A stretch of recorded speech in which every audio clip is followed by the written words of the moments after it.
Chapter 252. Faubert, arrange a quiet room for me and get someone to show this lady around the editorial department. She will be a reporter for Da Tong Daily in the future. Let her familiarize herself with Ma Zhou with her future job. Li Zishuan instructed Faubert when they arrived at the workshop. Yes, young master. Song Xiaoxi, bring this lady to the back hall to look for Steward Ma. Uncle Fu nodded and called Song Xiaoxi over, instructing him. Yes. Lady, this way please. Then Mr. Wenhao, I'll take my leave first. Li wasn't afraid of strangers at all, but she knew that if Li Zishuan wanted to harm her, he wouldn't need to go through so much trouble. Since that was the case, now that she was in Li Zishuan's territory, what was there to be afraid of? Where couldn't she go? You go first. Li Zishuan nodded and Liu followed Song Xiaoxi. Faubert smiled and said, Young master, please come with me. Young master, please come with me. There is an office specially prepared for you here. Faubert wasn't talking nonsense, but it was true. The original layout of the workshop originally had a courtyard reserved for the owner. Yen Lide used to come here often, but when it was Li Zishuan's turn to take over the workshop, he didn't stay for long. Every time, he left after assigning tasks to everyone. Li Zishuan replied with an "oh," and led Meng Wenhao, San Bao, and the others to follow behind Uncle Fu. After making many turns, they arrived at a small courtyard. Li Zishuan looked at this unfamiliar courtyard and raised his eyebrows in surprise. At the same time, he was a little embarrassed. He was not qualified to be a big boss. He was not even familiar with his own territory. Young master, this is the place. When Minister Yen came over, he handled his business at Drunken Wind Pavilion. This courtyard has always been cleaned. Young master, you can go in directly. Fu Bo stopped and pointed at the independent courtyard with the words, Drunken Wind Pavilion, hanging in front of him. Yes, thank you, Faubert. I'm here today to make a small tool. I'll get San Bao to get some materials from you later. Faubert, you can give me whatever you want. If you have something to do now, you can go ahead. Li Zishuan nodded his head in satisfaction. This office was not bad. Compared to the laboratory he had been in his previous life, although this place did not have the professional modern laboratory equipment, the environment was good.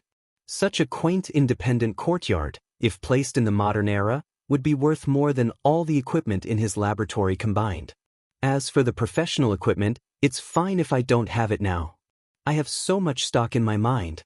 Why would I be afraid that I can't upgrade the industrial foundation of the Tang dynasty? Young master, this old man will take his leave first. Faubert cupped his hands and walked away with a smile. Although he didn't know what Li Zishuan was up to, he would know when the time came. There was no need to rush. Iron Egg, where's your master? Today, Li Tai had come to look for Li Zishuan to continue listening to his novel. As usual, this fellow didn't let anyone announce his arrival and directly swaggered in. However, he couldn't help but feel a little puzzled when he found nothing. Seeing Iron Egg passing by, Li Tai quickly stopped him and asked. Iron Egg was speechless. It was rare to see someone like Li Tai walk into someone's house and look for the owner. Your Highness Prince Wei, my master went to the workshop. He went to the workshop? How is that possible? Isn't he still under house arrest? The news that Li Zishuan's house arrest was lifted in advance hadn't reached Li Tai's ears yet.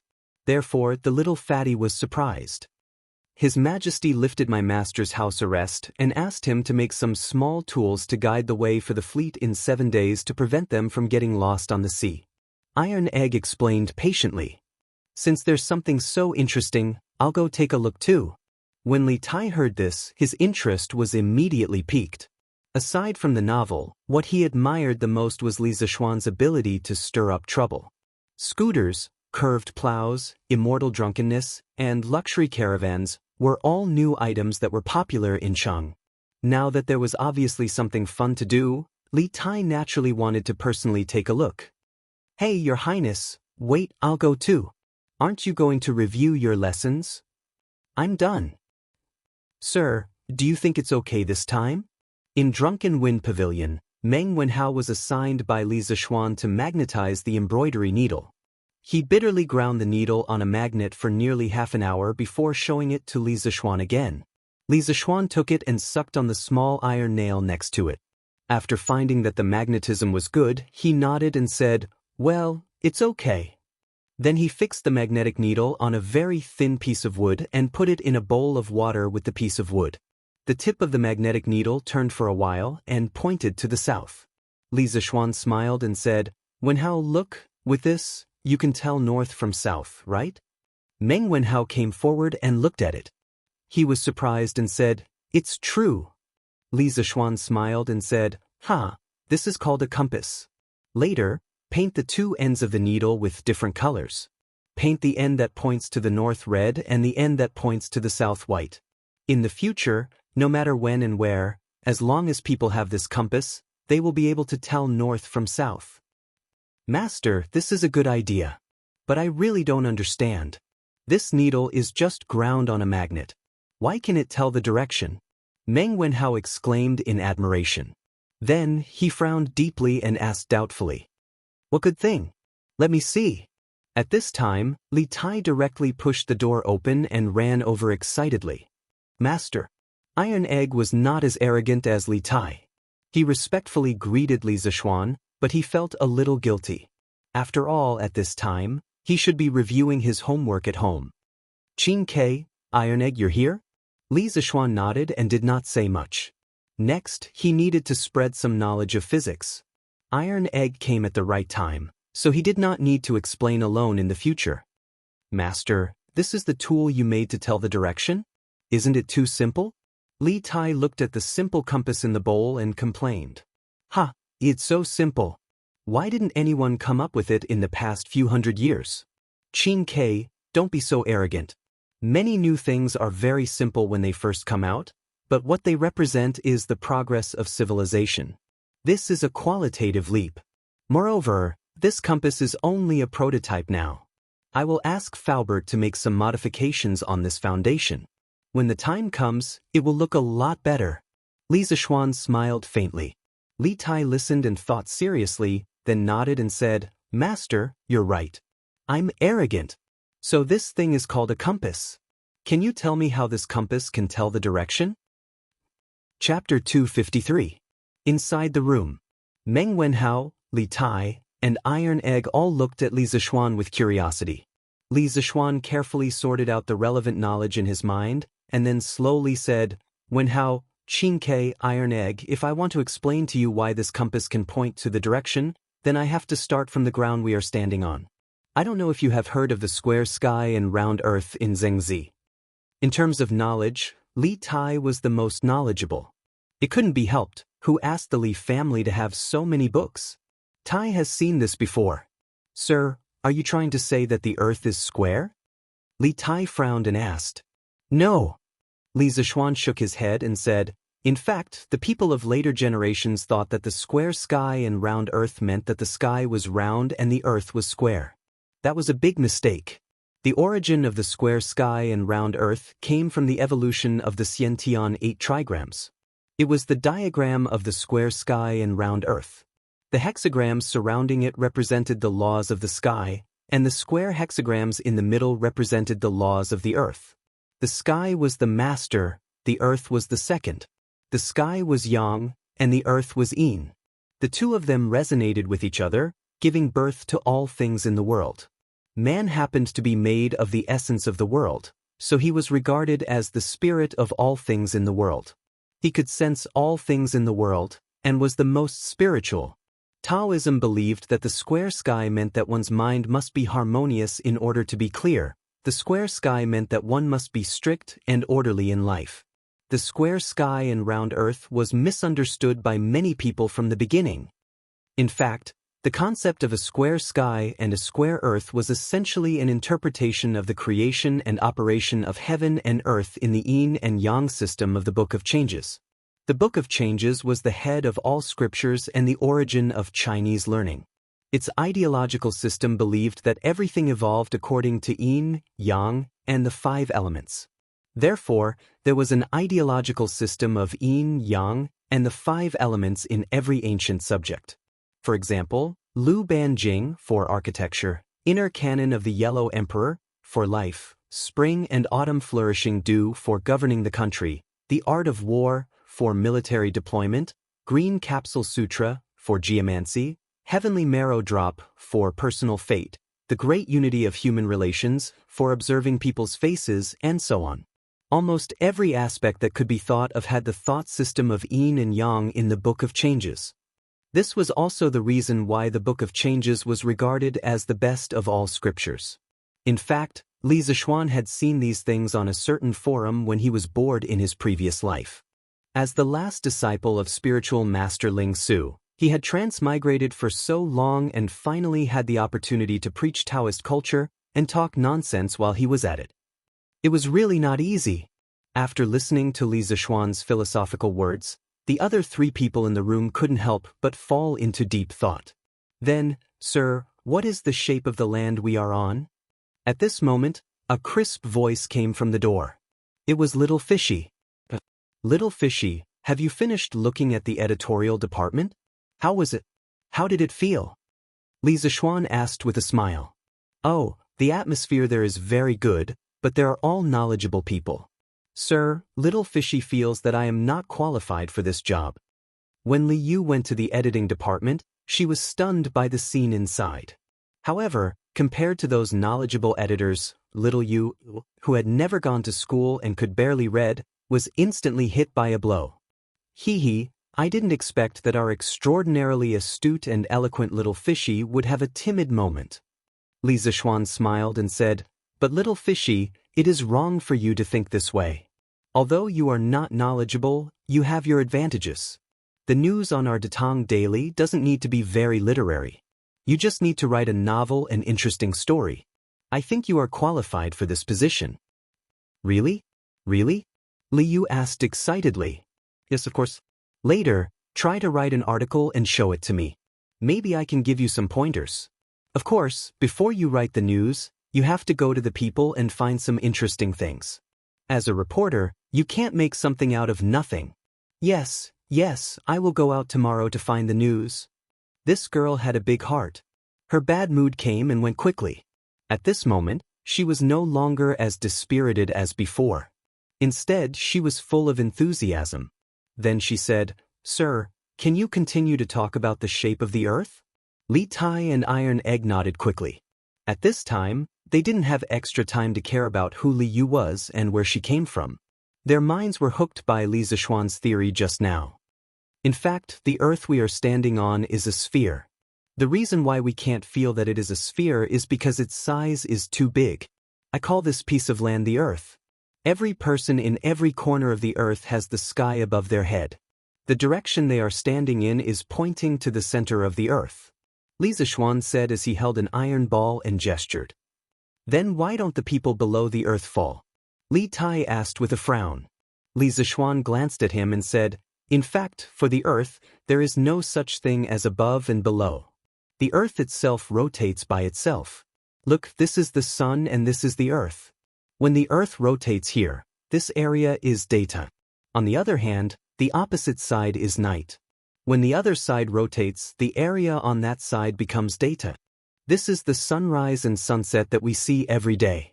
As for Qingshua's question about why people won't fall, I'll leave it to you guys to figure it out for yourselves. But there's one thing I can tell you for sure. The earth is definitely round, and people definitely won't fall." Sir's theory is really novel, but it also makes some sense. Li Tai nodded thoughtfully. He couldn't completely accept it in a short time. After all, the shock it brought to him was too great. "Hee, Qing K still doesn't seem to believe me. Then I'll give you 2 more examples. When a ship comes from afar, we always see the mast first and then the hull. If you haven't seen the sea, it's the same in a big river. On the other hand, no matter where we are or how high we stand, the range of our vision is always limited. These all prove that the earth is spherical." "That's true. I've seen many ships like this on the river before." Hearing this, Li Yu hurriedly shouted happily. "Well, after explaining that the earth is spherical, I'll tell you why the compass can point the way. This will be a new subject. This subject will bring you into a new world." Chapter 254. Take a look at this bar magnet. I tied a string to its center and suspended it in the air. When it is still, I call the end that points to the south pole of the magnet. The end that points to the north is called the north pole of the magnet. Then, I'll label it with the north pole and south pole labels. Xianxia, follow my steps and label the other magnet with the north pole and south pole labels. In the Drunken Wind Pavilion, Li Zixuan was holding a bar magnet and conducting the most basic physics experiment for the four of them. Good. Tai, come and try. Li Tai had read a lot of the 4 books and 5 classics, but he had never done a real experiment before. He had been watching Li Zixuan play happily from the side and had long been itching for a fight. When he heard this, he immediately rushed over. Li Zixuan smiled and let the little fatty play by himself. He went to get 2 small pieces of paper and was about to stick the N and S poles on the magnet in his hand when he suddenly froze. This was the Tang dynasty. How could the ancients know about north and south? If you put N and S on it, who would know what it meant? Helplessly, he shook his head and wrote D and B on the north and south poles. He'll just use the pinyin initials of the north and south poles. Sigh, how vexing. Many scientific terms and terms in the future had various English abbreviations. What should he do in the future? Li Zixuan couldn't help but feel a headache coming on. It seemed that there was still a long way to go to raise the level of science and technology in the Great Tang. Sir, Tai has also found the north and south poles. Sir, what do you mean by these words? Li Tai's hands-on skills were not bad. It didn't take long for him to find the north and south poles of the other magnet. But when he saw the 2 letters Li Zixuan had marked, he was immediately confused. Xianxia, do you still remember the pinyin? N and B are the pinyin initials of the north and south poles. For the sake of convenience, we'll use these 2 letters to replace the north and south poles in the future. Li Zixuan couldn't help but rejoice at his quick-wittedness. Otherwise, how would he explain the N's? Oh, I see. Now that you mention it, Tai also feels that it's quite convenient. Li Tai suddenly understood. Then he followed suit and marked the north and south poles of the magnet in his hand. At this time, Li Zixuan held 2 magnets in his hand, looked at the 4 of them, and said, "Next, I'm going to tell you a very important theorem, which is that magnetic poles of the same sex repel each other and magnetic poles of the opposite sex attract each other. If you don't believe me, you can try it yourself and see if it's true." Is there such a thing? Let me try. Li Yu took 2 magnets and started the experiment. Although she didn't know pinyin, she could still tell if the 2 letters were the same. It's really like that. Sir, why is that? And what does this have to do with the compass being able to point the way? After Li Yu played with the magnets for a while, she tested the result that Li Zixuan predicted. Then she asked, why does the same sex repel each other and the opposite sex attract each other? You can think about this question later. Of course, you can also understand it as the relationship between people. Usually, it's a man and a woman who get married. You've never seen a man marry another man or a woman marry another woman, right? Li Zixuan couldn't explain this question clearly. At that time, their physics teacher only said that it was a theorem and asked everyone to remember it. As for why the same sex repel each other and the opposite sex attract each other, he didn't know. He could only say that he didn't understand. Ah. Li Yu smiled and said, "Sir, this is really interesting. Ahem, as for how this theorem is related to the compass, I can only say that it's very related. In fact, the Earth can also be seen as a big magnet. One of its poles is near the geographical North Pole, which can also be called the South Pole of the geomagnetic field. The other pole is near the geographical South Pole, which is the North Pole of the geomagnetic field. According to the principle of the same sex repel each other and the opposite sex attract each other, our magnets and magnetic needles can point to the north and south under certain conditions." Li Zixuan began to teach them about the geomagnetic field. It was the first time the children heard such a novel theory, and they all widened their eyes. How is that possible? How can the Earth we're standing on be a magnet? Li Tai muttered to himself. His face was full of disbelief. This shocking theory had completely overturned his worldview. Li Zixuan smiled and didn't say much. He walked to the nearby tables and started to draw. A real compass used for navigation couldn't be so crude and simple. It didn't have any technical content. In fact, the core of a compass, other than the magnetic needle, was its central axis. It had to consider the balance of the needle and the friction during rotation. Li Zixuan designed the central axis as a step axis. He drilled a hole slightly larger than the diameter of the thin end of the step axis at the center of gravity of the magnetic needle. After the magnetic needle was inserted into the thin axis, he tried to deform the thin axis and rivet the magnetic needle onto the thin axis. He controlled the deformation of the thin axis to prevent the magnetic needle from being riveted. At this time, the magnetic needle could rotate around the thin axis, but it couldn't leave the thin axis. As for the cover of the compass, he could only use glass. In the past, he was lazy and didn't make glass. He didn't expect that he still couldn't avoid glass. This time, he might as well make glass. Thinking of this, Li Zixuan raised his head and ordered, "San Bao, go and ask Faubert to come here." "Yes, young master." San Bao responded and hurriedly ran out of the small courtyard to look for Uncle Fu. After a while, Faubert came in and asked, "Young master, you were looking for me?" "Yes, Faubert, take a look and see if this thing can be made." Li Zixuan handed the drawings of the various parts of the compass to Faubert and said. Faubert took it and looked at it seriously. After a moment of silence, he finally nodded and said, "It should be possible, but it's very troublesome. Young master, there are many small and delicate parts in the thing you drew. If you want to make it perfectly, you'll need an old craftsman who has been working for more than 10 years. Hearing this, Li Zixuan patted his head.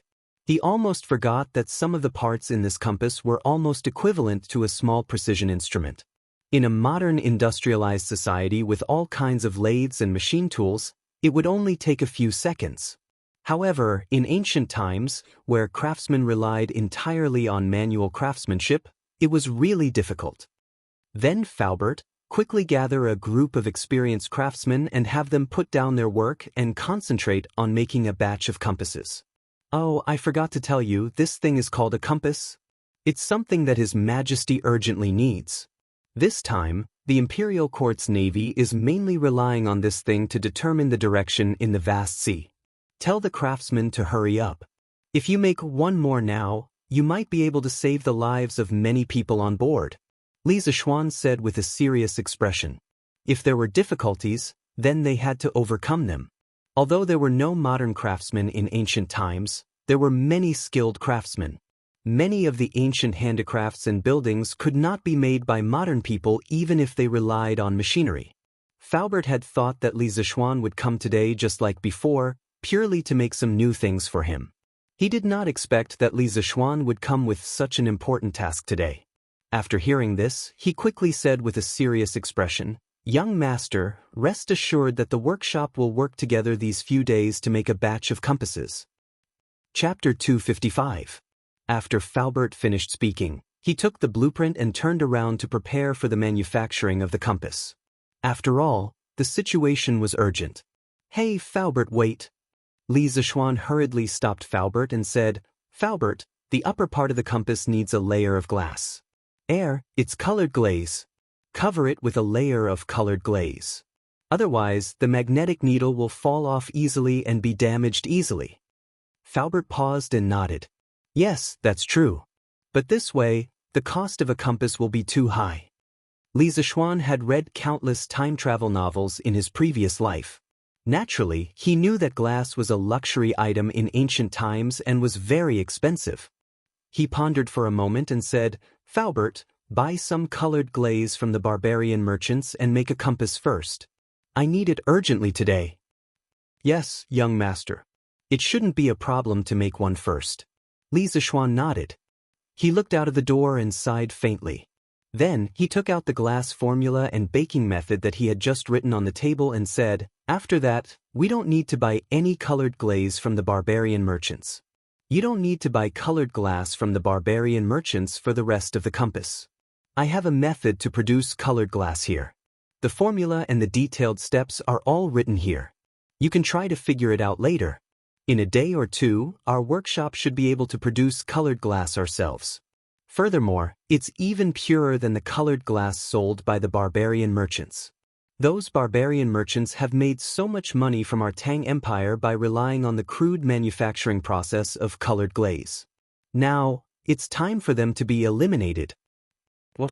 Uncle Fu couldn't help but cry out in surprise. What Li Zishuan said was simply too shocking. Ever since the colored glaze was spread to the Central Plains, it wasn't that people hadn't thought of imitating it, but none of them had ended in failure. This was because just by looking at the surface, it was impossible to tell the composition of the colored glaze, let alone imitating it. Young master, you really have a way to bake colored glaze? Faubert, you should be able to make it after trying a few more times according to the manufacturing method that I wrote for you. However, you have to keep it a secret. The formula of Lu Li should be top secret in the workshop. The fewer people who know about it, the better.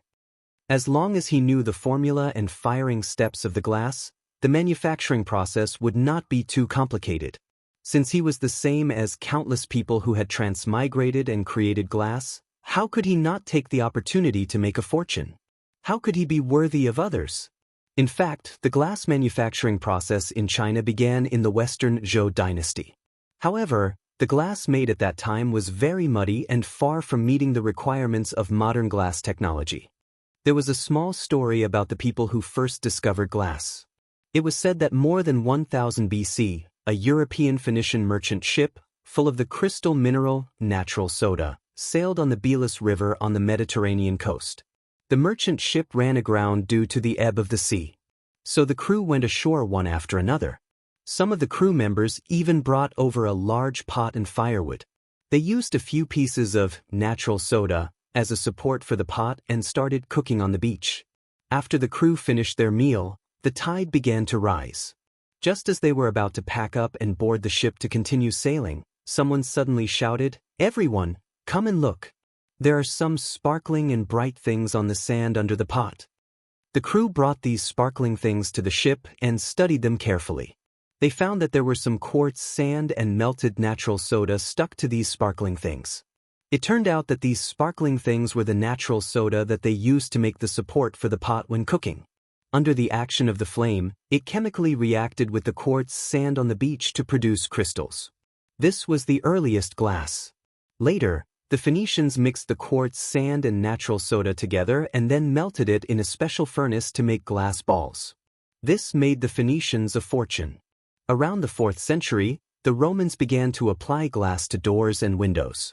By 1291, the glass manufacturing technology in Italy was very developed. Our glass manufacturing technology must not be leaked out. Gather all the glass craftsmen together to produce glass. Just like that, the glass craftsmen in Italy were sent to an isolated island to produce glass. They were not allowed to leave this isolated island for the rest of their lives. In 1688, a man named Naff invented the process of making large pieces of glass. From then on, glass became an ordinary item. In the Drunken Wind Pavilion, when Faubert saw his young master's solemn expression, he knew that the matter of the glass formula was true. He took the formula and cupped his hands with a solemn expression. "Young master, don't worry. This old man still knows the importance of this matter. This old man will personally follow up on the manufacturing of glass. There will definitely not be more than 5 people who know the specific formula. Moreover, these people are all absolutely loyal to the workshop. As for the first compass, it should be able to be made today." Li Zishuan nodded with satisfaction and said, "Well, Faubert, go ahead and do your work. I'll be in the workshop in the afternoon. If you have any questions, you can come and ask me at any time." Faubert heard this and the solemn expression on his face became more intense. Li Zishuan had never stayed in the workshop for such a long time, but today he actually took the initiative to stay. From this aspect, it could be seen how much importance Li Zishuan attached to the compass. Then this old man will go and arrange for the craftsman to make the compass. Faubert cupped his hands and said goodbye. In the room, Li Tai looked at Li Zishuan curiously and asked, "Sir, you really know how to make glass? Can you tell Tai about it?" Li Zishuan rolled his eyes and said in a bad mood, "This is a trade secret. Why should I tell you?" Li Tai choked for a moment. He was speechless and said, "I won't steal your business. Aren't you too stingy?" Besides, as a teacher, preaching, teaching, and answering questions is what you should do. Li Zixuan had no choice but to give them a simple introduction to the principles of glassmaking. Li Zixuan had no choice but to give them a simple introduction to the principles of glassmaking. In fact, the manufacture of glass involves another subject. I call it chemistry. The so-called chemistry can be understood as the study of changes. Several things can react with each other and change into other substances. This is the core of the subject of chemistry. If I have time in the future, I can systematically explain this subject to you. Next, I'll briefly talk about the firing principle of glass. Li Zixuan slowly gave Li Tai, Meng Wenhao, and the others a rough explanation of the reaction between the various components in the glass-making process. Of course, he couldn't go into too much detail, or it would involve a lot of fundamental questions. During the explanation, it was inevitable that some words that they had never heard before would pop up, but no one interrupted. They all listened attentively because they knew that the knowledge that Li Zixuan was talking about was very likely to be unique in the Tang Empire and even in the whole world. This knowledge was very likely to change the entire Tang Empire. Chapter 256. Drunken Wind Pavilion. Li Zixuan was speaking with fervor and assurance. Meng Wenhao, Li Tai, Iron Egg, and Li Yu were listening attentively. The first chemistry class of this era was quietly unfolding in such a room. Time passed slowly. After about an hour, Li Zixuan finally explained most of the chemical reactions in the glass manufacturing process. Of course, it was estimated that they could only understand less than 40% of it. After all, they had no foundation in chemistry at all. Well, that's all for now. As long as you understand the general principles, that's enough. I know that there are many things that you don't understand. If there is a chance in the future, I will set up a chemistry class, but definitely not now. Li Zixuan spoke for a long time. His mouth was dry. He quickly drank a few mouthfuls of water and then said, "You're not going to teach anymore? Sir, you're too irresponsible." Only Li Tai dared to criticize Li Zixuan in front of his face. The little fatty pouted and muttered unhappily. He was completely immersed in the world of chemistry just now. Li Zixuan's face was full of black lines. "You're not a king girl, and I didn't do anything to you. How is that irresponsible?" He waved his hand and said, "I said I'm not going to teach anymore. Qingke, go get a pen and paper. Before Faubert and the others make a compass, prepare to write a few more chapters of The Legend of a Mortal's Journey to Immortality! When Li Tai heard this, he immediately became spirited. The dissatisfaction on his face instantly disappeared without a trace. That's good. I'll go get a pen and paper." Wow, so The Legend of a Mortal's Journey to Immortality was written by Sir. Li Yu exclaimed. She just read the newspaper that Li Zixuan gave her in the carriage. Other than the news, the part that attracted her the most was the novel. Although she only read a few chapters in the middle of The Legend of a Mortal's Journey to Immortality, she was deeply attracted by the bizarre world of immortal cultivation inside. Fortunately, Li Zixuan had only given her some old newspapers. If she were to read today's issue, the expression on her face would not be one of shock, but of vomiting blood. Because in this edition of the newspaper, she could see Li Zixuan rewarding himself. "Little you, I gave you the newspaper in the carriage just so you could read the news. Why did you go read novels?" When Li Zixuan saw how excited the little girl was, he knew that she had read a lot of novels in the carriage earlier. Li stuck her tongue out awkwardly. She was speechless. After a while, Li Tai got a pen and paper. Everything was ready. Li Zixuan looked at the four of them, then continued to talk about The Legend of a Mortal's Journey to Immortality. Continuing from last time, today we will start from chapter 34, Blinking Swordsmanship. Blinking Swordsmanship? Han Li repeated the name of the swordsmanship to himself. Yeah, what do swordsmanship and blinking have to do with each other? Isn't the name funny? Have you practiced the swordsmanship before? Han Li asked with concern. Of course not. Who would practice a martial art that doesn't even use true qi? Isn't it just for show? Not to mention me, ever since it was created, no one has practiced it. Today's opening was more exciting. When the words blinking swordsmanship came out, it immediately attracted the attention of Li Tai and the others.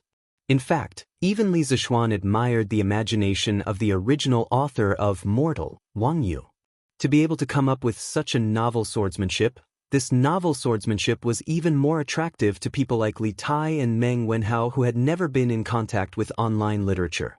In a way, the blinking swordsmanship, created by the first generation of the 7 invincible elders, was probably the technique that had the greatest impact on Han Li's life. Of course, the blinking swordsmanship was not a true technique. It could not even be considered a swordsmanship. Instead, it was more like a killing encyclopedia. Its goal was to make use of all available factors and seize a fleeting opportunity to kill an enemy who was stronger than oneself in the blink of an eye. From the original book, it could be seen that Han Li had been on the path of cultivation for nearly 3,000 years. His realm had risen from that of a mortal to that of a great ascension ancestor. His techniques had also been constantly upgraded. However, this martial art created by a mortal had always influenced him. From this, one could see the power of the blinking swordsmanship. Stealing secret manuals, surprise, 3 untrainables, meeting a spy at night, abnormal conditions, origin of the secret technique, message appearing at night, cloud-winged bird, everything was ready. In the blink of an eye, another 10 chapters had been talked about. Almost 2 hours later, Faubert finally walked in with a small wooden box. "Young master, look, the first compass has been made." Faubert looked a little tired, but more excited. It could be seen that he had spent a lot of effort on this first compass. Li Zishuan took the box and opened it. He saw a palm-sized compass with a wooden casing lying quietly in the box. As for why the casing was made of wood, it was mainly because iron would interfere with the pointing of the compass. In this era, copper was mainly used to cast copper coins. It was even more precious than iron, so it was not conducive to popularizing. Li Zishuan took out the compass and held it in his hand. The magnetic needle rotated with the dial. When it stopped, he could immediately identify the 4 directions from the dial. Well, that's great. Faubert, thank you for your hard work." Li Zishuan looked a little excited. The degree of perfection of the first compass had exceeded his imagination. Although the pointing of the compass was certainly not absolutely accurate, because the north and south poles of geomagnetism did not completely coincide with the north and south poles of geomagnetism, there was magnetic declination. This had been mentioned by the scholar Xianxia of the Northern Song dynasty in Dream Creek writings, but to be able to achieve this step was really very good. At least for this time's fleet to go south, this compass could be called a divine tool. The final difference between having and not having a compass was really big. It's not hard, not hard. Young master, the materials for making glass have been prepared. This old man has decided to start firing the glass tonight. After all, time waits for no one. Faubert said with a smile. Li Zishuan couldn't help but say, "Faubert, you are so old. It's better not to stay up late. You don't have to worry too much about the glass. According to the method I wrote, it should be able to be made in 2 or 3 days. Young master, you don't have to worry about this old man's body. This old man has just turned 60 this year. I have been working my whole life. My body has always been healthy. Besides, when the time comes, I will just be watching from the side. It won't take much physical strength. I will be fine." Faubert's face was glowing. From his complexion, he indeed looked more energetic than some people in their 60s. Perhaps a person's heart was full of enthusiasm, which could indeed make his body more energetic. Well, anyway, in any case, your health is the most important. You are now the pillar of our workshop. Li Zishuan saw that Faubert was insistent. He could only compromise helplessly. Thank you for your concern, young master. This old man will go back to work." Faubert was touched. He cupped his hands and said, "But..." Chapter 257. Since today's goal has been achieved, let's go back. Li Zishuan put the compass back into the wooden box and smiled happily. "Hey, mister, wait a minute. Where will I live? I can't live in the workshop, right?" Xiao Yu jumped out and asked. Li Zishuan patted his head. He almost forgot about it. I'll have Uncle Fu arrange for someone to bring you to the broker. When the time comes, you can choose which square you want to live in. You can rent a courtyard in that square and live there for now. I'll give you 5 strings of coins in advance and deduct it from your salary in the future. In the Tang Dynasty, renting a house was very common and not shameful. It was said that Bai Ji had once rented a house for 18 years. As for how to rent a house, just look for the people in the broker house. This era was not like the modern era, where the city was small. Everyone would know if there was a vacant house and they would tell each other. The people in the broker house specialized in this, so they would definitely know more about it.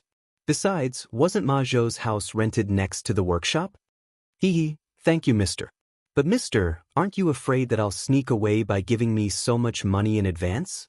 Li Yu cracked a smile and said mischievously, if you want to run away, then run away.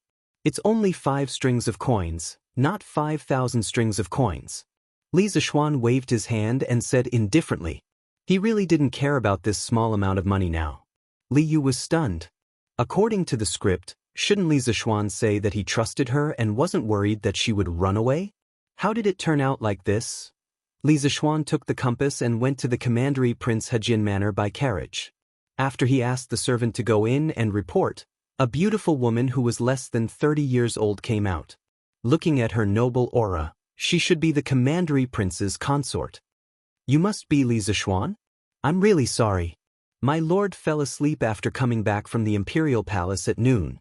I've already asked someone to wake him up. Nephew, come in quickly. Logically speaking, when someone came to visit as the mistress of the house, Wang Fei usually wouldn't appear.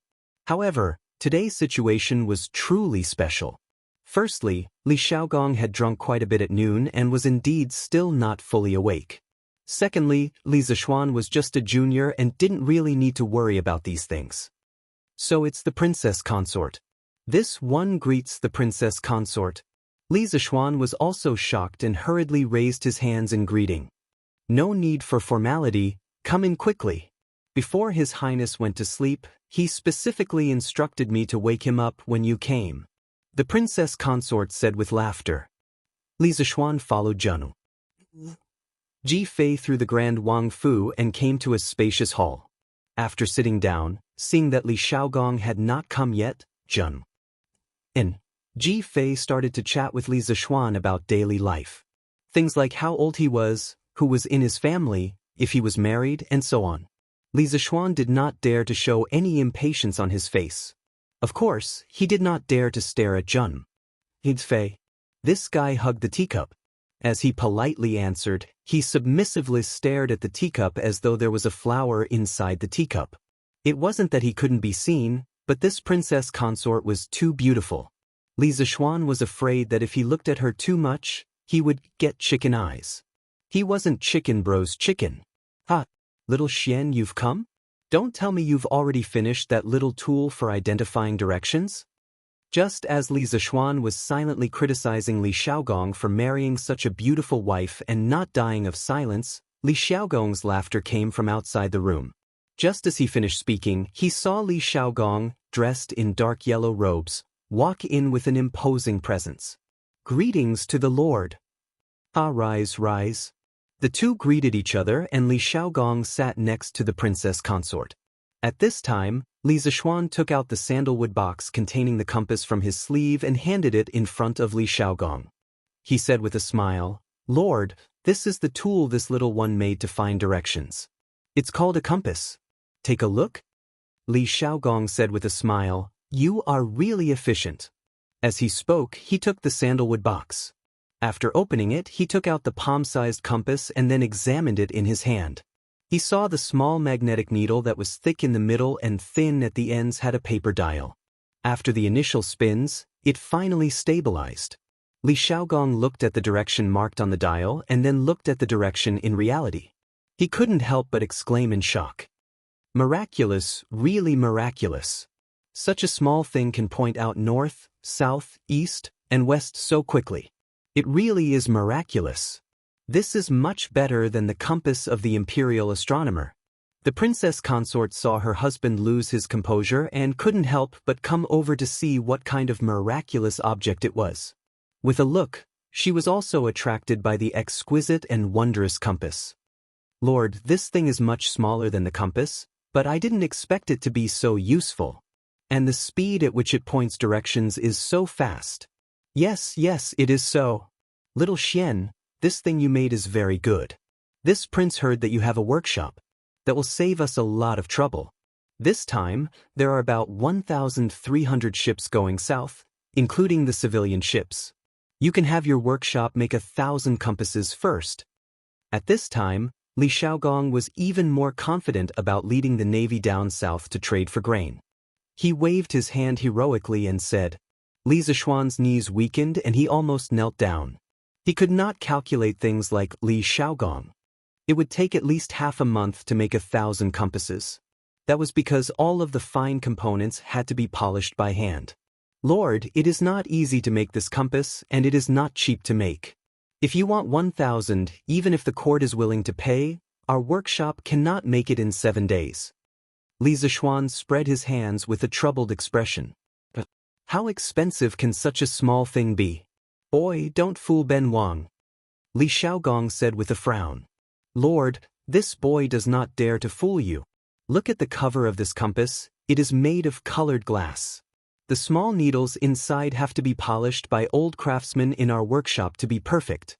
Calculating this, the cost of one compass is at least 3 or 4 strings of coins. To ensure that he would not lose money, Li Zishuan started to pour out his grievances and calculate the cost for Li Xiaogong. Tiske, it really is colored glass. Boy, don't you know how to get some cheap materials? Li Xiaogong looked carefully and then could not help but frown as he scolded. This can protect the internal structure and allow people to see the direction inside clearly from the outside. Other than colored glass, this boy really cannot think of any other material that can be used as a substitute. Li Zishuan was dissing Li Xiaogong for being uncultured in his mind but explained without a change in expression. Lord, this concubine feels that you should think this way. At this time, Jun Wang Fei smiled and interrupted. Compared to Sinan, this compass is small and fine, but the price is more than 10 times cheaper than Sinan. If you think like this, don't you feel that this compass is much cheaper? But Jun Wang Fei is really a godlike teammate. Li Zishuan furiously praised Jun Wang Fei 666666666 in his mind.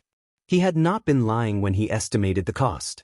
However, that was only when the workshop did not have the ability to make glass. Right now, the workshop would probably be able to produce glass in a short while. At that time, the cost of this compass would probably not even be enough. The fleet would definitely make a lot of money heading south this time. In comparison, it was not too much for him to earn this little bit of money, right? Yes, Wang Fei's words are very good. Boy, come with Ben Wang to the palace to see His Majesty. This matter needs to be decided by His Majesty in the end. Hearing Jun Wang Fei's analysis, Li Xiaogong's expression turned joyful as he stood and laughed. Chapter 258. The sun was setting in the west. Looking at the time, it would not be long before all the shops closed. However, Li Zishuan was forcefully dragged by Li Xiaogong to the palace. Are you still worried about the curfew? What should I say to you? It's just a curfew.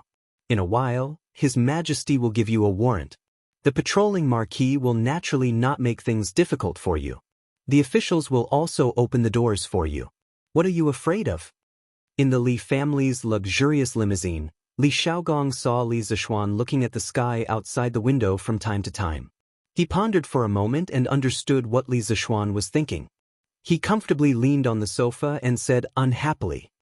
Li Zishuan thought that it was true. He secretly thought that he was used to being an obedient child. Your Highness is right. However, your carriage is really comfortable, especially this stool. Sitting on it is soft, even more comfortable than lying on a bed. Brat, how about you give me one later? Li Xiaogong was like some of the big bosses in modern times. He sank his entire body into the sofa. He used his hand to touch his old waist and sighed in satisfaction. Your Highness, the production of this carriage is currently not enough. However, in a few days, there will be a batch of carriages to sell. At that time, I will give you another one. How about it? Li Zishuan silently cursed Li Xiaogong in his heart. He was afraid that Li Xiaogong had drunk too much. Otherwise, he would not be rubbing his old waist now. At the same time, he was somewhat regretful. If he knew that he would be going to the palace with Li Xiaogong, he would not have taken a carriage when he came. Bam! Li Xiaogong patted the armrest of the sofa and said angrily, "Brat, don't play dumb with me. 2 days ago, you just gave a carriage to Shu Bao and Jijia. You don't have one when it's my turn? Are you afraid that I won't give you money?" These words were a bit shameless. At this moment, Li Zishuan really had no choice but to give it. Otherwise, he would offend the other party. "How would I dare? That brat will have someone send a carriage to your highness tomorrow," Li Zishuan said with a pained expression. He swore to himself that he would never take a carriage to visit someone's house again before the caravan was mass-produced and sold. Every time he took a carriage, there would be one less caravan. As a person, one shouldn't act tough. Tisk, look at your stingy appearance. Although this carriage is a little luxurious, this prince can still afford it. Later, this prince will have someone send the money for the carriage to your house.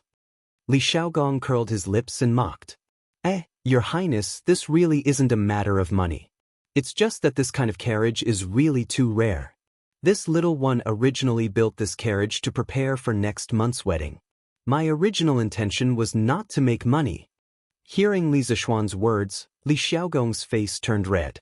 As an elder, it was really shameful to steal someone's wedding car. Cough, cough. Oh, this king just remembered that Xiao Xian will be getting married soon.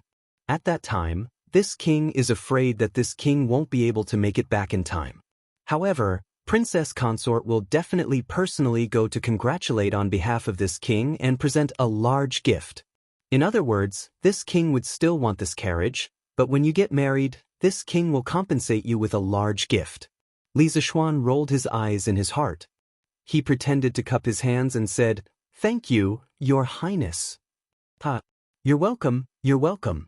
Li Zishuan, This is the tool you made to distinguish directions? Taiji Palace. Li Er held the newly made compass in his hand and looked at it curiously as he asked. This humble subject calls this a compass.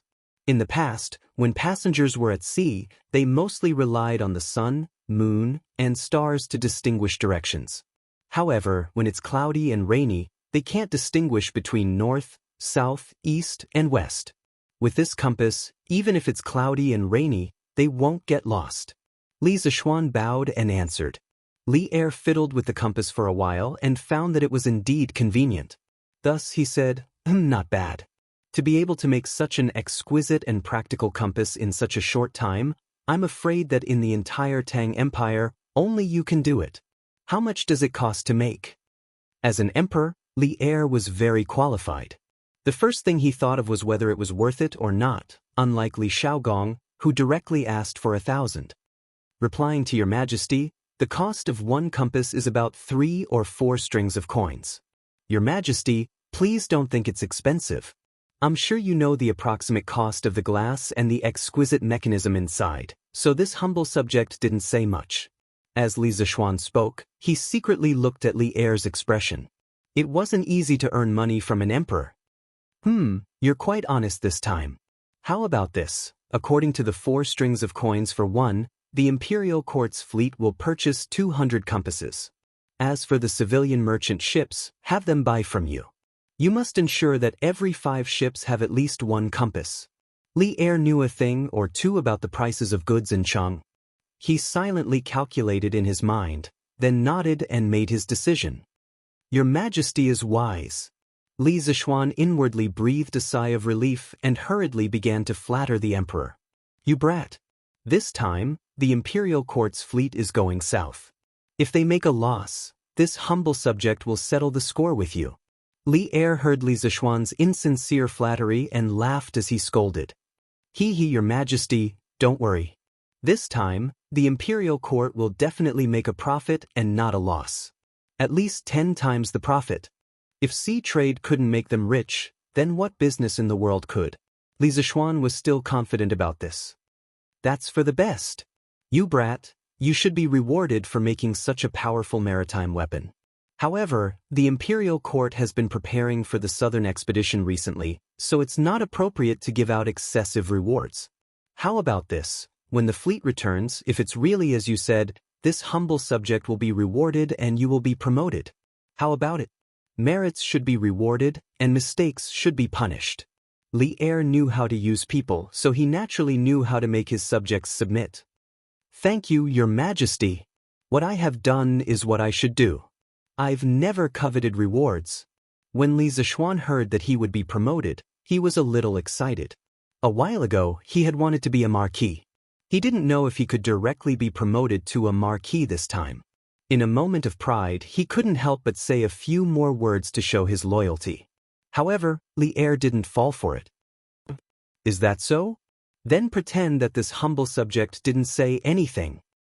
Li Zishuan was speechless. Li Er's last sentence was, of course, a joke. As a monarch, he naturally wouldn't do anything that went back on his word.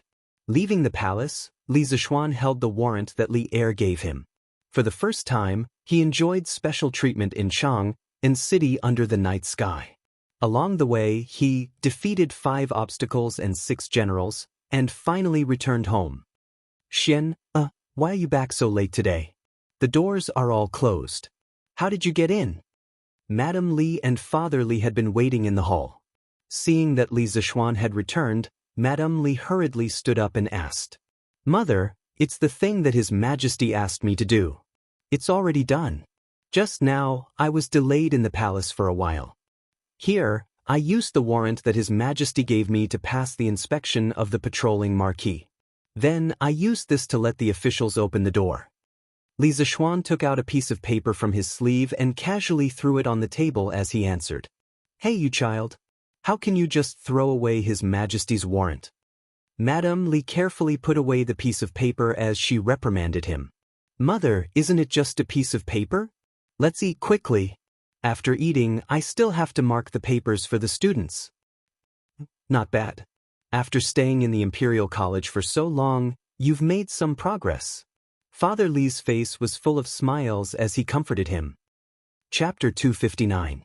Gently in the night, the stars are shining. Teacher's room is bright all night. Every time I walk past your window, the bright light shines on my heart. Every time I think of you, my beloved good teacher, a burst of warmth surges in my heart, nurturing a new generation of hardworking gardeners tonight. The light is still bright, painstakingly writing your teaching materials. My tall figure is reflected in your window. It was already late into the night, but Li Zishuan's room was still brightly lit. His figure bent over a few tables as he graded papers was reflected on the oil paper on the wall, making people involuntarily think of the nursery rhymes sung by the people's teachers, who said that he was always slacking off and not doing his job. Li Zishuan felt that he was very dedicated to his job right now. He had no choice but to be dedicated to his job. The weekend break was almost over, and Su Hongji was still urging him to get more papers. In the room, Xiaoxi finished grinding the ink and leaned over a small table at the side. She supported her chin and looked at her young master working there. Li Zishuan was handsome to begin with, and it was said that a man was even more handsome when he was serious. Now that he was marking papers and frowning from time to time, he looked even more charming under the soft candlelight. Young master looks really good when he is serious. Xiaoxi supported her chin and couldn't help but think. When she reacted, her cheeks quickly turned red. Amazing! TSK, I didn't expect this. Meng Wenhao is really going to explode this time? Li Zishuan didn't feel the flirtatious atmosphere at all. He also didn't notice that his servant girl had fallen in love with him. This fellow was still looking at Meng Wenhao's test paper and was still sighing. The questions he had set for the weekly exam were quite difficult for the students from the School of Mathematics. He had thought that they would be lucky if they could pass. If they could get 80 points, they would be considered excellent. He had never expected Meng Wenhao to make such a big news this time. Including the additional questions, Meng Wenhao had scored a total of 101 points, which was 10 points more than the second place, Bruiser. This was unbelievable.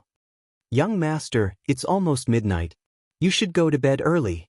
When Xiaoxi heard Li Zishuan mumbling to himself, she instantly woke up from her fantasy. She hurriedly got up and cut the wick of the candles on the table as she asked with concern. The Li family was rich, so naturally, they used high-quality white wax candles, unlike the poor families who still used oil seals. Not only were the candles dim, but they were also smelly. So fast. But we haven't even started to draw the map of the fleet heading south. Li Zishuan patted his head. When a person was working seriously, time passed too quickly. Forget it, I'll do it tomorrow.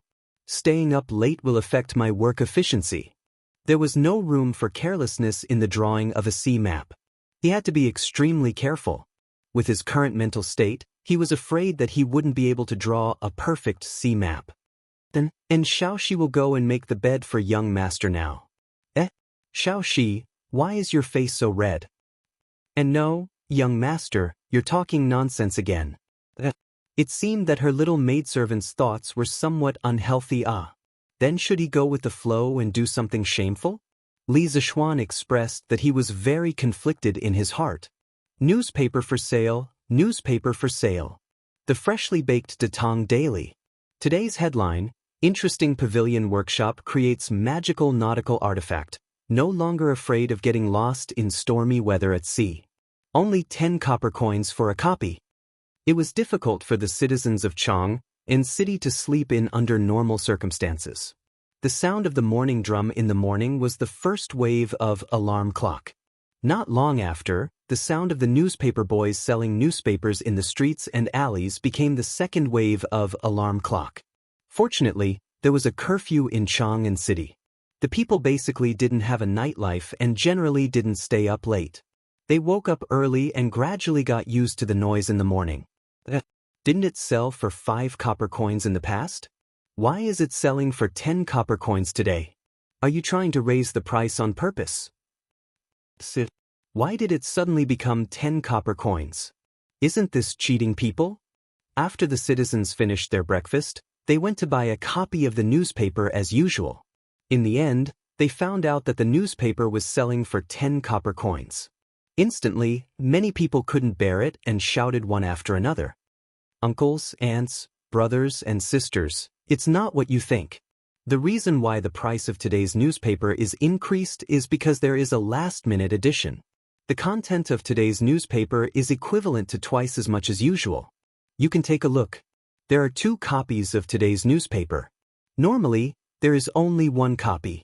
Naturally, it will be sold for 10 copper coins. Please forgive us. Seeing that he was being condemned by so many people in the blink of an eye, the newspaper boy hurriedly told them what Ma Zhou had told them in the morning. Only then did the crowd avoid a commotion. I see. It seems that I have misunderstood this little kid. Yes, it used to be 5 copper coins for a copy. Today, it's 2 copies for 10 copper coins. He didn't raise the price maliciously. I knew it. Don't you know who is the one who runs the Datong Daily? It's Lord Li. This is the god of wealth. Why would he be greedy for your few copper coins? Yes, yes.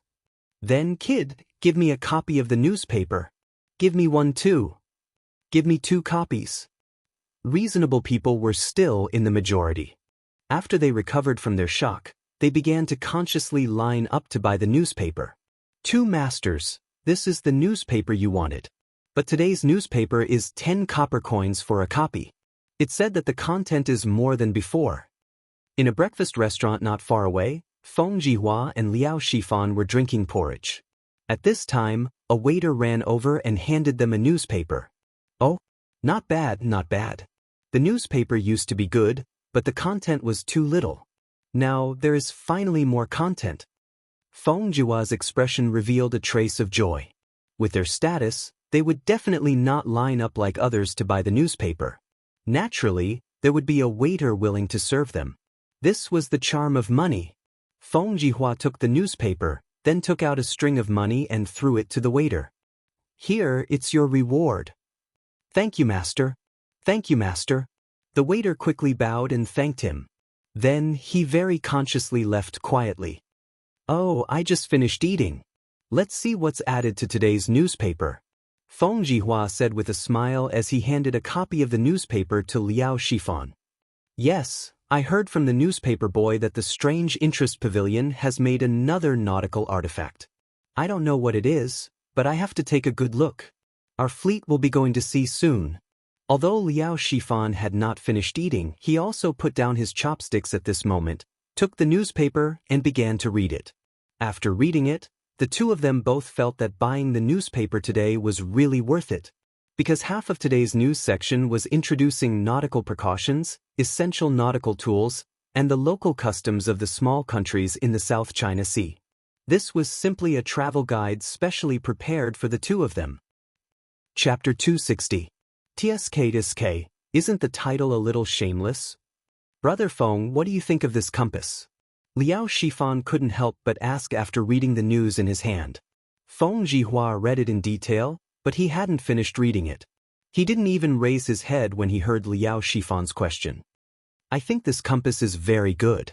Shifan, you haven't been to the sea before, so you don't know the dangers. I've heard a few sailors describe their experiences at sea. The vast sea was boundless.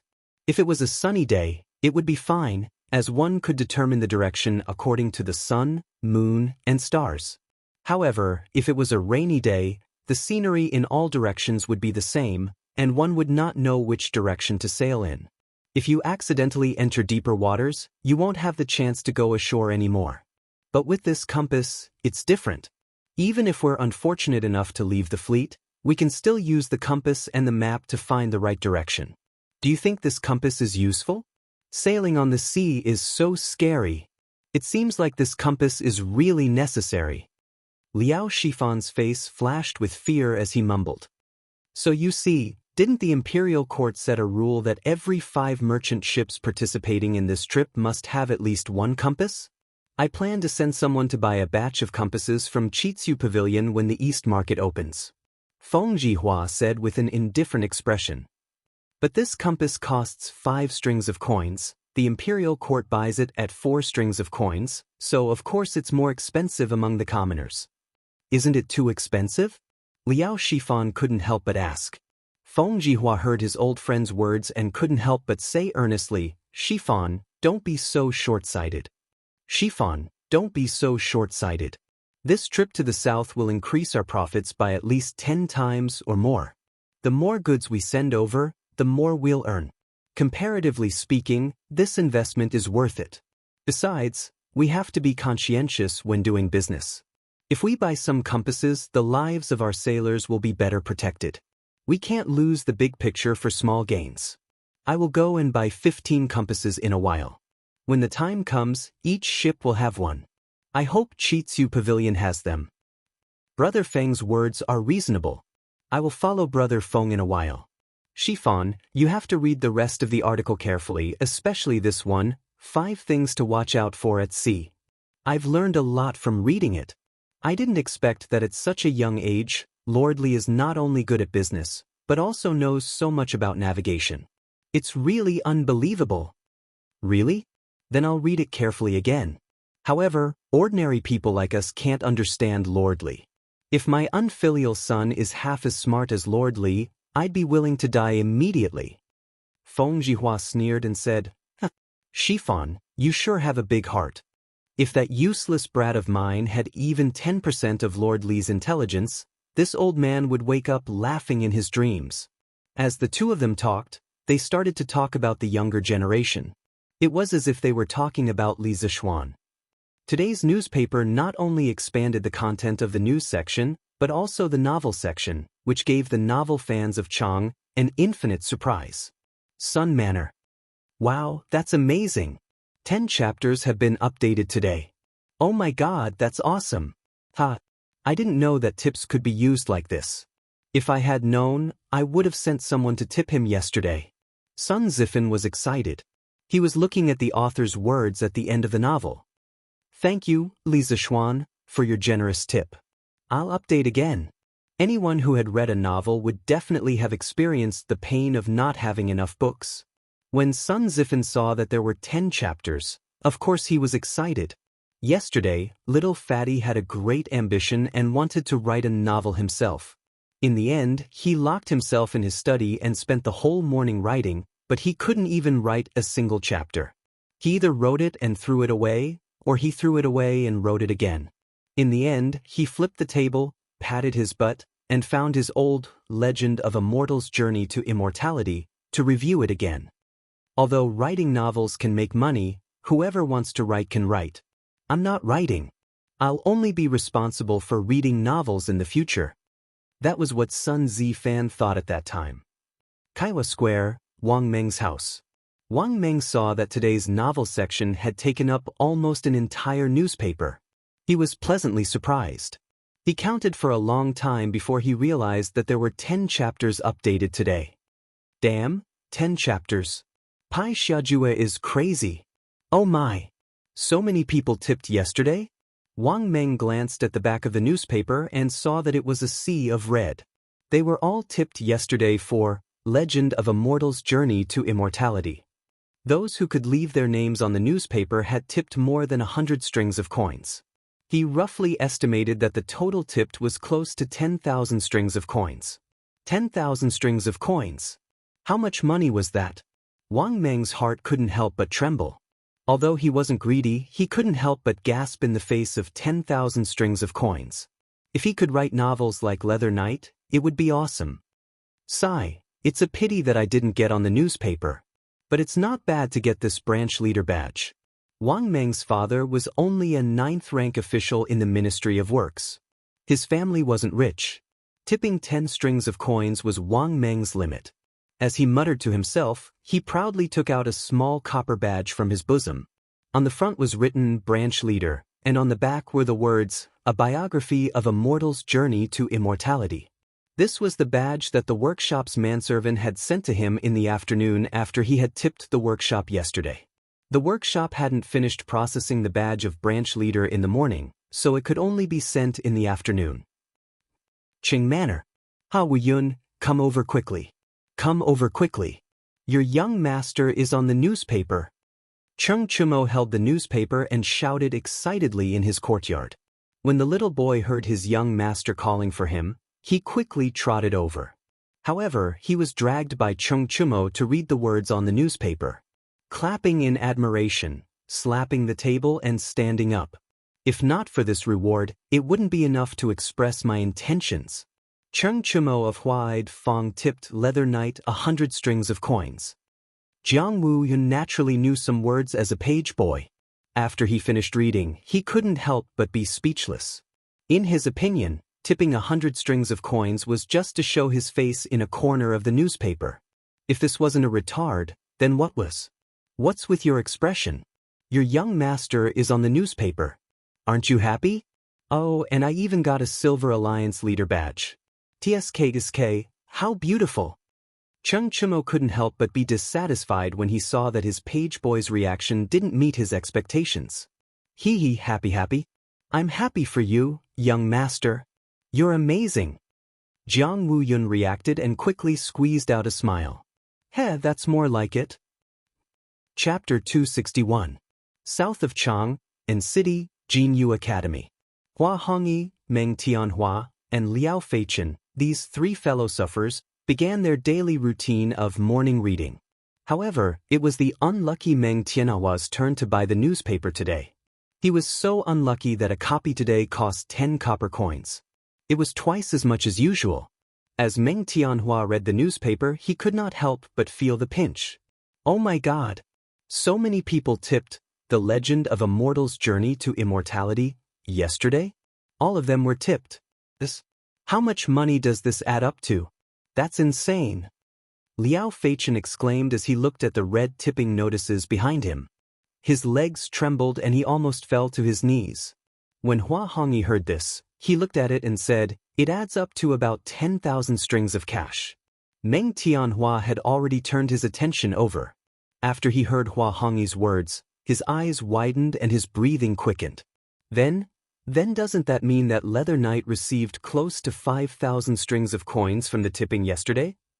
Hua Hongyi nodded and said calmly, that's true.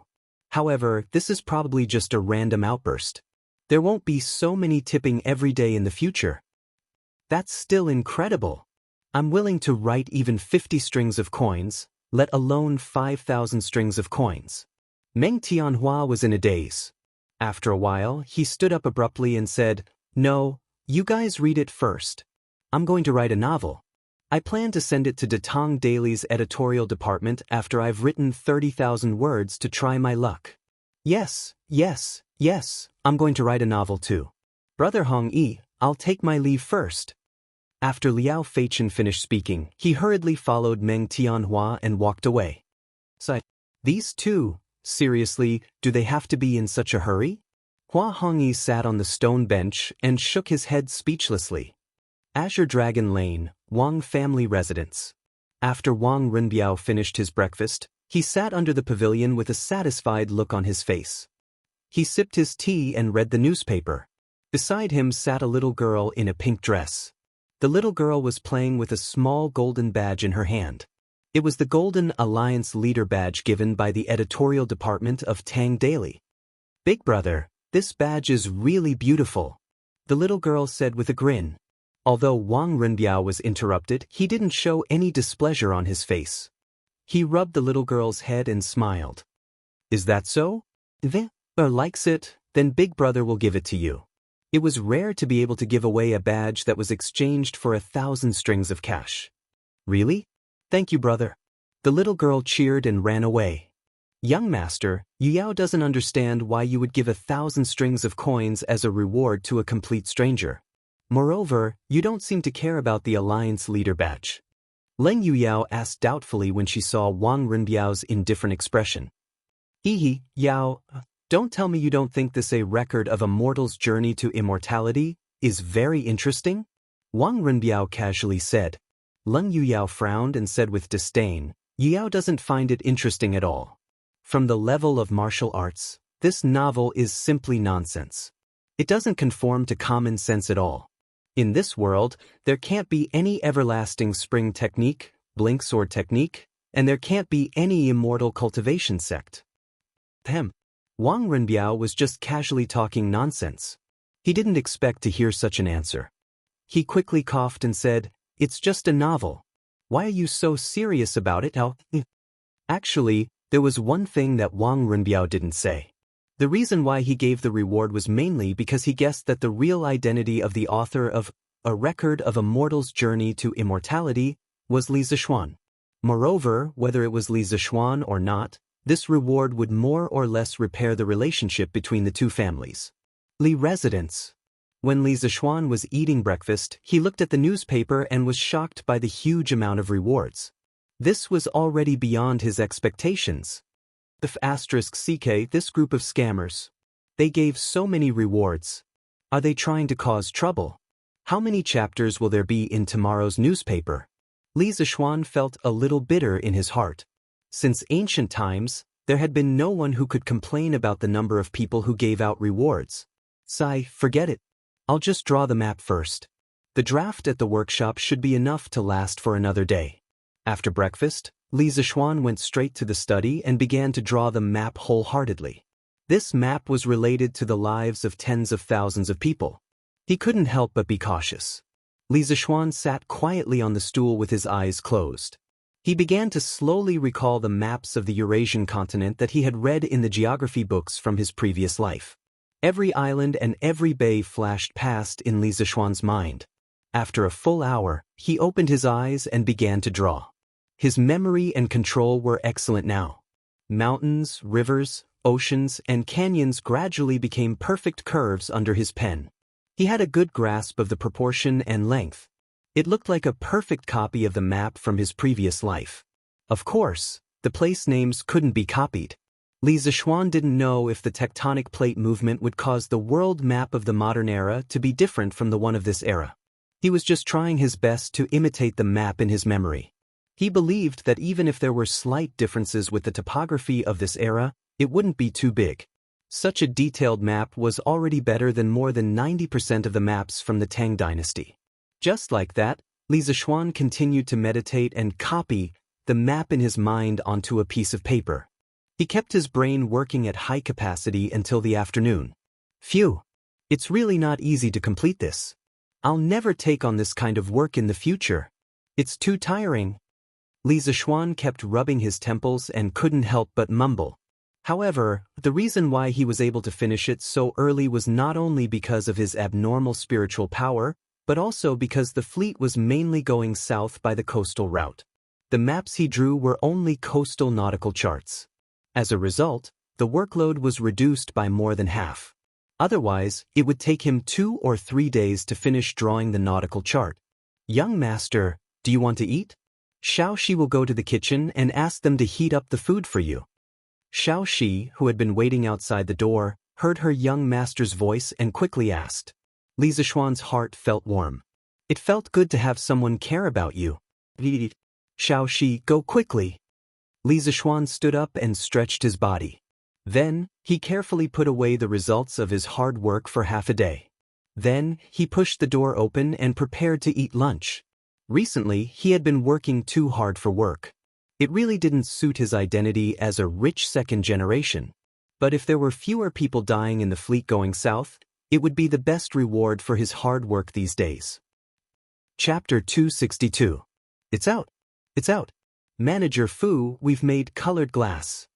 In the workshop of the Strange Interest Pavilion, a middle-aged man with dirty hair and a slightly yellow face ran out of a porcelain kiln excitedly and shouted at Uncle Fu, who was not far away from him. Faubert stayed up late last night and couldn't stand the high temperature in the kiln during the day. After all, he was old. He stayed in the kiln for a while before coming out to catch up on his sleep while waiting for the news.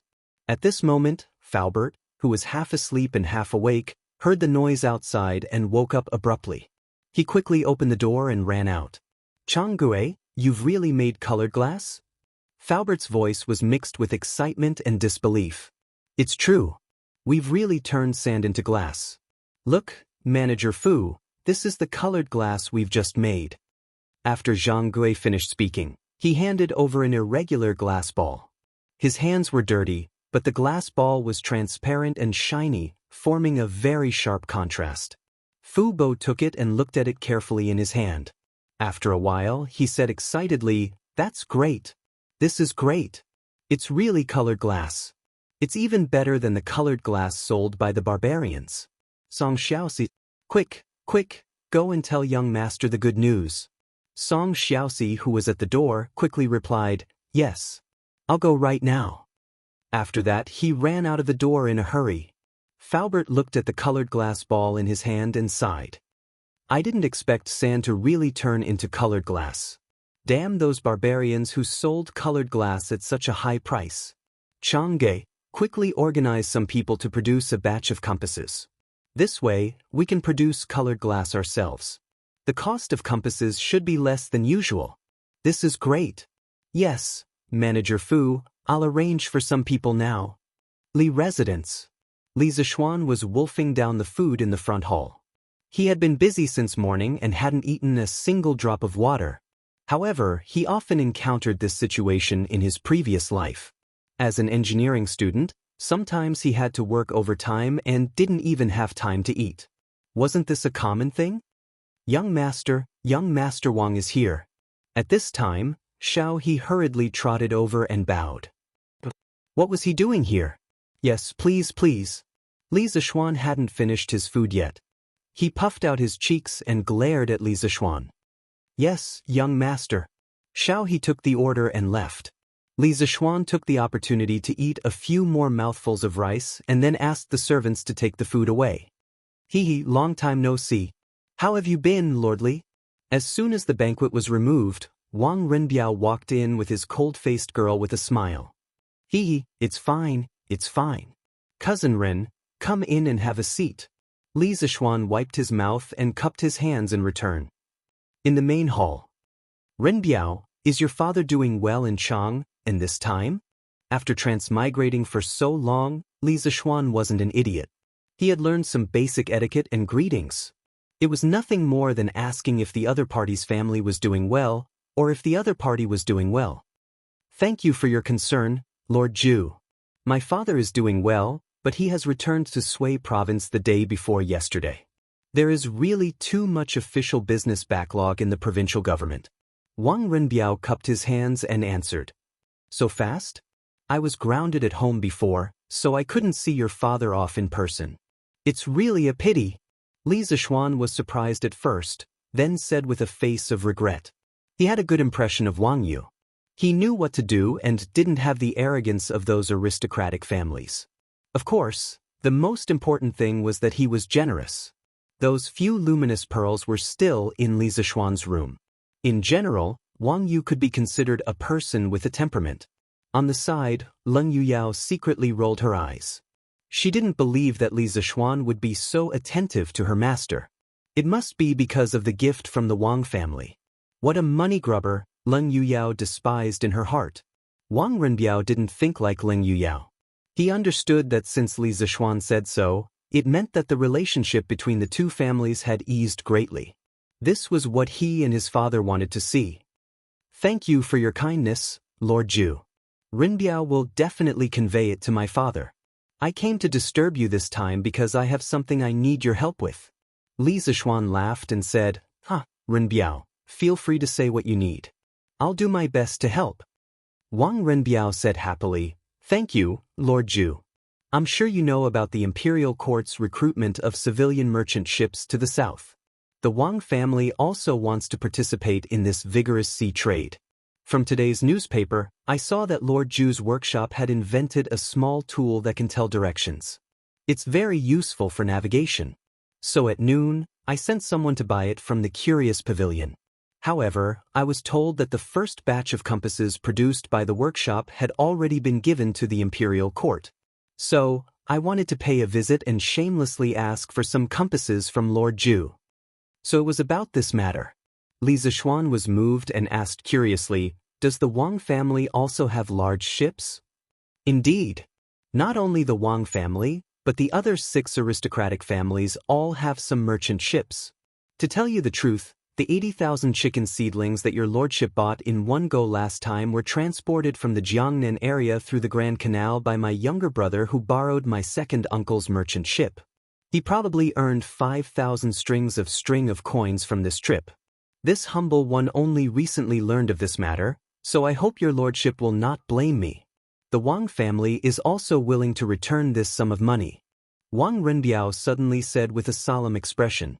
Li Zishuan waved his hand and said unconcernedly, No need, no need. It's only 5,000 strings of coins. Besides, those chicken seedlings are worth that price. I'm quite curious to know how many merchant ships the Wang family intends to take out in this sea trade. Wang Renbiao pondered for a moment, then extended 5 fingers and answered, A total of 50. So, I hope that Lord Zhu can make an exception and give the Wang family 50 compasses first. Damn, 50 compasses.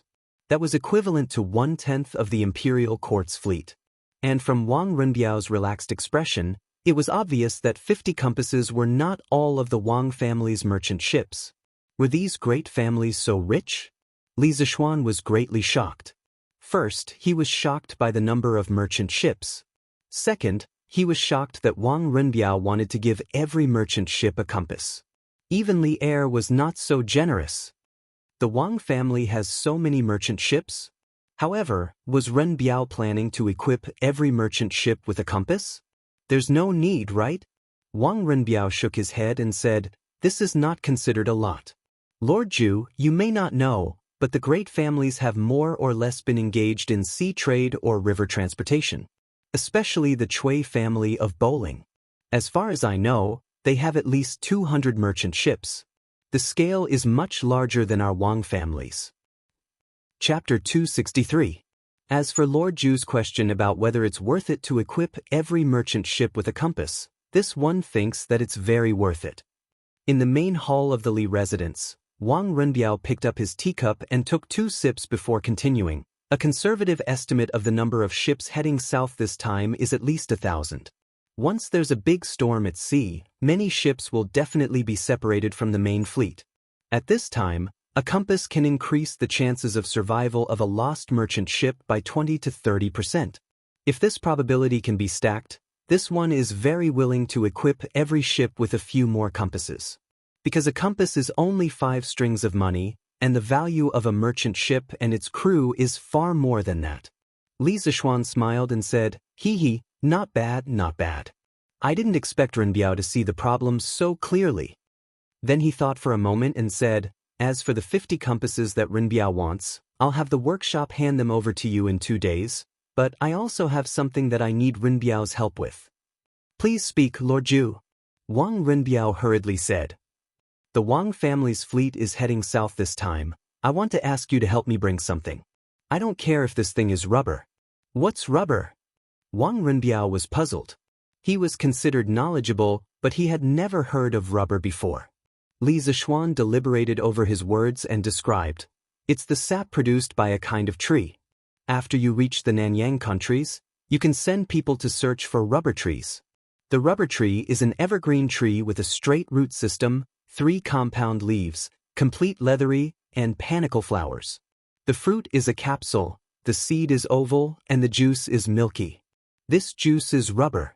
Usually, all you need to do is cut a hole in the bark and put a jar under the hole. Then, you can collect a lot of rubber. Wang Rinbiao and Lin Yuyao's eyes widened. This was the first time they heard of such a magical tree. Why did it sound like a fantasy story? There's actually such a tree in the world? It's amazing! Wang Rinbiao was stunned for a while before he finally sighed. Li Zishuan smiled and said, this rubber tree is indeed a bit magical. It has another name, the weeping tree. When you cut its bark with a knife, a lot of white juice will flow out. It looks like it's crying because of pain. What Li Zishuan said was not nonsense. The word rubber tree originally came from the Indian word kaochu, which meant tree that weeps. Wang Rinbiao exclaimed, interesting, this is really interesting.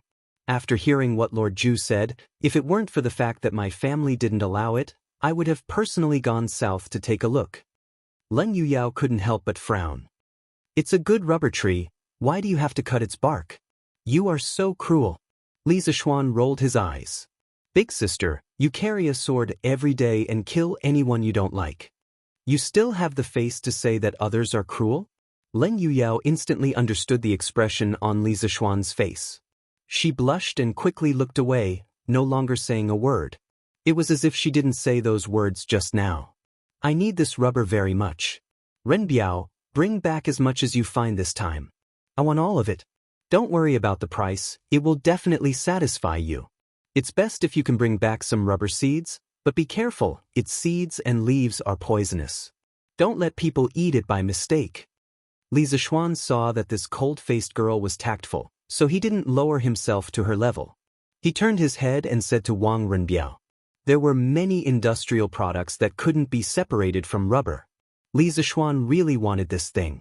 Although rubber was originally produced in the Brazilian Amazon rainforest and had not been introduced to Asia at this time, the climate in Southeast Asia was hot, and there was plenty of sunlight and rain. It had the same climate as the Amazon rainforest, so it was hard to guarantee that there weren't wild and primitive rubber trees. If they found one, wouldn't it be a profit? Especially in Malaysia, this place was a famous rubber kingdom in modern times. The annual production of rubber was the first in the world. Maybe they could really find it. At this time, people certainly didn't realize the value of rubber. The first people to use rubber were the Indians, the oldest inhabitants of America. In 1493, Columbus sailed to Haitian Island in America for the second time. He saw the merry games of the Indians. They were singing songs in a circle and tossing a ball to and fro merrily in tune with the rhythm of the song. When the ball fell to the ground, it actually bounced high. Columbus was surprised. After careful inquiry, he found out that the ball was made of something he had never known before, rubber. Later, when Columbus returned from America, he brought rubber back to Europe. However, at that time, no one in Europe knew what this wonderful thing could be used for besides making games. So, it was sent to the museum and displayed in the exhibition cabinet for people to see as a novelty brought back by Columbus. It wasn't until 1770, when the British chemist and discoverer of oxygen, Priestley, discovered that rubber could erase pencil writing, that rubber officially came into use. About eraser, there's actually another joke. Nowadays, rubber is also used to describe erasers in English. But interestingly, Americans are used to calling erasers erasers, while rubber is used to describe condoms, inside the room.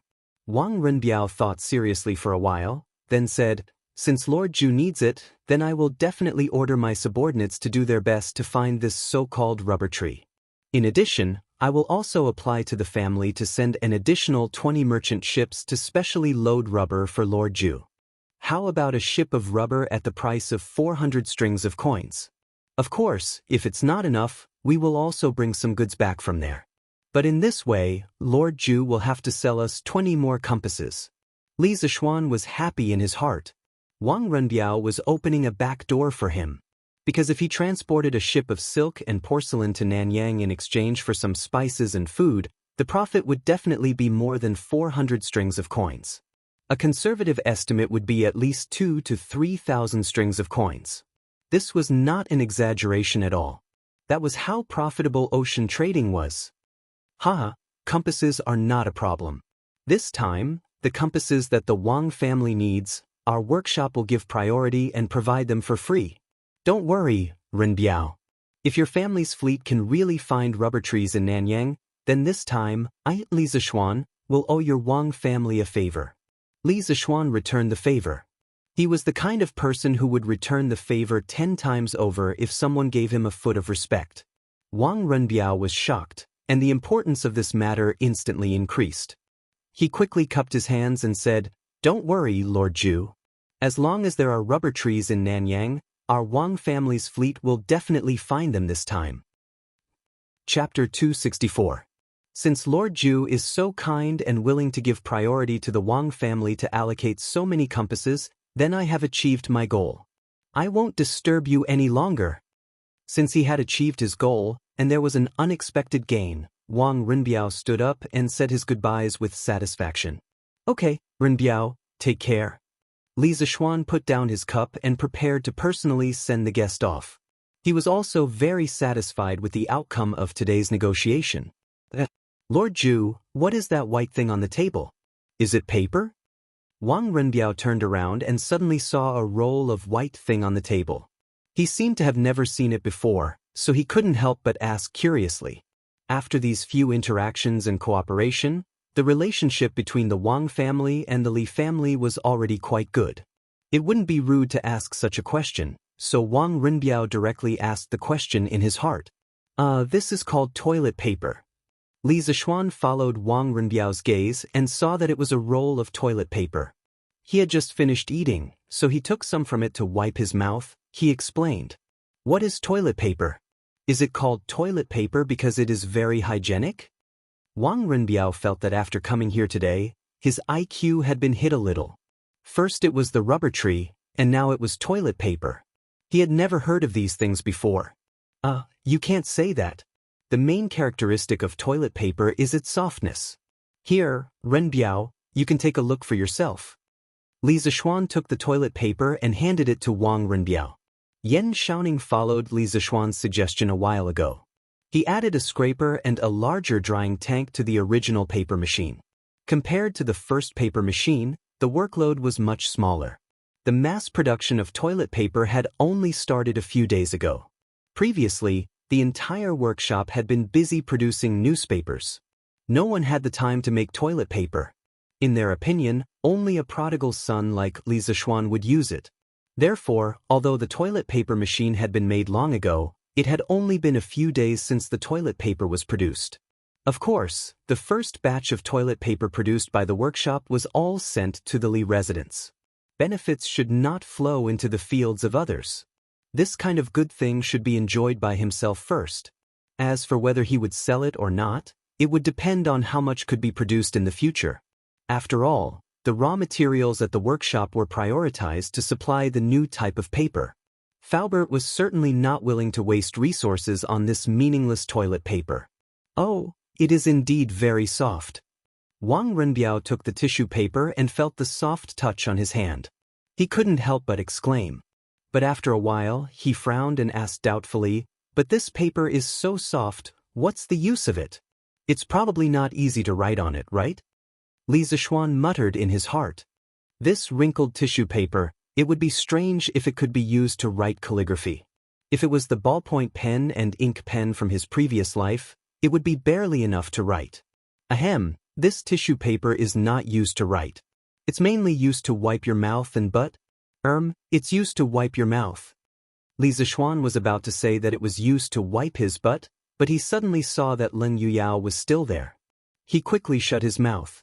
Although he didn't have a good impression of this ice-cold girl, it wasn't good to say that it was used to wipe his butt in front of her.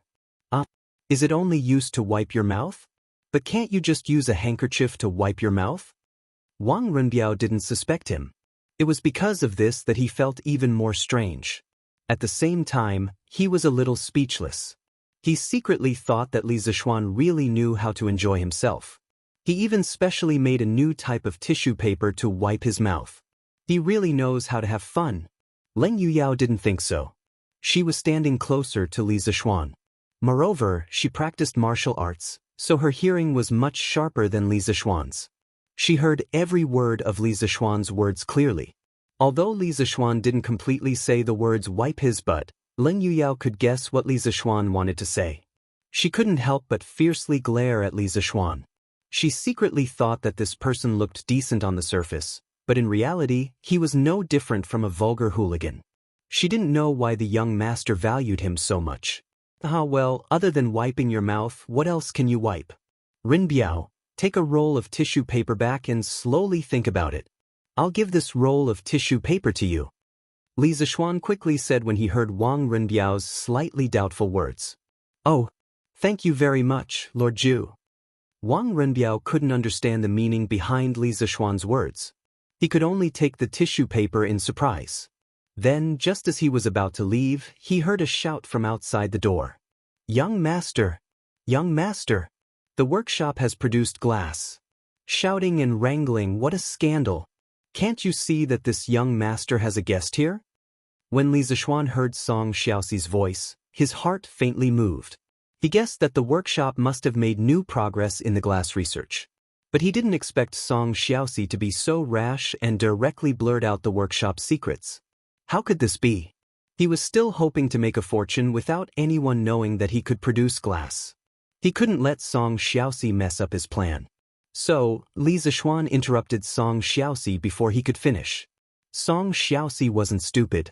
In fact, he was usually very smart. Today, he was just anxious and forgot how to behave. When he heard Li Zixuan's words from outside, he instantly knew that he had been too rash and messed things up. He was so scared that his legs trembled as he entered the house with fear and trepidation. He bowed to Li Zixuan and said, Wang Master, I'm sorry. You can leave now. I'll deal with you later. Li Zixuan was indeed a little angry. He was usually pleasant, but it didn't mean that he wouldn't get angry. It didn't mean that his subordinates could be unruly. Song Xiaoxi really did cross the line today. After Song Xiaoxi obediently retreated to the corner, Li Zixuan looked at Wang Renbiao and smiled. Hee, my family's servants are rude. Cousin Ren, please don't laugh at us. Wang Renbiao's eyes flashed and he quickly said, You're too kind. It's mainly because Lord Zhu treats people with generosity. Since Lord Zhu has something to do, Renbiao will take his leave now. Li Zixuan didn't purposely ask him to stay. He did have something to do. So, he cupped his hands and said to Wang Renbiao, Cousin Ren, take care. We'll meet again when we're free. Wang Renbiao smiled and replied. Then he took Leng Yuyao and was about to leave the main hall. Before Leng Yuyao left, she looked at Li Zixuan with disdain. Li Zixuan was really confused. He didn't do anything wrong today and didn't harm the little girl. You used this toilet paper to wipe your mouth. You're so disgusting. Leng Yuyao said in a voice that only the two of them could hear. After that, she didn't give Li Zixuan a chance to explain and left Li Zixuan alone in the wind. No, Li Zixuan almost vomited blood. Big sister. You misunderstood, okay? This toilet paper is not like a handkerchief that can be washed and used again. My toilet paper is only for one-time use. How is it disgusting? Chapter 265. Young master. I know I'm wrong.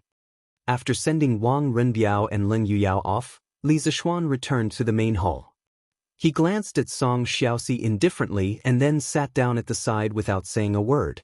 Song Xiaoxi's heart was flustered and he felt uncomfortable all over. He trembled as he came over, cupped his hands and bowed. Didn't Steward Fu tell you that everything about Lioli is a secret of the workshop? Li Zixuan took a sip of water and asked. Young master, Steward Fu said that I was in a hurry, so, Song Xiaoxi hurriedly explained. A secret is a secret. Under no circumstances can you reveal the secrets of the workshop. If you can't keep it a secret, then there will be no place for you in the workshop in the future. Because you will harm the interests of all the workers in the workshop. Li Zixuan said coldly. Bang. After hearing that, Song Xiaoxi was so frightened that his legs turned to jelly.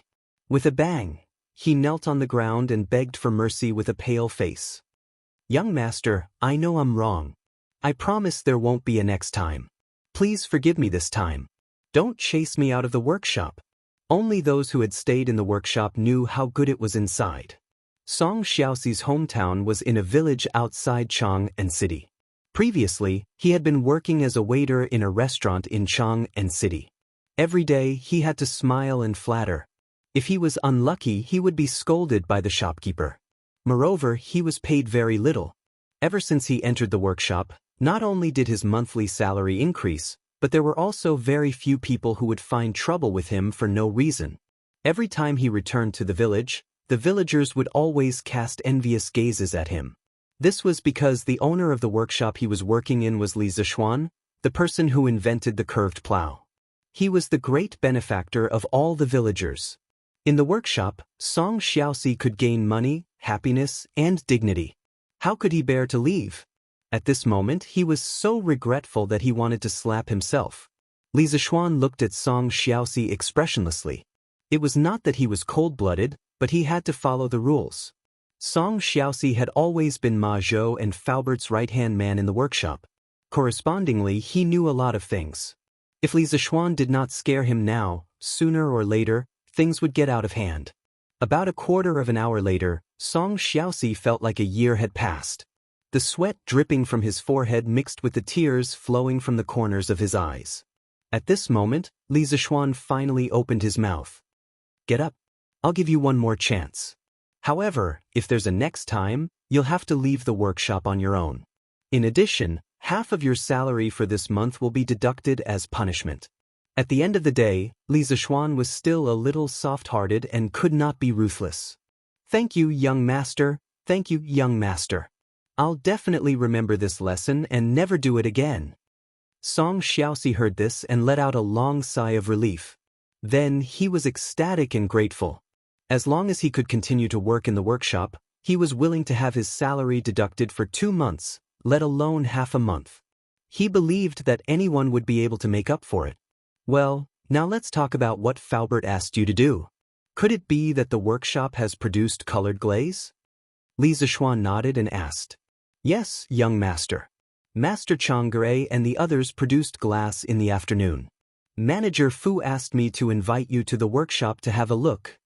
Song Xiaoxi stood up, wiped away his sweat and tears, and quickly answered. Well, very good. Then come with me to have a look. Young master, you're here? In the workshop of the Strange Interest Pavilion. Faubert received a message from a servant and quickly came out to greet him. Well, Faubert, did you stay up late last night? I've already told you that your health is more important. You don't have to worry about the glass. Why didn't you listen to me? Li Zixuan looked at Faubert's complexion and knew that he must have stayed up late last night, so he tried to persuade him. Thank you for your concern, young master. Actually, I didn't stay up late last night. Even if you asked me to stay up late, I couldn't stand it. I'm old. Chang'an and the others didn't sleep at all last night to produce the glass. Fortunately, God rewards those who work hard. This afternoon, they produced the glass. Young master, do you want to go and have a look? Although Uncle Fu had 2 dark circles under his eyes, his expression was slightly excited. Clearly, he knew very well how much wealth it would bring him if he could produce colored glass. Well, of course, I'll go and have a look. Li Zixuan had always attached great importance to these skilled old craftsmen. They were the key executors of the workshop's products, leading the way in this era. It was very necessary to pay them a visit. Following Faubert to an earthen porcelain kiln in the depths of the workshop, Faubert introduced, Young master, this used to be used to produce porcelain. Yesterday, you said that you wanted to produce glass, So I had people modify this kiln and use it to produce glass. Li Zishuan nodded and smiled. Well, this is pretty good. How could porcelain make as much money as glass? Li Zishuan was well aware of the situation. Changge, Yongfu, and Hua, the boss is here to see you. Walking into the kiln, oh, it should be called the glass kiln now, Faubert shouted to the 3 dusty craftsmen inside. Li Zishuan felt a wave of heat and dust hitting his face. He quickly covered his mouth and nose and unbuttoned his clothes to cool down. Oh, the boss is here? Greetings, boss. Greetings, boss. The 3 craftsmen inside heard Faubert's voice and turned to look at the door. Seeing that Li Zishuan had come personally, they quickly put down their work and ran over, bowing to Li Zishuan. Oh, no need to be so courteous. No need to be so courteous. The 3 of you have worked hard. Li Zishuan gave up on covering his mouth and nose. Otherwise, others would think that he disliked them. The 3 of you have contributed greatly to the workshop's production of glass. In our workshop, those who contribute should be rewarded. Faubert, in the future, the workshop will take out a sum of money to reward those who make breakthroughs in the workshop's original techniques. This time, each of the 3 craftsmen will be rewarded with 200 strings of cash. Li Zishuan continued. This was something he had thought about a long time ago. With great rewards, there would definitely be brave men. This was the only way to encourage everyone in the workshop to strive for technological advancement and innovation. The workshop would also be able to earn more money. Boss, this can't be done. Upon hearing that Li Zishuan was going to reward each of them with 200 strings of cash, Changge, Yongfu, and Enhua paled in fright and froze on the spot. Changge was the first to react. Boss, you were the one who came up with the method of firing the colored glaze. We just followed your instructions and did it step by step. We really didn't contribute anything. This old man is ashamed to accept these 200 strings of cash. Chapter 266. Yes, boss, we can't accept these 200 strings of cash. Yes, boss, please take back your order. In the workshop, Yongfu and Enhua hurriedly agreed. 200 strings of cash was too much. It was enough to buy a small house in Chang. Ha, you don't have to refuse. Although I was the one who proposed the method of baking the glaze, you 3 have to figure out the specifics of the production. Therefore, these 200 strings of cash are what you deserve. I've already made up my mind. You can take the money without worry. Li Zishuan said with a smile. In his heart, he was lamenting the sincerity of these people. In his previous life, if a boss wanted to give a bonus to his employees, anyone who refused would become a fool in everyone's eyes. Li Zishuan chatted with the 3 for a while, asking if their families were in trouble and if their families were doing well. Then, he followed Faubert out of the glaze kiln. It was too hot in the kiln, and there was a lot of smoke and dust. On the one hand, it was the smoke from the fire, and on the other hand, it was the dust from the sand. It couldn't go on like this. If it went on for too long, it would cause lung disease. Faubert, I'll draw something that can cover the mouth and nose in a while. Go find a tailor to make it. In the future, everyone who enters the glaze kiln must wear this thing to prevent the smoke and dust from being inhaled by the workers. After leaving the glaze kiln, Li Zishuan greedily took a deep breath of the fresh air outside. Then, he said to Faubert that it was necessary to wear a mask in this kind of workplace. Faubert asked curiously, Young master, why do you have to do this? Brick and porcelain kilns have a lot of smoke and dust. The craftsmen have long been used to it. It's fine. Even if they're used to it, it won't do. Li Zishuan said decisively, I call this thing a mask. Faubert, have the tailor make a batch. In the future, whoever enters the glaze kiln without a mask will be kicked out of the workshop. In addition, after the matter of the compass is settled, the glaze kiln will also need to be remodeled. Think of a way to reduce the smoke and dust inside the glaze kiln as much as possible. Young master, isn't this system too harsh? You want to chase me away if I don't wear a mask? Only then did Faubert realize that Li Zishuan was actually serious. He couldn't help but be flabbergasted. Just let them do as you say. If they don't agree, come and find me. Li Zishuan was too lazy to explain to Faubert about tuberculosis. He simply said a few words and left with a flick of his sleeves. Faubert looked at his young master's back and was speechless. He wiped the sweat off his forehead and prepared to find a tailor. Oh no, it should be boss. Boss, you're here? Li Zixuan walked out of the small courtyard where the glaze kiln was located and wandered to the back hall, the headquarters of strange culture. In front of a stone table under a pavilion in the courtyard, little Yu came to work today. She saw Li Zixuan at first glance and hurriedly ran over to greet him excitedly. In this courtyard, except for Ma Zhou who took care of her because of Li Zixuan, the rest of the people were quite cold to her. At this time, when she saw Li Zixuan coming over, she couldn't help but feel happy. It was like suddenly seeing an acquaintance after being abandoned in a strange place. Little Yu, how is it? Have you found a place to live? Are you afraid of living alone? Are you used to it? Li Zixuan was thinking about the renovation of the glaze kiln along the way. Unfortunately, he had never been to a kiln in his previous life and didn't know how to reduce the smoke and dust in the room. Suddenly, his thoughts were interrupted by the crisp voice of a girl. He looked up and saw that it was Li Yu, so he smiled and said with concern. Speaking of this, he couldn't help but admire the independence of the ancient people. Children in this era generally had the ability and courage to leave their parents and live alone at the age of 14 or 15.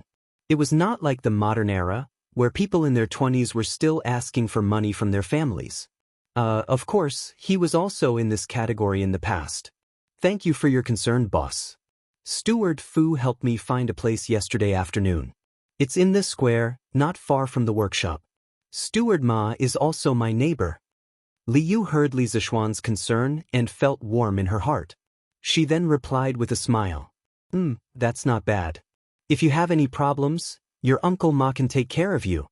Li Zixuan nodded and smiled. The tragic Ma Zhou directly became an uncle-level character. Li Yu smiled and nodded happily. Then she tilted her head and thought for a while and said, yesterday was the first time I lived in such a big house alone. I was indeed a little scared at night. But I plan to wait until I earn enough money, then I will go to the broker house and buy a maid to serve me. This way, I won't have to do laundry and cook, and I won't be scared at night. Li Zixuan was speechless. This little girl really thought of everything. She just found a place to stay yesterday, and today she wants to be a rich family's young lady and find someone to serve her. Her imagination, her mentality, her ambition. He couldn't help but admire her. It's up to you. But you have to earn money first. Li Zixuan mercilessly added another stab. Li Yu, who was immersed in her beautiful fantasy, couldn't help but be stunned when she heard this. However, she quickly smiled again and said, Of course I can earn money. Boss, look, these are the 2 articles I wrote. Do you think they are good enough? I imitated the style of the news on Datang Daily. I also collected the information myself. I didn't make it up. Then Li Yu handed over a few manuscripts. From your tone, you seem to be quite confident. Then let me see. Li Zixuan suddenly became interested. He took the manuscripts and said with a smile. Then he took a look and saw the title of the first article. Rich family's prodigal son became a monk for his lover. Seeing this title, Li Zixuan suddenly staggered and almost burst out laughing. There was no other reason except that this title was very similar to a meme he saw in his previous life. It was a very famous title party. Title: Rich family's prodigal son became a monk for his true love. Content: Dream of the Red Chamber. Similar ones there were. Title: Story of 3 women and 105 men. Content: Water margin. Title: Cruel: The shocking murder of a beautiful girl who was burned to death by a match. Content: The little match girl. What's wrong, boss? Could it be that little Yu didn't write it well? Li Yu asked nervously when she saw Li Zixuan's strange expression. No, it's good. Let me see it again. Li Zixuan quickly waved his hand and denied. Oh. Li Yu responded and then walked to the side, quietly waiting for Li Zixuan's judgment result. Chapter 267. Putting away his messy thoughts, Li Zixuan began to read the article seriously. Of course, it was undeniable that the title of Li Yu's article was very good. Compared to the later dynasties, the Tang dynasty was more open. The common people liked to listen to love stories. Li Yu's title alone was enough to attract people to continue reading. After a while, Li Zixuan finished reading the first article. He nodded, then shook his head. Li Yu was happy to see Li Zixuan nod, but Li Zixuan shook his head again. The smile on Li Yu's face froze. Boss, what do you think? Why are you nodding and shaking your head? Li Yu asked. Li Zixuan glanced at Li Yu and said, I nodded because I think your article title is very good. As for the content, it's not bad. Not bad? Then does boss think that my content can be written even better? Li Yu immediately found the key to the problem from the two adjectives Li Zixuan used. Hey, smart. Li Zixuan praised, then explained, I can't deny that the story you chose is very attractive. It's clear from the beginning to the end, but in my opinion, it's not enough. Li Yu looked at Li Zixuan curiously. Li Zixuan smiled and led Li Yu to the pavilion. As they walked, he said, Brother Li, don't worry. Hee, little fishy, don't be unconvinced. There's a reason why I said that. First of all, your entire article gives people the feeling of looking at flowers on horseback. Your description of the incident is very general, very broad, and very boring. This directly causes your entire story to lack a sense of immersion. You have a good topic, but you don't describe a complete story with characters and emotions. The readers will only feel like they're chewing wax. Li Yu held onto the stone table, lowered her head and muttered, Is it that bad? Li Zixuan sat down and smiled. It's not that bad. The reason why I'm telling you so much today is for your own good. Of course, more accurately, it's because I want you to earn more money. Do you still want to hear more? Boss, please say it. When she heard about money, Li Yu's interest was immediately piqued. The depression she felt from being defeated by Li Zixuan was swept away. Hee, you little brat. Li Zixuan couldn't help but laugh. If I were to write about this topic, I could write at least 30 to 40,000 words and publish it in the newspapers for 5 to 6 consecutive issues. You see, the part where the rich Mo Wuck and the peasant Xu Yinglian met, you can write more about how Xu Yinglian was at home and how she was bullied by the village bullies. How helpless and hopeless she was. Also, when Mo Wuck saw Xu Yinglian's peerless beauty, how shocked he was. Of course, the most important part is the part where Mo Wuck stood up to save Xu Yinglian. You must write in detail. Such an important part, how can you write it all in just 2 sentences? Your foreshadowing is all for Mo Wuck to act pretentious and slap the face. Pooey, it's for the hero saving the beauty.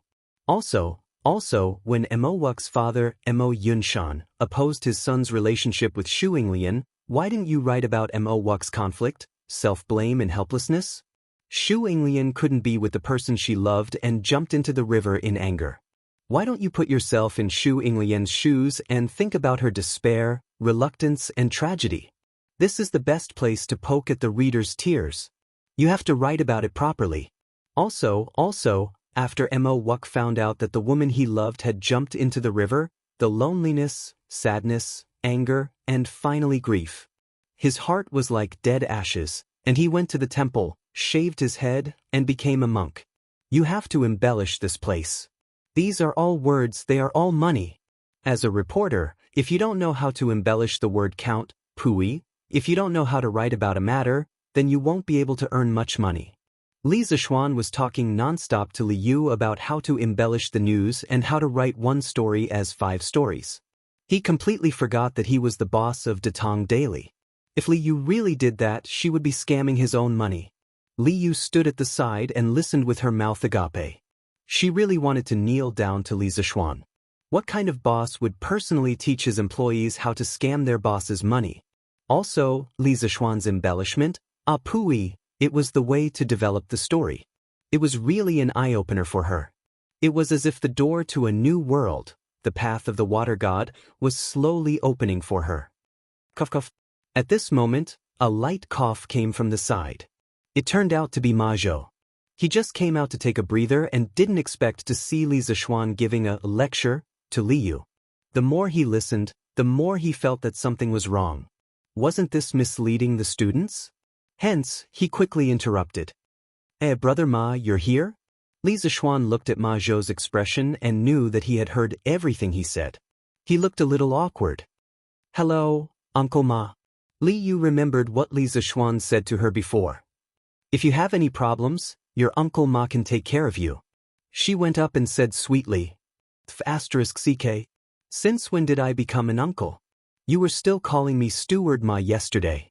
Ma Zhou had just taken 2 steps when he heard Li Yu's words. He instantly staggered and cursed in his heart. If it wasn't for Li Zixuan's quick reaction and raised his hand, he would have fallen flat on his face. "What's wrong? Is it wrong for the little girl to call you that? Brother Ma, why do you have such a big reaction?" Li Zixuan teased with a mischievous smile. Ma Zhou was speechless. What else could he say? He could only curse Li Zixuan in his heart. He was sure that Li Zixuan was the one who taught Li Yu this. "Is there anything important that Lord Zhu came here today?" Ma Zhou calmed himself down and asked. There's no hurry. Let me finish reading little Yu's news first. There's still one more." "Oh, Brother Ma, you came at the right time. Come and see what little Yu's news is like." Li Zixuan passed the news article that he had just finished reading, "Rich Man Turns to Buddhism for Lover," to Ma Zhou. He then picked up the other news article and started reading. Ma Zhou was helpless and could only be patient. He sat down and began to watch the news. F***ck. This little girl is stirring up trouble. Li Zixuan almost screamed when he saw the second news article's title. It was because the title was too shocking.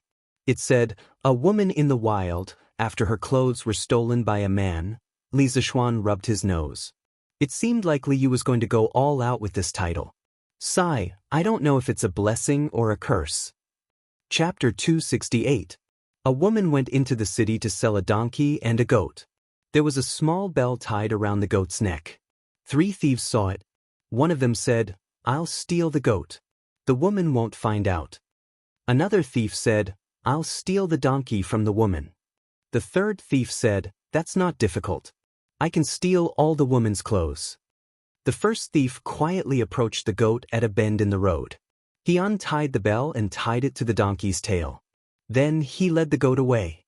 The woman looked around and found that the goat was gone. She began to look for it. At this time, the second thief came to the woman and asked her what she was looking for. The woman said that she had lost a goat. "I saw your goat," said the thief. "Just now a man was leading a goat into this wood. We can still catch him." The woman begged the thief to help her lead the donkey while she chased after the goat. The second thief took the opportunity to lead the donkey away. When the woman came back from the forest, she found that the donkey was gone. She walked on the road and cried. As she walked, she saw a man sitting by the pond. He was also crying. The woman asked him what happened. The man said, "They asked me to take a bag of gold to the city. I was too tired. I sat by the pond to rest and fell asleep. In my sleep, I pushed the bag into the water." The woman asked him why he didn't go down and fish up the bag. The man said, "I'm afraid of water because I can't swim. If anyone wants to fish up this bag of gold, I'll give him 20 gold ingots." The woman was overjoyed. She thought, "It's because someone else stole my goat and donkey that God gave me happiness." So, she took off her clothes and dived into the water. However, she couldn't find the bag of gold no matter how hard she tried. When she climbed out of the water, she found that her clothes were gone. It turned out that the third thief had stolen her clothes. Under the pavilion in the workshop, Li Zixuan read the second article written by Little Fishy. A woman in the wild after her clothes were stolen by a man. He was lost in thought for a moment. There was no doubt that this news article was a complete clickbait. The content was completely different from what you would think when you first saw the headline. But behind this piece of news, there was actually a trace of philosophy. This way, the entire piece of news was instantly raised to a whole new level. This Li Yu's perception was not low. "Little Yu, who told you this story?" After a moment of silence, Li Zixuan looked up and asked. Li Yu replied, "I heard this from an auntie in our shop yesterday. The incident happened to a woman from her family. I thought that if this incident could be written, everyone might be able to understand a lot of things after reading it. For example, greed will always be punished. Don't trust people easily. Trust people easily and you will have to pay the price." Not bad. You've come up with new tricks for the news. Li Zishuan nodded and praised. His previous purpose of publishing the newspaper was to entertain the public and at the same time, attract investors and make some money. He did not expect Li Yu to be able to draw parallels and trigger another function of the newspaper, which was to educate the public. Moreover, she used a very lively and interesting method to educate the public. This was really rare. This girl's way of thinking was always very unique and creative. Hee, thank you for the compliment, boss. So boss, did I pass? Can I be a reporter for Datang Daily in the future? Li Yu heard Li Zishuan's praise and immediately beamed with joy. You passed on my side. Brother Ma, what do you think? Li Zishuan turned his head to look at Ma Zhou and asked. I think it's okay. These two articles have already captured some of Lord Ju's essence. Little Yu is indeed qualified to enter the editorial department of Datang Daily. Ma Zhou nodded and smiled. That's good. Little Yu, you'll work under Steward Ma from now on. Your salary will be based on what I've told you before. The more you work, the more you get. Li Zishuan heard Ma Zhou's agreement and said to Li Yu. Oh, thank you, sir. Thank you, Uncle Ma. Li Yu heaved a sigh of relief and cheered. Ma Zhou could not help but feel that he had aged a few decades in an instant. Little Yu, you still owe me 5 strings of money before. You have to work hard to repay your debts. Li Zishuan deliberately teased. He did not care about that little bit of money. He said that purely to tease this little girl. I know. Li Yu pouted and said with dissatisfaction. Brother Ma, how's the compilation of the dictionary going recently? After teasing Li Yu for a while, Li Zishuan left the pavilion and followed Ma Zhou into the house and asked. Lord Ju, the compilation of the dictionary is almost half done. It is estimated that it will be completed in half a month. Ma Zhou replied confidently. That's fast? Li Zishuan was surprised. He thought that the amount of work required to compile a dictionary was so huge that it would take at least 1 or 2 years to complete it. He did not expect it to be so fast. That's true. Crown Prince and King Wei have given us a lot of manpower and resources to compile the dictionary. Moreover, the dictionary that we are compiling this time is mainly based on the foundation of Shuo Wenjiezi. We have also introduced pinyin and perfected the definitions of some words. In fact, the workload itself is not huge. That's why the progress is so fast. Ma Zhou explained with a smile. Oh, I see. Li Zishuan nodded thoughtfully. After a while, he asked, Brother Ma, how are things at Chitsu Culture recently? How many books can we supply to them every day? Ma Zhou was now one of the higher-ups of Chitsu Culture, so he was very clear about these things. He answered without thinking. Without hesitation, he replied, Recently, the printing department has hired a lot of new people. The scale has expanded a lot. Now, we can supply about 2,000 books to Chitsu Culture every day. The variety and quantity of books will continue to expand.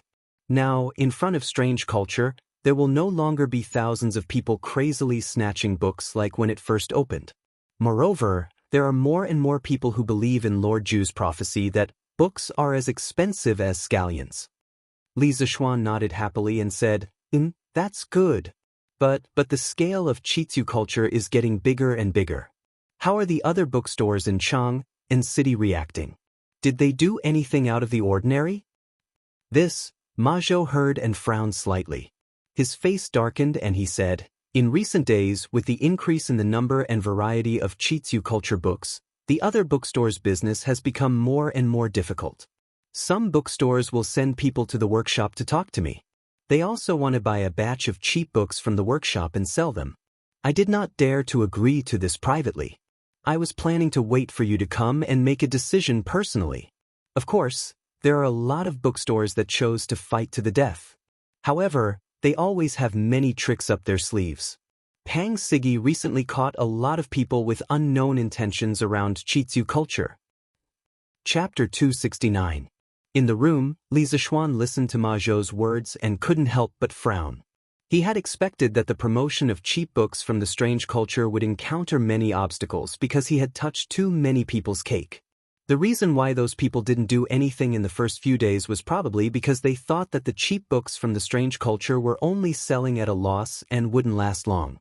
But after so many days, the supply of books from the strange culture had increased instead of decreased. Those people naturally couldn't sit still when they saw this.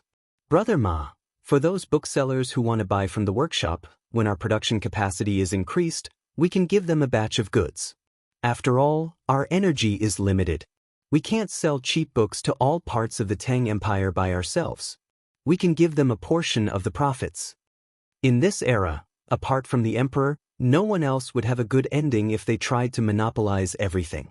Of course, even Li Er himself couldn't just do whatever he wanted.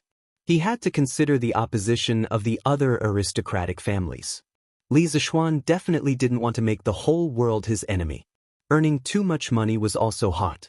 Leaving a mouthful of soup for others was also leaving a way out for himself.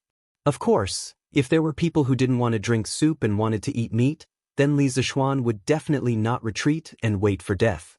Yes, Lord Ju's words are reasonable. This Ma also thinks so. Ma Zhou nodded and said with relief. He was older than Li Zishuan and naturally knew more about the ways of the world. He was relieved that Li Zishuan could make this choice. This was because he was worried that Li Zishuan would make some unwise decisions because of his youth. Then Brother Ma, do you have any good ideas for those people who have bad intentions? To be honest, other than strengthening the patrols around the strange culture, I don't have any good ideas for the time being. Li Zishuan sighed deeply in his heart. He didn't like this kind of scheming. His original intention of establishing the strange culture was to let the poor people afford to buy books. From the beginning to the end, he didn't want to fight with anyone. If he accidentally hurt someone in the process, then he could only say sorry. Lord Ju, the people that Pang Sigi arrested previously have been transferred to the Supreme Court. However, we didn't get any results from the interrogation. We also didn't find any evidence of their bad intentions. The current situation is that they are in the dark while we are in the light. We don't know their intentions and plans. We can only block soldiers with arms and water with an earth weir. Ma Zhou pondered for a while but couldn't think of a good idea. He shook his head and said with a frown, "Then Brother Ma, please keep an eye on the strange culture. If there's anything, feel free to find me." Li Zishuan patted his butt in annoyance and prepared to leave. "No problem." Chongren Lane, Zhang Sun Wuji's house. "Old Master, there are more and more types of books in the strange culture now. The quantity is also increasing. Moreover, they don't show any signs of losing money. The supply of books is also endless. I estimate that the cost of their books is probably very low. Otherwise, they wouldn't be able to continue selling at such a low price for so long. Now, there are already many bookstore owners who have gone to look for the manager of their workshop. They want to purchase a batch of cheap books from them and bring them back to sell. They want to make a profit from the difference." Wu Mingyang, the shopkeeper of Mingde Bookstore, was reporting to Zhang Sun Wuji respectfully. "You are right. I have received news that Li Zishuan's workshop has made a paper machine. The paper production speed is very fast, and the cost of their paper is very low. Moreover, they have also mastered a set of cheap and efficient book printing methods. All in all, the price of their books is naturally low." Zhang Sun Wuji's expression was indifferent, and one couldn't tell if he was happy or angry. He clasped his hands behind his back and took 2 steps forward before saying, "Go and contact Li Zishuan. Ask his workshop to supply us with a batch of books. Li Zishuan should give this old man some face. In the future, our bookstore will also sell books at this low price." "Old Master, are you just going to let it go like this?" Wu Mingyang was in disbelief. In his opinion, Zhang Sun Wuji was the brother-in-law of the current emperor. Why would he be afraid of Li Zishuan, a mere county boy? Zhang Sun Wuji's voice gradually turned cold. "What do you want me to do? Do I need you to teach me what to do?" Wu Mingyang could feel the coldness from Zhang Sun Wuji. His legs trembled as he hurriedly said with a trembling voice, I misspoke. Please forgive me, old master. Please forgive me." "Oomph." Zhang Sun Wuji snorted coldly and said, "Leave. I will take my leave." When Wu Mingyang heard Zhang Sun Wuji's words, He felt as though he was pardoned. He didn't even bother to wipe off the cold sweat on his forehead as he hurriedly left. In the house. Come in. How improper of you to lie outside and eavesdrop. Zhang Sun Wuji sat on the stool, took a sip of tea, looked outside the door, and said indifferently, I can't hide anything from father. Just as Zhang Sun Wuji finished his words, a 12-year-old boy immediately came in. He chuckled. Chong, take a seat. Zhang Sun Wuji pointed to a seat beside him and said, It turned out that this boy was Zhang Sun Wuji's eldest son, Zhang Sun Chong. Thank you, father. Zhang Sun Chong obeyed and sat beside Zhang Sun Wuji. Chong, you should have heard the entire story from start to end, right? Come, tell me your opinion. Do you think that I am weak like shopkeeper Wu? Zhang Sun Wuji poured a cup of tea for himself and said slowly. Hearing those words, Zhang Sun Chong sat up straight. He knew that Zhang Sun Wuji was intentionally testing him. Father, I think that father definitely has your reasons for doing so. However, it is definitely not because you are afraid of Li Zishuan. The Li clan only rose up recently after Li Zishuan was conferred the title of Baron. In terms of foundation and strength, the Zhang Sun clan has no reason to be afraid of the Li clan. As for why father chose to avoid them and chose to cooperate with them, I think that father must have other considerations. Zhang Sun Chong replied cautiously. You brat. Zhang Sun Wuji chuckled. Then he shook his head and said, Chong, the matters in this world aren't as simple as what you see. It might seem calm on the surface, but it might be turbulent in the dark. If you want to be invincible, you have to know your enemy as well as yourself. You have to understand as much information about the other party as possible. Then, based on this information, you have to constantly weigh and analyze the situation before you can make the correct judgment. Do you understand? Father is right. I have learned my lesson. Even though Zhang Sun Chong didn't really understand the meaning behind his father's words, he still nodded. Chapter 270.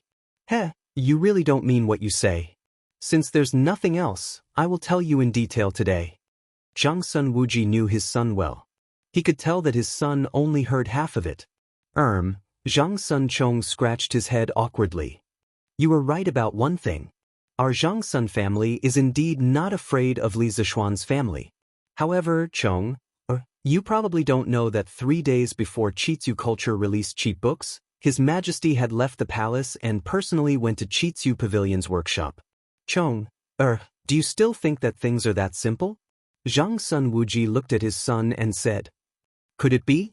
Could it be that His Majesty has some shares in Chitsu Culture? Zhang Sun Chong opened his eyes wide and said in disbelief. Zhang Sun Wuji shook his head and said, That shouldn't be the case. His Majesty has a lot of things to attend to every day. What he has in his heart is Tang Dynasty's vast rivers and mountains. Why would he care about a mere Chitsu culture? However, I have received news that the Crown Prince and King Wei are one of the owners of Chitsu culture. Furthermore, there is one thing that cannot be denied. The expansion of Chitsu culture is something that His Majesty is willing to see. Father, why do you think so? In today's world, aristocratic families have a huge influence on the commoners. There are countless scholars that rely on aristocratic families. In some places, the commoners only know about aristocratic families and not the imperial court. His Majesty is talented and strategic. How could he tolerate them? On the other hand, due to the expensive price of books, it is hard for the commoners to have a bright future. I think that His Majesty wants to borrow Li Zishuan's hand to break the current situation and allow more commoners to be able to afford to study. This point can be seen from the few batches of officials that His Majesty promoted this year. As the Minister of Personnel, Zhang Sun Wuji naturally knew more information than Zhang Sun Chong. Thus, his analysis was more comprehensive and thorough. So that's how it is.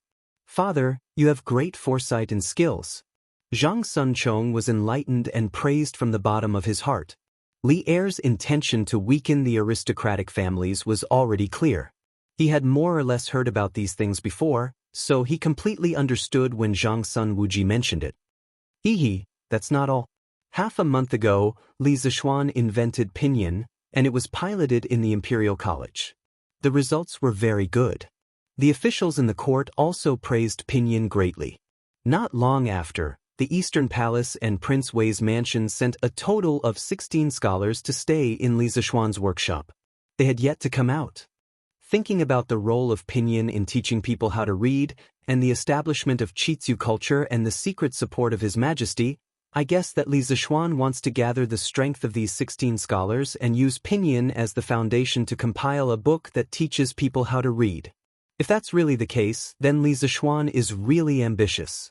Zhang Sun Wuji relied on the clues he had in his hands and deduced layer by layer, as if he was peeling silk from a cocoon. He actually managed to reconstruct the truth of the matter to a close degree. If Li Zishuan was here, he would definitely praise, "Brother, you're awesome." Tisk. Hearing father's words, I suddenly feel that this Li Zishuan is really amazing. After hearing his father's analysis, Zhang Sun Chong felt that Li Zishuan was rather fortunate. Of course he's amazing. Chong, you can interact more with Li Zishuan. Perhaps you can learn a lot from him. Yes, I will. Zhang Sun Chong hurriedly replied. Actually, the network that Li Zishuan has now can't be underestimated. First, it was the Cheng clan, then the Qin clan, the Niu clan, the Yuqi clan, and recently, there's a Li Zishuan. It's said that these few clans have close ties with Li Zishuan. This is also one of the reasons why I'm unwilling to completely fall out with Li Zishuan over a small bookstore. That lad is no longer the same as before. Of course, the most important reason is that the Crown Prince and King Wei are on good terms with Li Zishuan. On the other hand, Li Zishuan can also provide the Crown Prince and King Wei with a lot of support. Chonga, you must remember that only when the Crown Prince ascends to the throne will our Zhang Sun clan be able to prosper. To our Zhang Sun clan, this is the greatest and most important benefit. Zhang Sun Wuji sighed. At this moment, Zhang Sun Wuji wasn't as powerful and influential as Zhen Guan in his later years. Those officials and generals that followed Li Er to conquer the world were mostly still in their prime, and Zhang Sun Wuji wasn't willing to offend them easily.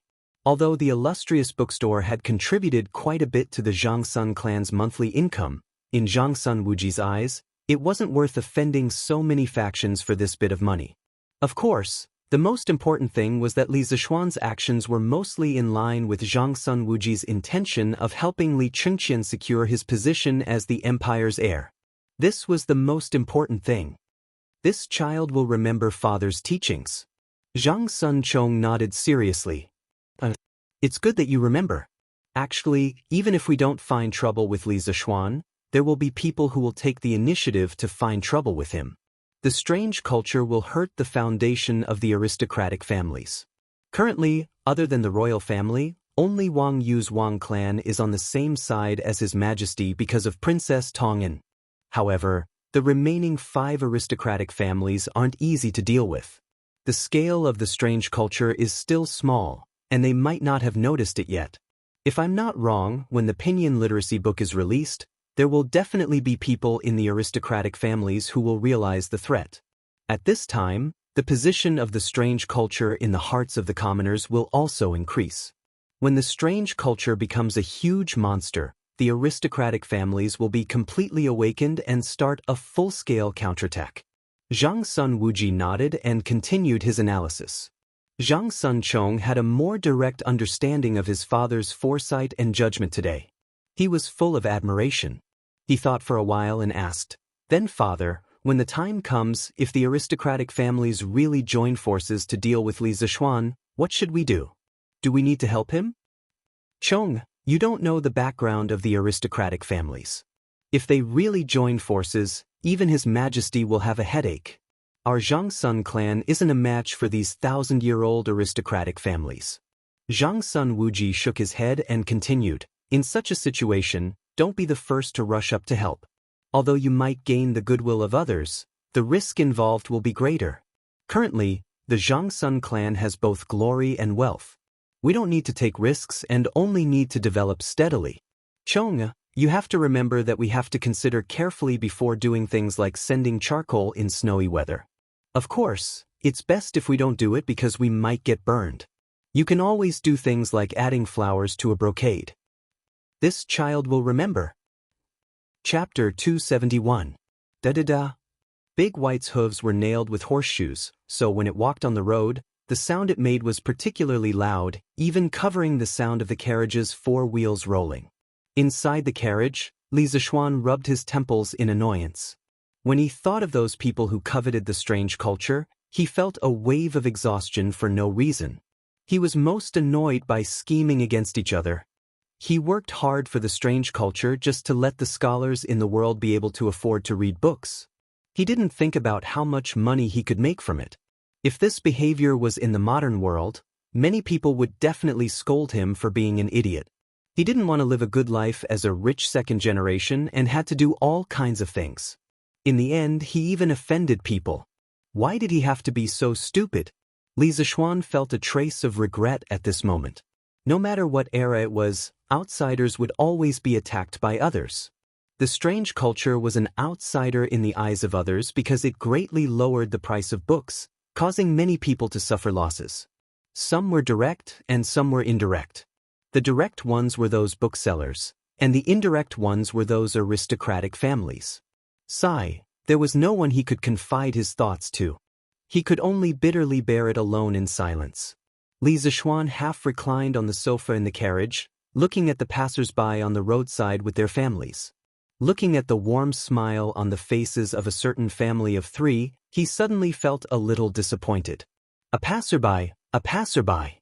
The sound of the zither does not ring, the curtain of spring in March does not lift your heart is a small window tightly closed. My Dada's horse hooves are beautiful mistakes. I am not a returnee, I am a passerby. Right now, he was really like a passerby. He came in a hurry and left in a hurry. We are all passers-by in each other's lives. Li Zishuan slapped his thigh in annoyance. He wondered what Han Yushi was doing now. Although there were only less than 20 days left until the official wedding, Li Zishuan still missed Han Yushi very much. Sigh, this was the inconvenience of the ancient times. In the modern world, there were not so many broken rules. There were many people who lived together before marriage, so who wouldn't let the young couple meet before marriage? Even if the two of them were separated due to unforeseen circumstances, they could still video call each other to ease their lovesickness. However, in this era, it was extremely difficult to make a video call. Not to mention optical fiber communication, he couldn't even make an integrated circuit board in a mobile phone or a computer. It had nothing to do with technology. It was just that the industrial foundation of this era was too weak. No technology could be developed overnight. It had to be slowly accumulated.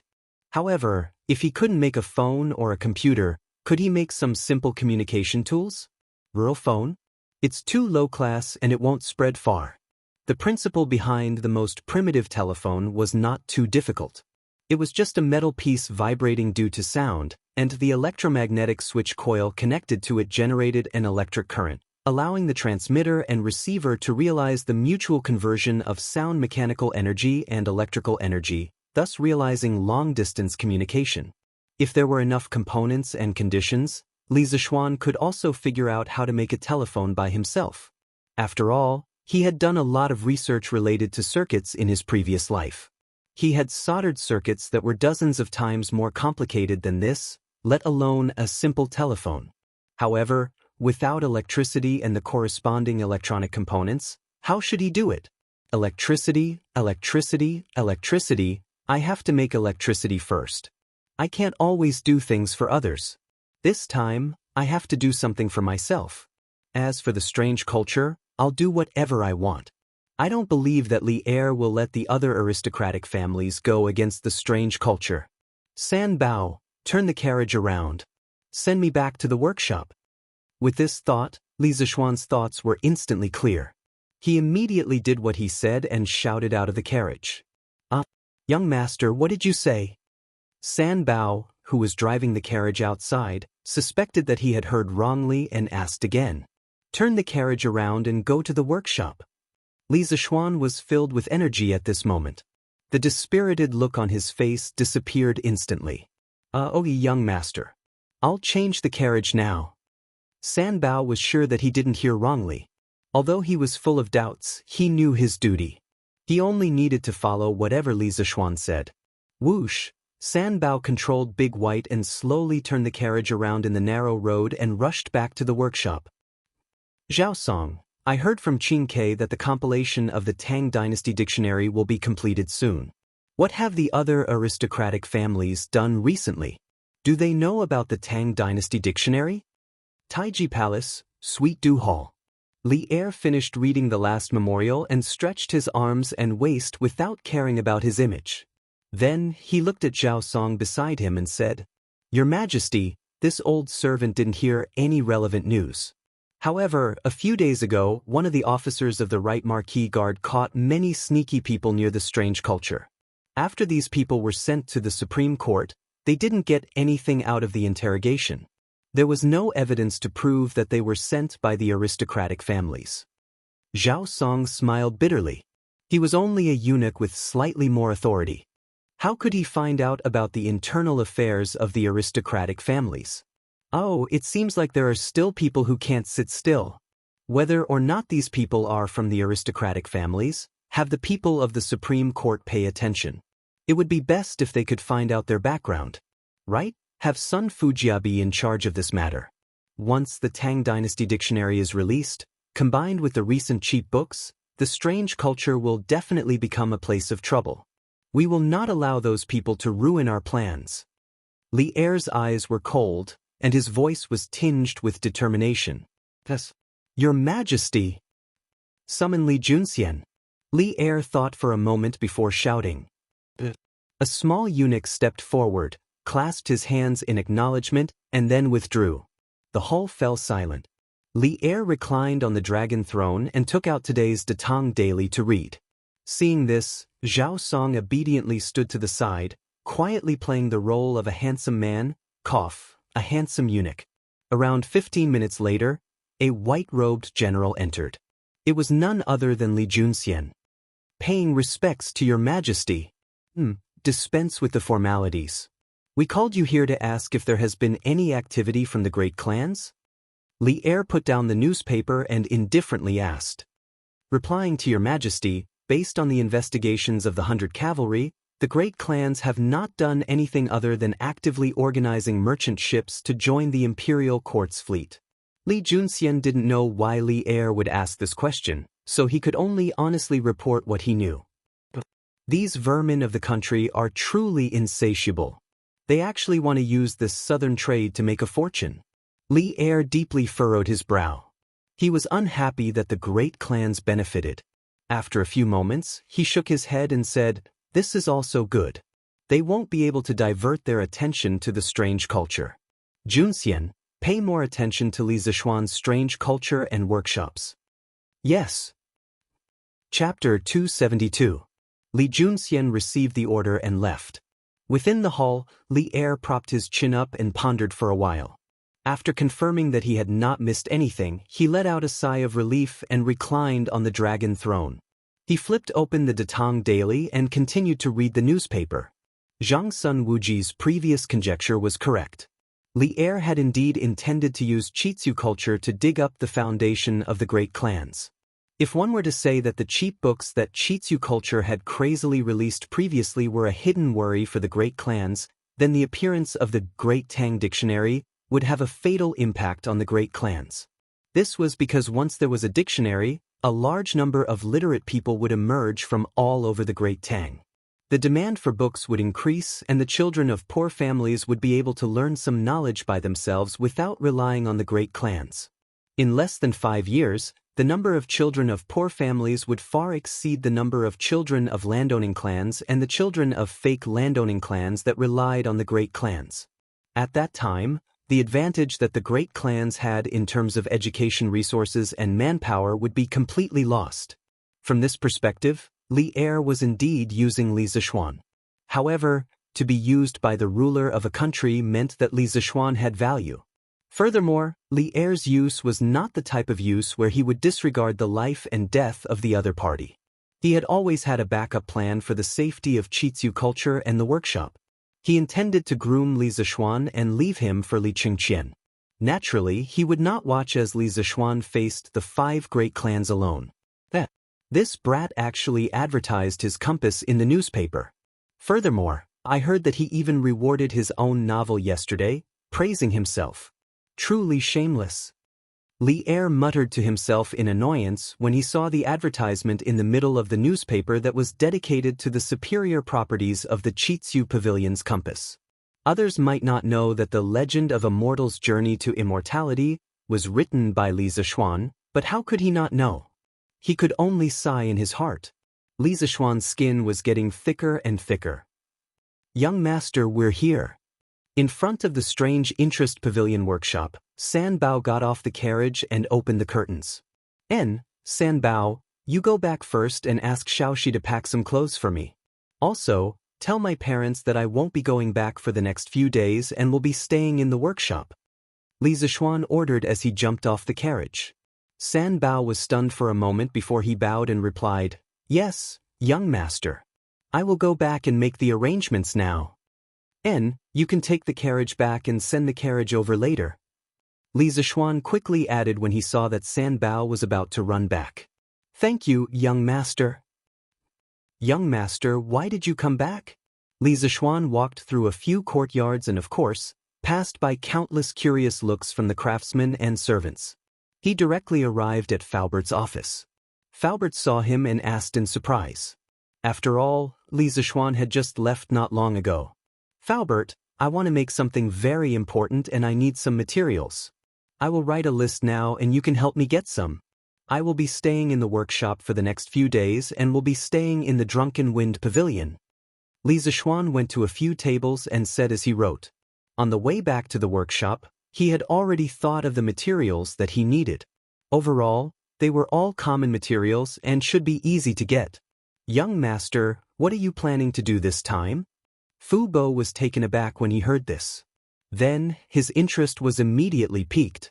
He walked over curiously and asked. After working together for so long, Li Zishuan's products were each more practical and unexpected than the last. He was now completely convinced of Li Zishuan's ability to invent. Unlike when Li Zishuan was building the curved plow, Faubert raised some doubts. Now that he heard that Li Zishuan was going to make something new, he only had curiosity and anticipation in his heart. There were no doubts at all. I plan to make something that transcends time. This will be one of the greatest inventions of the Han family in thousands of years. Li Zishuan paused and thought for a while when he heard that. Hiss! No matter how much Faubert believed in Li Zishuan, his heart couldn't help but waver at this moment. Li Zishuan's words were too big. He saw that Li Zishuan didn't mean to explain, so he quickly came to the door and looked outside cautiously. After making sure that there was no one outside, he carefully closed the door and windows. Fortunately, his office was a standalone building with no outsiders. Otherwise, if Li Zishuan's words were to spread, who knew how much trouble it would cause? Young master, I don't know what you want to do, but please be careful when you speak. Be careful that the walls have ears. An ordinary man is innocent, but treasuring a jade ring will arouse the envy of others. If what you just said is spread out, it will inevitably cause some thieves to covet it. Faubert said with a serious face. I know. Thank you for your concern, Faubert. Li Zishuan shook his head indifferently. He was also a master close to the guru realm.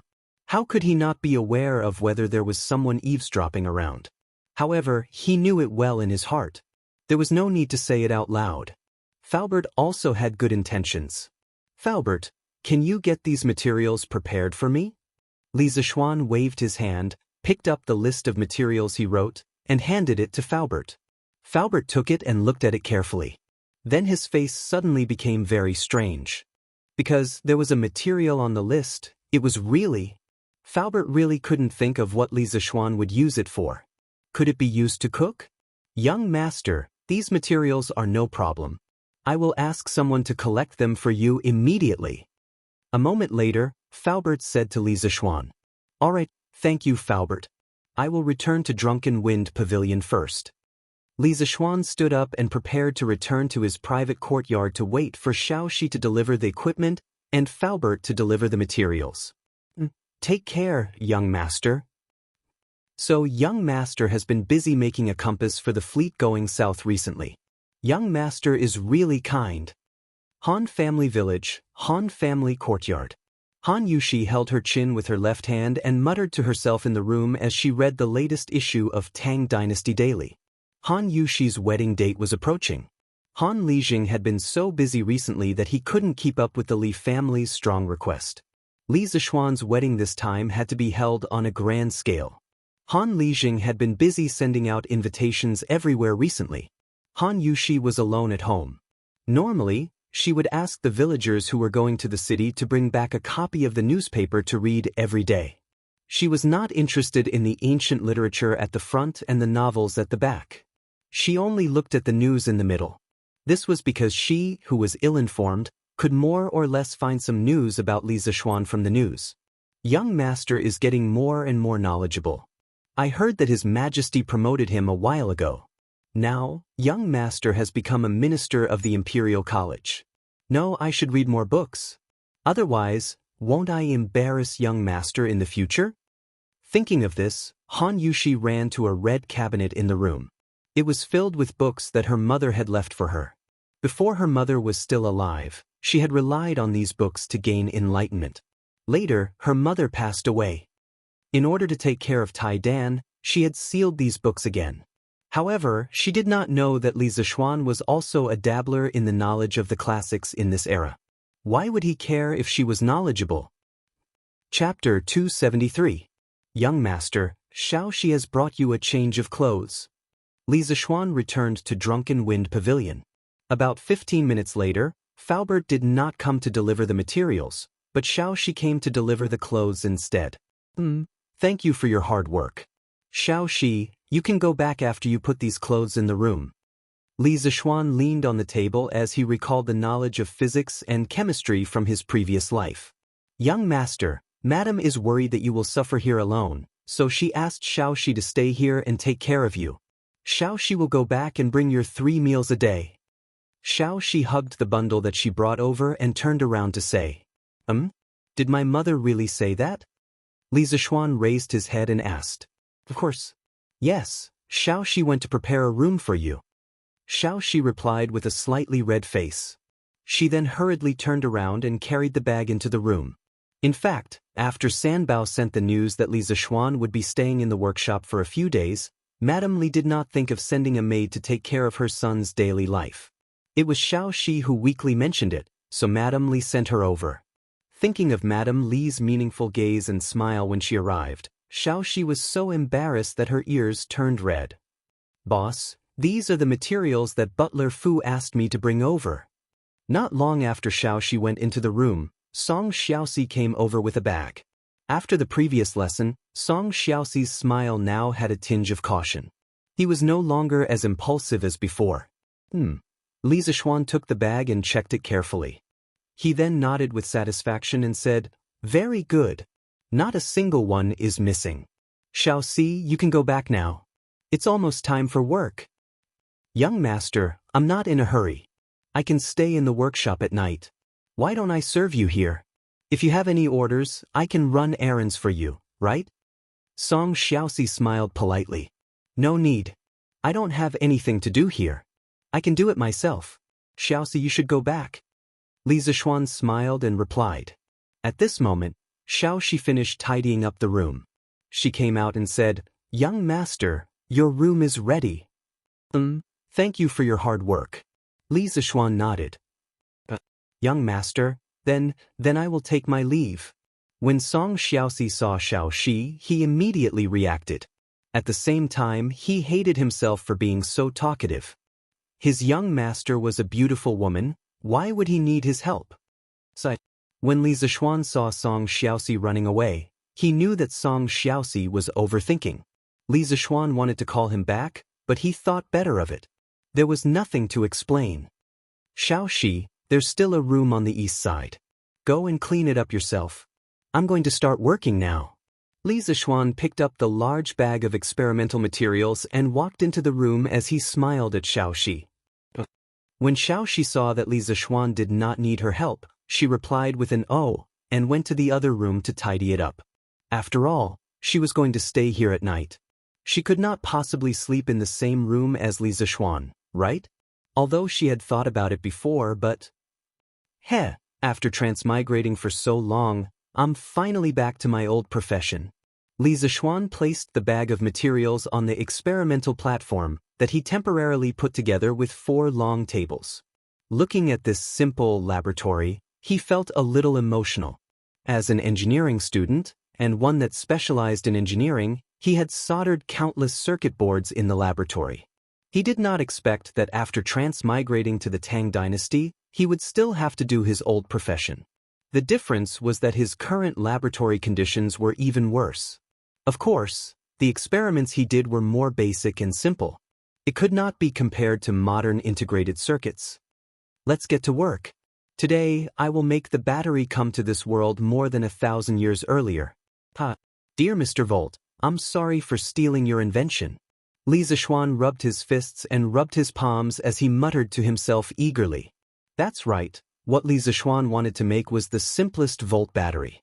What? You think that volt batteries are too weak? Why not make a generator? F***ck big chest brother, it's easy for you to say that. You haven't even learned how to walk and you want to run away. Do you think that generators are that easy to make? You transmigrated to the Tang dynasty, why don't you try making one for me? Can you make one without 1 or 2 months? Li Zixuan wanted to immediately create electricity and then realize the next step of his plan. How could he use 1 or 2 months to make a generator? Li Zixuan watched the TV series, The Myth, in his previous life. In the series, Yi Shaochuan, who was played by Hu Gu, transmigrated to the Qin dynasty. Because his phone ran out of battery, he made himself a hand-cranked generator. Of course, this was the scriptwriter's nonsense. In fact, that thing could not generate electricity at all. Magnets existed in ancient times. The wires used were the gold threads from the clothes of the future Liu Bang's wife, Liu Ho. However, those gold threads did not have an insulating outer layer. When they were wrapped into a coil, it was no different from a lump of gold. The scriptwriter did not know that real generator coils were covered with enameled wire. Not to mention, to charge the phone, didn't he need an interface cable? Li Zixuan, who was a science and engineering student, was troubled by this for a long time. At that time, he also thought that if he really transmigrated to ancient times, when he needed to charge his phone, he should adapt to the time. Ancient materials were limited. What kind of device should he invent? Should it be a simple hand-cranked generator or something else? What? You said that there was no signal in ancient times, so why did you need to charge your phone? You could use your phone as a video camera. Could it be that your phone could only be used to make calls? If there were some pornographic content in your phone, you could contribute it to the emperor.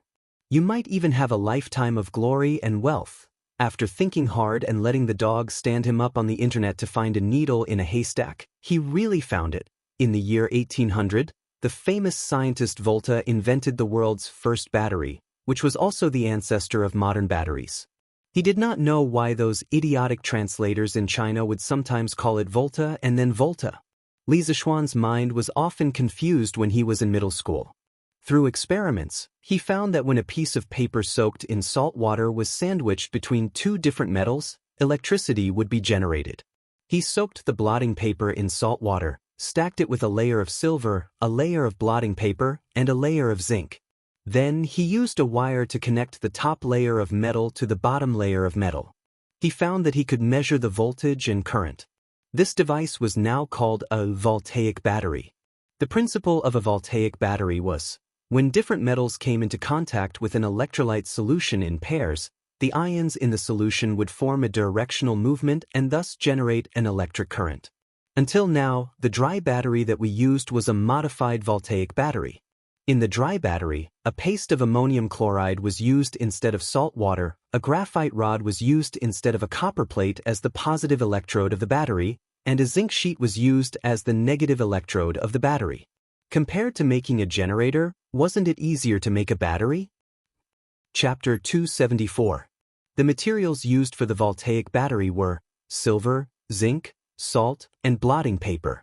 As long as they were stacked together, they would form a battery that could generate electricity. Then, were these materials available in ancient times?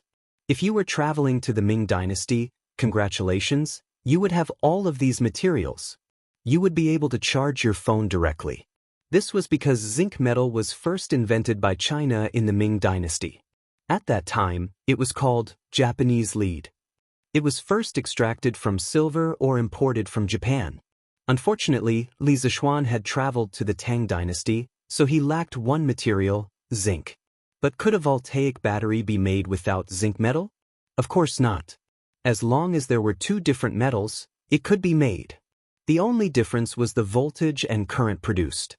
The positive electrode material used in modern dry batteries was copper, gold or silver was better, but that was for the rich people's flashlights, and the negative electrode material was zinc. Copper was also very easy to obtain in ancient times, unless you had the bad luck of 8 lifetimes and traveled to the Stone Age. The negative electrode material could be aluminum or iron. Yes, iron, which was cheaper than copper. In the room, in the laboratory, Li Zishuan was secretly glad that he had read The Myth in his previous life and had a lot of questions, so he had searched for a lot of information related to the manufacture of batteries on Baidu. Otherwise, he would not have thought of making a voltaic battery. He would have been a newborn calf that was not afraid of tigers, and would have definitely tried to make a generator. Was he King lucky? Because in the Tang Dynasty, which did not have any industrial or electronic foundation, it was really difficult to make a generator with the theoretical knowledge he had learned from textbooks. Li Zishuan did not plan to make a generator at the moment. There were too many technical problems to solve, so he would do it in the future. He took out a specially made rectangular clay jar. There were 50 independent compartments inside the jar. Because the voltage and current of a voltaic battery were definitely not enough, it needed to be connected in parallel to increase the current, and then connected in series to increase the voltage. The crudest and simplest voltaic battery had a voltage of about 1 volt and a current of about 10 to 20 milliamperes. If the voltaic batteries in each cubicle had a voltage of 1 volt and a current of 10 milliamperes, then 50 voltaic batteries would be connected in parallel to form a battery pack. 5 of these battery packs would then be connected in series to form a power source with a voltage of 5 volts and a current of 500 milliamperes. Then, the problem of charging your mobile phone would be solved. P.S. If you plan to bring your mobile phone to ancient times, please remember this easiest way to charge your mobile phone. Of course, Li Zishuan was a soul transmigrated. When he transmigrated, he did not bring anything with him. The purpose of his battery was definitely not to charge his phone, but to power his communication tools. He often lamented why he wasn't wearing a suit and couldn't bring a computer with him. He could have brought a mobile phone with him. When he was bored, he could play single-player do diju or cut fruits. However, there were also benefits of soul transmigration. At the very least, there were no obstacles when communicating with the people of the Tang Dynasty. This was because the official language of the Tang Dynasty was not Mandarin at all. It had a very thick accent. If it wasn't for soul transmigration, you would not be able to understand what others were saying. Li Zishuan mixed a small basin of concentrated salt water and poured it into each cubicle one by one. When all 50 cubicles were filled, he inserted the 2 ends of the bent iron plates into the 2 adjacent cubicles. Then, he inserted the bent copper plates into the other side. The copper plates were the positive electrodes of each voltaic battery, and the iron plates were the negative electrodes. When the iron plates and copper plates were inserted into the cubicles, it was equivalent to connecting all the positive electrodes together and the negative electrodes together. As a whole, the 50 small batteries were connected together in parallel, forming a battery pack with a voltage of about 1 volt and a current of about 500 milliamperes. After completing the first battery pack, Li Zishuan took out a copper wire. It was a copper wire that was coated with lacquer. He used the copper wire to separate the positive and negative electrodes of the battery pack. Then, he covered the rectangular ceramic jar with a matching lid. Just like that, a simple battery was created. It was very convenient to use. He just needed to connect the positive and negative electrodes to the circuit. If he felt that the voltage was not enough, he could make a few more of these batteries and connect them in series. "Young master, it's time to eat." At this moment, Xiaoxi knocked on the door and shouted. The servant girl took advantage of the time when Li Zishuan was doing experiments to ask San Bao to drive the carriage back to the Li residence to get dinner. After all, the food outside could not be compared to the food in the Li residence. In order to make Li Zishuan comfortable, Xiaoxi put in a lot of effort. Okay, I'll be right out. When Li Zishuan heard this, his heart was filled with happiness. Compared to his previous life, he was doing the same job, but his circumstances were completely different. In his previous life, he spent his 3 years as a postgraduate student in the laboratory. Every day, he would enter the laboratory at 8:30 a.m. to check in, and he would leave the laboratory at around 10 p.m. Of course, he would have to check in again. The person in charge of the project would check his attendance every month. Sometimes, in order to rush the progress of the project, he would work overtime until 1 or 2 o'clock, or even overnight. To put it nicely, he was a technician who worked hard on the front line of research. To put it bluntly, he was just a worker, an engineering dog. And now, although he was doing basic research, he had a pretty servant girl to take care of his daily needs, and there was also a driver on standby outside. Li Zishuan felt that he was willing to be such a happy engineering dog for the rest of his life. It smells so good. What did Auntie Zhao make tonight? Li Zishuan walked out of the room and came to the main hall. Only then did he notice that the sky outside was almost completely dark. He sniffed with his nose and immediately smelled the aroma of food. Hence, he quickly walked to the dining table, picked up his chopsticks and prepared to eat. Hey, young master, you haven't washed your hands. When Xiaoxi saw this, she quickly pulled Li Zishuan and said, That's right. Li Zishuan looked at his dirty hands and felt a chill down his spine. It was a big taboo to eat without washing your hands after an experiment. What he did today was just a normal experiment. However, if he did not wash his hands when he used poisonous substances in his experiments, wouldn't he be in trouble? When he thought about this, he quickly followed Xiaoxi to wash her hands before returning to the table to eat. Xiaoxi, have you eaten? Young master, of course, Xiaoxi will eat after you finish eating. So annoying. Sit down and eat with me. You know that I hate these rules the most. Xiaoxi looked at Li Zishuan awkwardly. In the end, she still went to get a bowl of rice for herself and sat opposite Li Zishuan. Anyway, it was not the first time. A few months ago, she and Xiaoxi ate at the same table as Li Zishuan at the drunken Immortal restaurant. Come. Eat a meatball and grow more meat. Xiaoxi. Thank you, young master. Chapter 275. Young master, do you want to take a bath now? Xiaoxi will boil some water for you. After dinner, Xiaoxi looked at Li Zishuan and asked. As the workshop often required the workers to work overtime, there were a few staff dormitories in the workshop. Those who worked overtime too late and couldn't go home, Chang and City had a curfew, would sleep in the workshop at night. Correspondingly, the kitchen, cafeteria, of the workshop would close very late at night to prepare hot water and supper for the overtime workers. This was a benefit that Li Zishuan prepared for the workers after he took over the workshop. No rush, I still have to make some things. Xiaoxi, don't be busy. Go wash up and sleep. I'll go get a bucket of water from the well after I'm done. It's better to use cold water on such a hot day.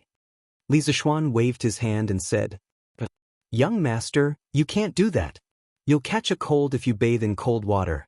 Xiaoxi heard him and shook her head like a rattle drum. She was determined to disagree. Your young master has kung fu, how would I catch a cold? Little girl, go wash up and go to sleep. I'm going back to work. Li Zishuan smiled nonchalantly, then turned around and went straight back to his room. Young master. Xiaoxi stomped her feet in annoyance. The little girl sulked for a while before she got up to clean the dishes. Chirp, chirp, chirp, chirp, chirp, chirp. The night at Drunken Wind Pavilion was very quiet and peaceful. A waning moon hung in the night sky. The sky was filled with sparkling stars. It was like the Milky Way laid on the green sky. A gust of night wind blew and rustled the leaves in the courtyard. It was like the sound of the waves or the call of the pines. Occasionally, the chirping of crickets could be heard from the bushes around the house. In the laboratory, Li Zishuan continued to make voltaic batteries. There was no TV to watch, no computer to play, and he couldn't fall asleep so early. It was rare to find a good toy, and he was addicted to it. He wanted to try connecting a few more voltaic batteries in series to see if he could do something. As the saying goes, unfamiliar the first time, familiar the second time. In less than 2 hours, he actually managed to create another 11-volt battery packs. In other words, he could now assemble a 12-volt, 500 milliamperes power supply. It was not easy at all. Sigh, I wonder if the archaeologists will be able to guess that this young master came from the modern era when they dig up the voltaic battery that this young master made 1,000 years later? Li Zishuan looked at the dozen or so batteries on the table and thought to himself, that's right. Alright. It seems like there really was someone who made the voltaic battery even earlier. Oh, so this young master isn't the first person to eat crabs? Li Zishuan regretfully patted his head, because he suddenly remembered an archaeological news article he saw on the Tianya forum in his previous life. The general idea was as follows. In 1938, Van Wilhelm Koenig, an archaeologist working in a museum in Baghdad, Iraq, announced that he had discovered a battery that predated the voltaic battery by a long time. Koenig claimed that this battery was made by the Mesopotamians as early as 200 BC. This Baghdad battery was made up of a 14-centimeter tall jar, an iron electrode, and a copper electrode surrounding the iron electrode. The iron electrode was also surrounded by paper soaked in grease to prevent it from coming into contact with the copper electrode. In the jar, Koenig also found traces of a mysterious organic substance. Later, someone made a replica of the Baghdad battery based on the antique. The same electrode material was used, and the electrolyte was vinegar. It was very likely that this material was used at the time. Through the measurement of modern instruments, it was proven that the Baghdad battery could produce 1 volt of voltage when the current was 10 milliamperes. This device can indeed be used as a battery, but what was the real purpose of the Mesopotamians 2,000 years ago? This question has always been an unsolved mystery. There had always been some unknown civilizations on Earth, such as the ancient Egyptians and the Mayans. Perhaps the level of their technological civilization at that time had far surpassed the 21st century society. Knock, knock, knock. At this moment, there was a knock on the door, followed by Xiaoxi's voice. Young master? Can I come in? Xiaoxi said weakly. She cleaned up the dishes, took a shower, and stayed in the room alone. She couldn't help but feel afraid because this place wasn't as crowded as the Li residence. Tonight, there were only her and Li Zishuan in the entire Drunken Wind Pavilion. San Bao naturally went to the staff dormitory. Then come in. Li Zishuan's messy thoughts were instantly interrupted by Xiaoxi. He regained his senses and replied. Young master, this is ginseng tea. It's cold at night, drink some. The summer night was like water, and it was indeed a little cold at night. Xiaoxi came in and gently placed the tea tray on the table beside Li Zishuan. Although she was afraid of staying in the room alone, she couldn't possibly run into Li Zishuan's room for no reason, right? This little girl's face was still tender. Thus, Xiaoxi cleverly went to get a cup of ginseng tea and used it as an excuse to run over. Thank you for your hard work. Li Zishuan said plainly as he connected the wires. Although the night was cold, his martial arts foundation was good, and he didn't feel the coldness at all. He didn't need ginseng tea at all. Furthermore, eating too much of this stuff would cause his yang to become stronger. Han Yushi wasn't married to him yet, so if he became a beast, would he have to settle it himself? Young master, what are you doing? Can you tell Xiaoxi? Xiaoxi moved a stool and sat beside Li Zishuan as she quickly found a topic to talk about. If she didn't find a topic to talk about, she could only stay at Li Zishuan's place for a maximum of 15 minutes before she could only return to her room miserably. I can, but you can't tell anyone. Li Zishuan raised his head and looked at the maidservant. Xiaoxi had just finished bathing, and there were still a few water droplets on her forehead. Because it was summer, she only wore a thin pink low-cut dress. Li Zishuan was far away, but he could almost feel the temperature of her snow-white skin under the thin shirt. He glanced at it and quickly lowered his head, pretending to look at the wire in his hand with a serious face. It was the middle of the night, a single man and a single woman. Moreover, she was a young and beautiful little beauty who was about to mature. The atmosphere was too ambiguous.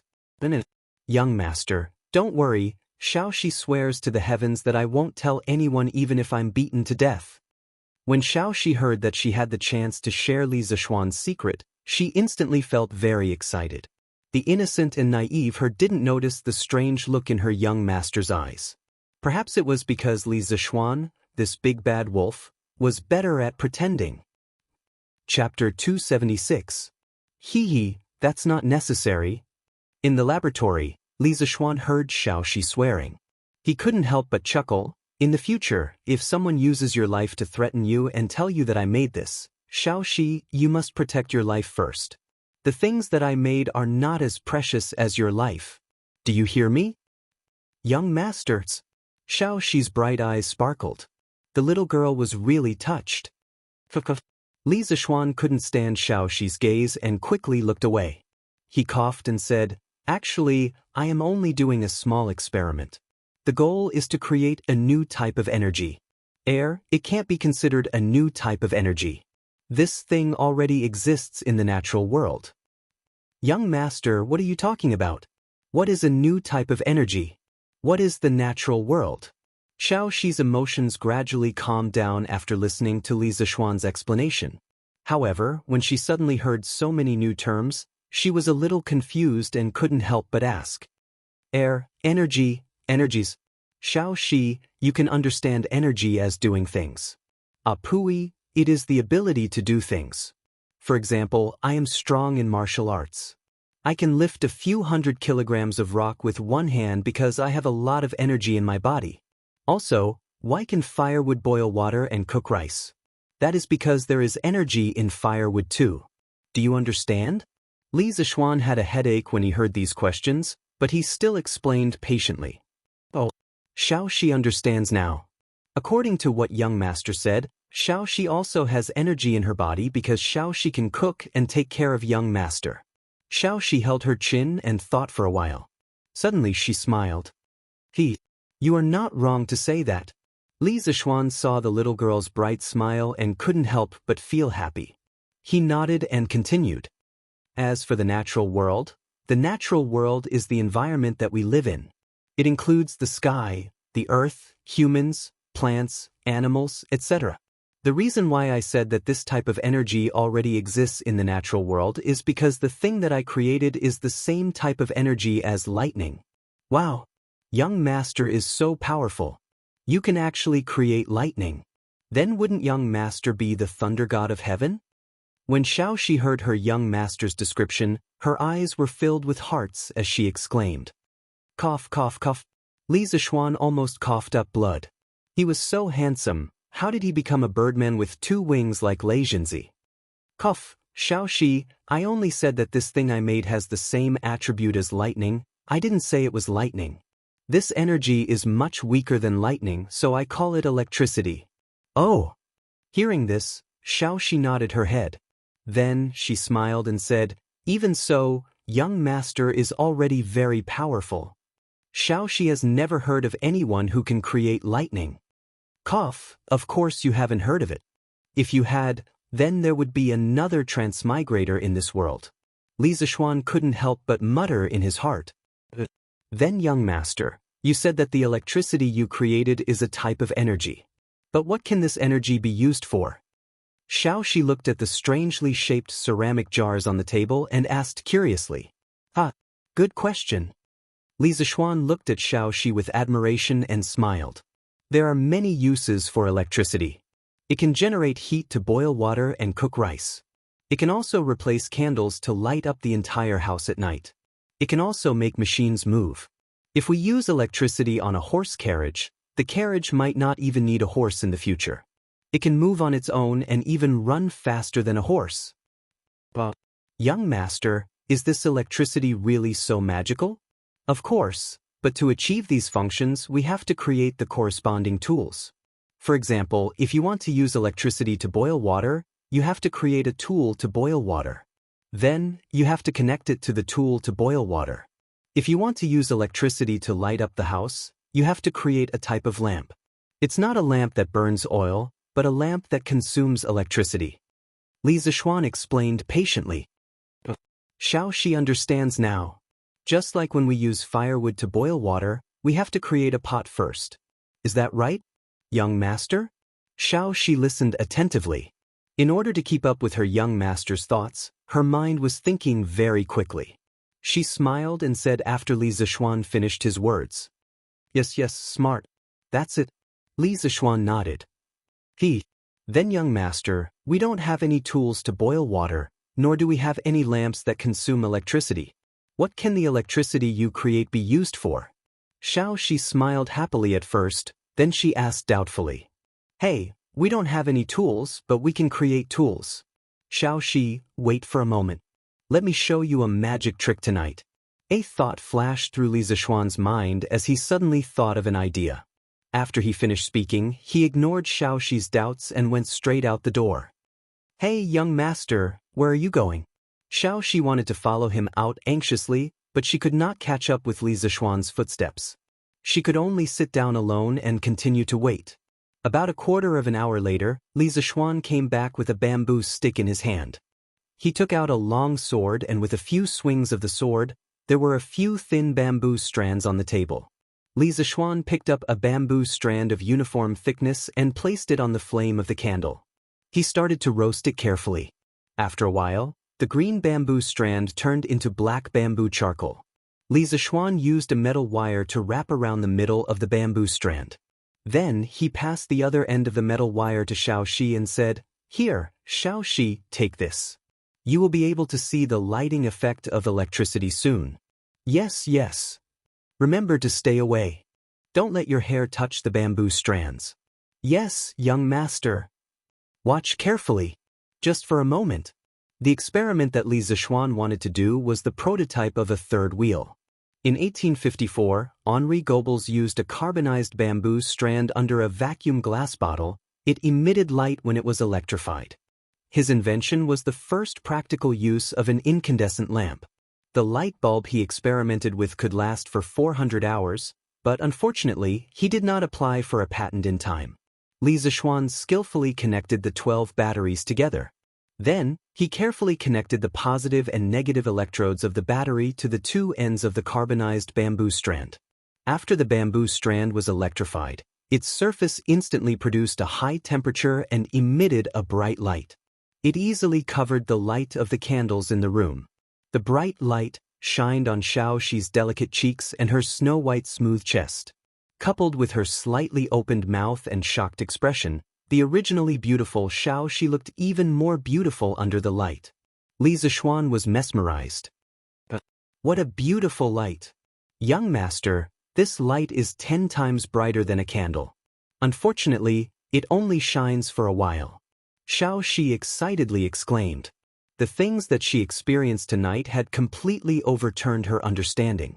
She would never forget it for the rest of her life. Cough, why is this little girl becoming more and more charming? I almost went crazy. Li Zixuan, who was interrupted by Xiaoxi's exclamation, could not help but shake his head. After he heard Xiaoxi's words, he laughed in his heart. This bamboo strand is not placed in a vacuum, so of course, it can only shine for a while. But maybe I can make some light bulbs to play with in the future. Xiaoxi, do you like it? Yes, yes, I like it. Then young master will make you a light bulb that can always shine this bright. The young master is so nice. Chapter 277. Young master, you're up? Xiaoxi will get some water for you to wash up. Early in the morning, Xiaoxi had just returned from the Li residence after getting breakfast. She happened to see Li Zixuan doing his morning exercises, sword training, in the courtyard. The little girl placed the food box on the stone table in the courtyard and was about to go get some water. No need, I've already washed up. Xiaoxi, come over and eat. Li Zixuan laughed and put away his sword. Then, he came to the stone table and sat down. After last night's experience, Xiaoxi didn't refuse and sat opposite Li Zixuan. She opened the food box and accompanied Li Zixuan to eat. Tisk, that's more like it. It's so boring to eat alone. With a beauty accompanying me, my appetite will be much better. Li Zixuan glanced at Xiaoxi as he ate, and thought to himself proudly. Xiaoxi, how was your rest last night? Are you used to it? Li Zixuan asked casually as he ate his sumptuous breakfast. Xiaoxi purposely stayed there last night and he didn't notice it at first. However, as time passed, how could he not notice it?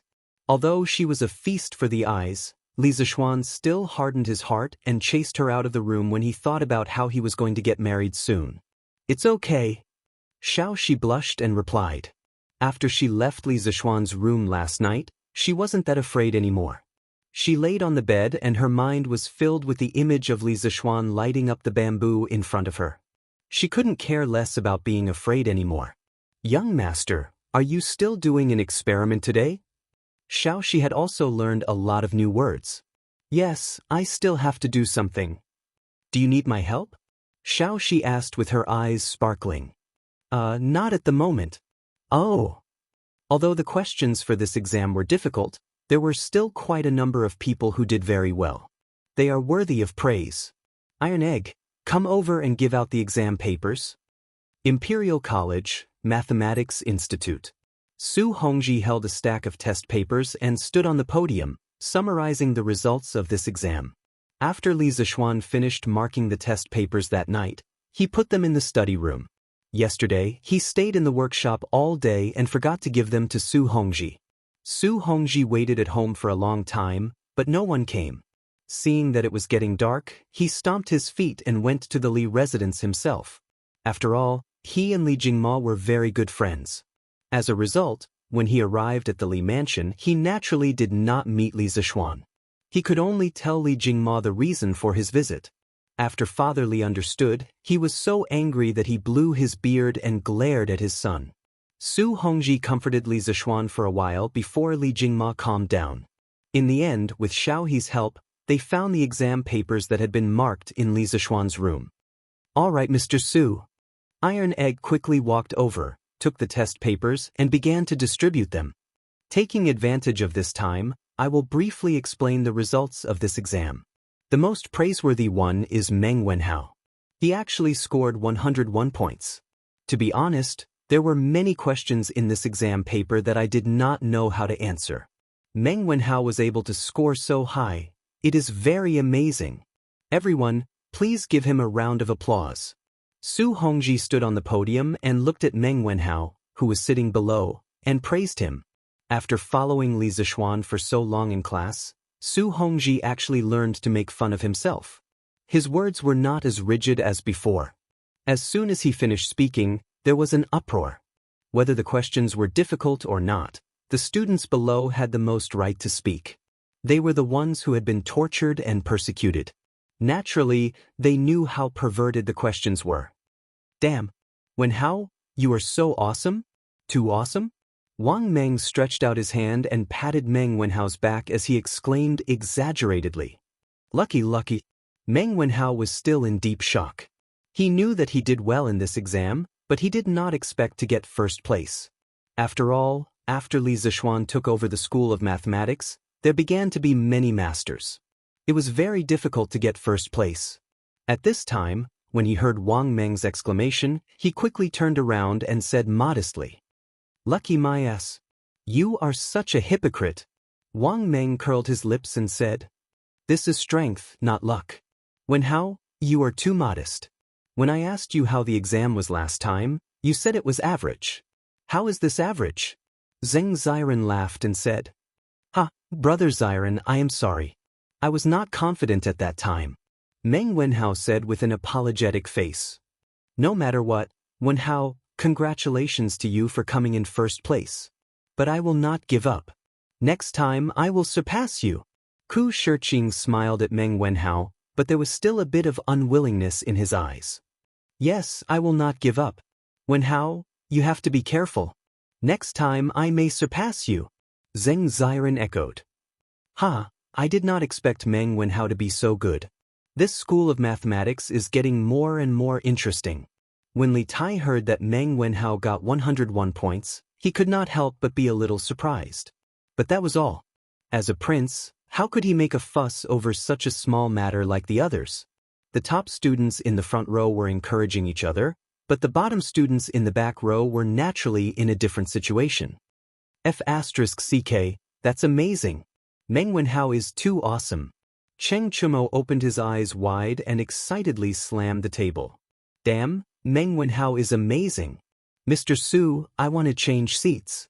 I want to change seats. I want to change seats next to Meng Wenhao. When Sun Zifen heard that someone got 101 points, he almost knelt down. The little fatty rolled his eyes and shouted. In fact, he was bitter in his heart. He almost got 0 points in this exam. Next to him was a group of idiots who did not know anything. He could not copy even if he wanted to.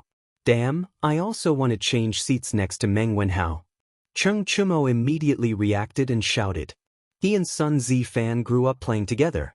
They dug out birds' nests together, peeped at Widow Wang in the east of the city, and smashed other people's latrines together. How could this little fatty's cunning mind be hidden from him? I also want to change seats.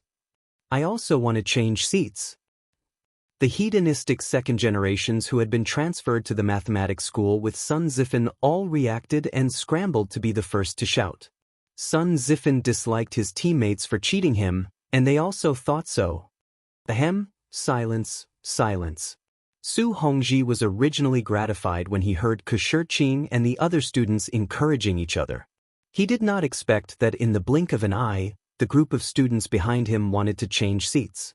Perhaps this was the difference between a top student and a bottom student.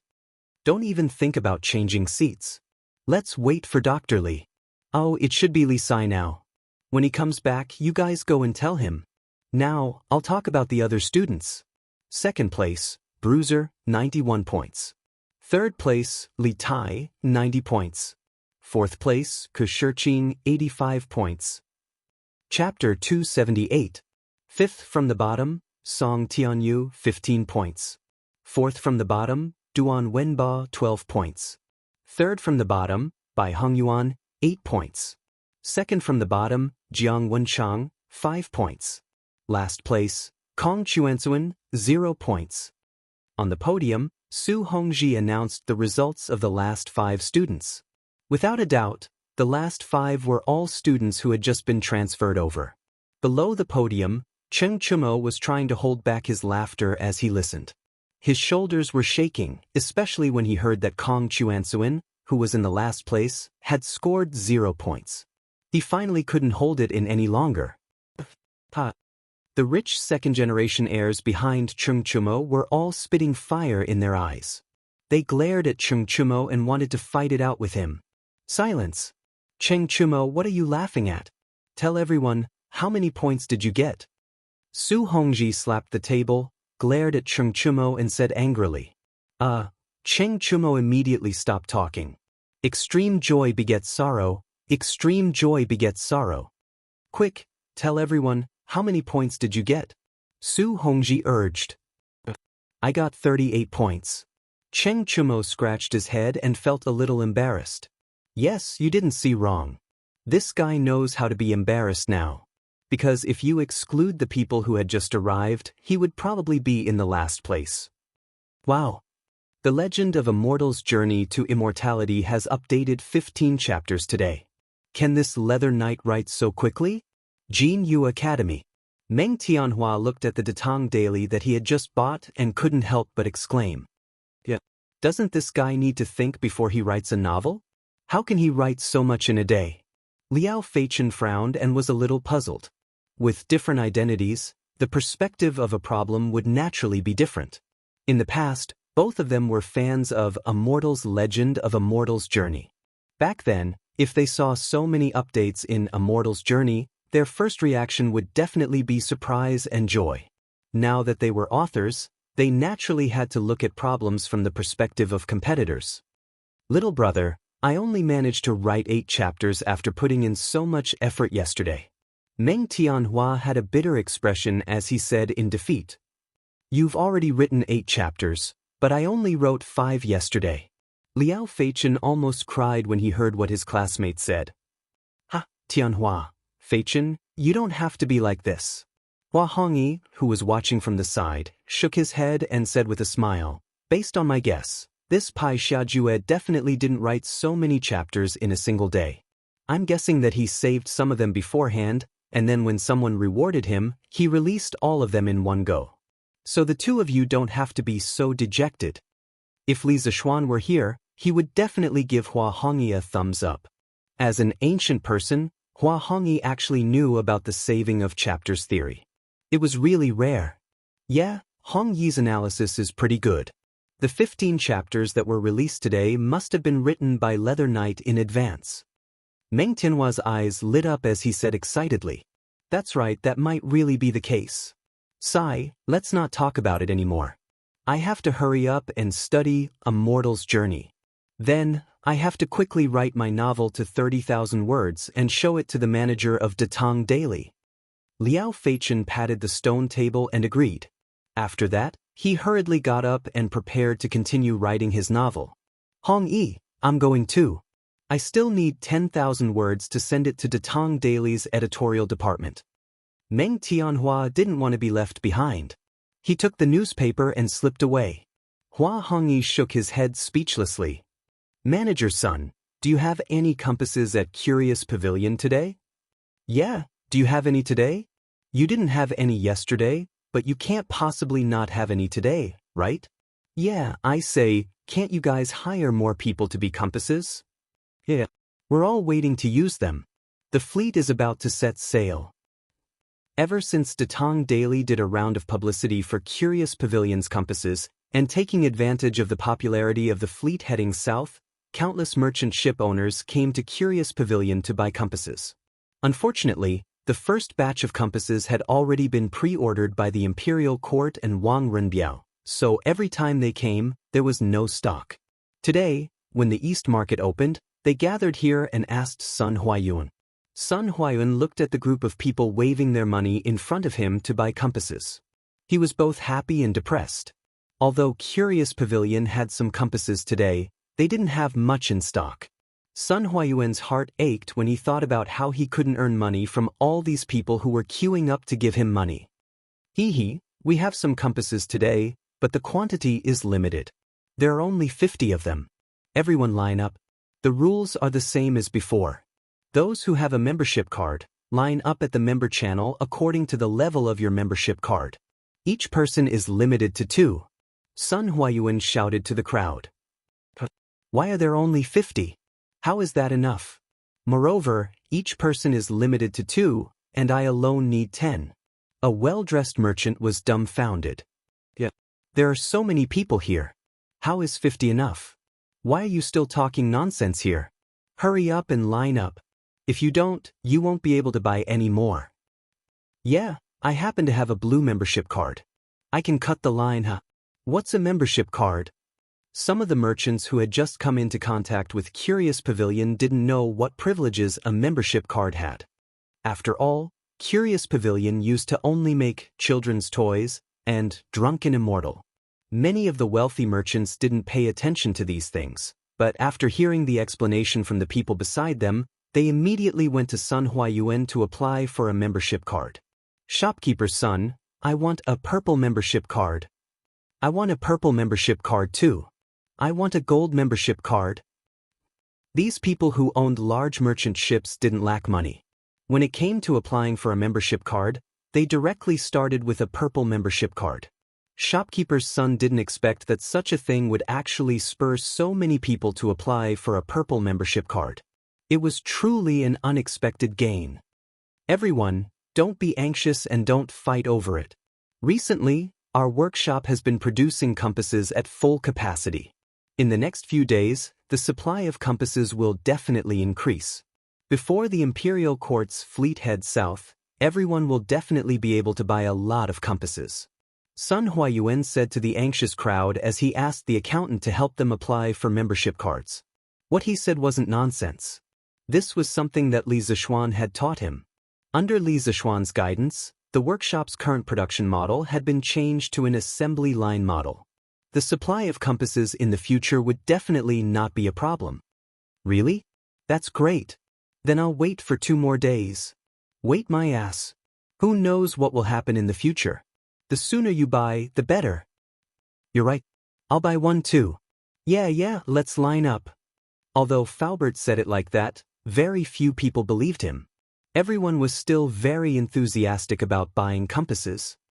Chapter 279. The day of the fleet's journey to the south was getting closer and closer. Anyone with a bit of foresight would realize how lucrative the journey to the south would be. Furthermore, they would be escorted by the Imperial Army, so there was no need to worry about their safety. It was simply a godsend opportunity. As a result, there was a rare shortage of manpower in all the major shipping companies. Notices for sailors could be seen all over Chang and City. As long as you were good at swimming and didn't get seasick, you should hurry up and sign up. The ship owner would not only give you a generous settlement fee, but when you returned from the southern trade, the salary would be enough for your family to live on for 20 years. The workshop was bustling with activity. Because some of the precise components of the compasses were previously polished by a few old masters, the efficiency was very low. Seeing that there were more and more people outside wanting to buy compasses, Faubert decided to organize the young craftsmen to learn from the old masters after consulting with Li Zixuan. Whoever could learn would be rewarded with 5 strings of cash on the spot. With a generous reward, there would be a lot of brave men. A large number of smart and skillful young craftsmen immediately emerged. The precise components they polished were no worse than those of the old masters. Just like that, with a steady stream of new people joining in and the advanced assembly line production model, the production of compasses continued to skyrocket day by day. On the first day, the 50 compasses supplied by the Curious Pavilion were sold out in less than a quarter of an hour. On the second day, the 300 compasses supplied by the Curious Pavilion were also sold out in less than an hour. On the third day, the 800 compasses supplied by the Curious Pavilion were finally not sold out. The market for compasses was beginning to reach saturation. After all, there were only a little more than 1,000 merchant ships going south. Furthermore, not every merchant ship owner was as rich as Wang Rinbiao to equip every ship with a compass. Seeing this, Sun Huayuan hurriedly reported to the workshop. When Faubert received the news, he immediately transferred half of the people from the compass's production team to produce carriages. According to Li Zixuan's previous plan, it was time to sell the carriages. 3 days passed in the blink of an eye. While the people outside were preparing for the vigorous southward operation, Li Zixuan was also extremely busy in the Drunken Wind Pavilion in the depths of the workshop. Li Zixuan was already showing signs of going berserk. In the past 3 days, he had spent more than 90% of his time in the laboratory, sleeping there as well. After a few days of hard work, Li Zixuan had really created a treasure. Moreover, it was a rare treasure in the world. However, his current image was somewhat unsightly. Haha, I've finally finished 2 telegraph machines. Li Zixuan's hair was a bit messy now, and his eyes were sunken. This was a clear sign that he had stayed up too late. At this moment, he looked at the pile of devices on the table and laughed madly with a deranged expression. That's right. Li Zixuan wanted to make a telegraph and a wireless one at that. The principle of wireless was very simple.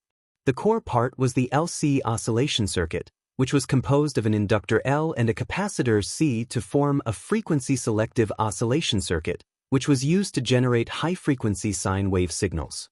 The radiation power of the LC oscillation circuit was proportional to the 4th power of the oscillation frequency. In order to make the LC oscillation circuit radiate strong enough electromagnetic waves, the oscillation frequency must be increased, and the circuit must be in an open form. Although the principle was very simple, in this era, there were no electronic components that Li Zixuan could use. It was very difficult to make. There were many technical difficulties, such as the signal modulation of the transceiver, the production of the buzzer, and so on.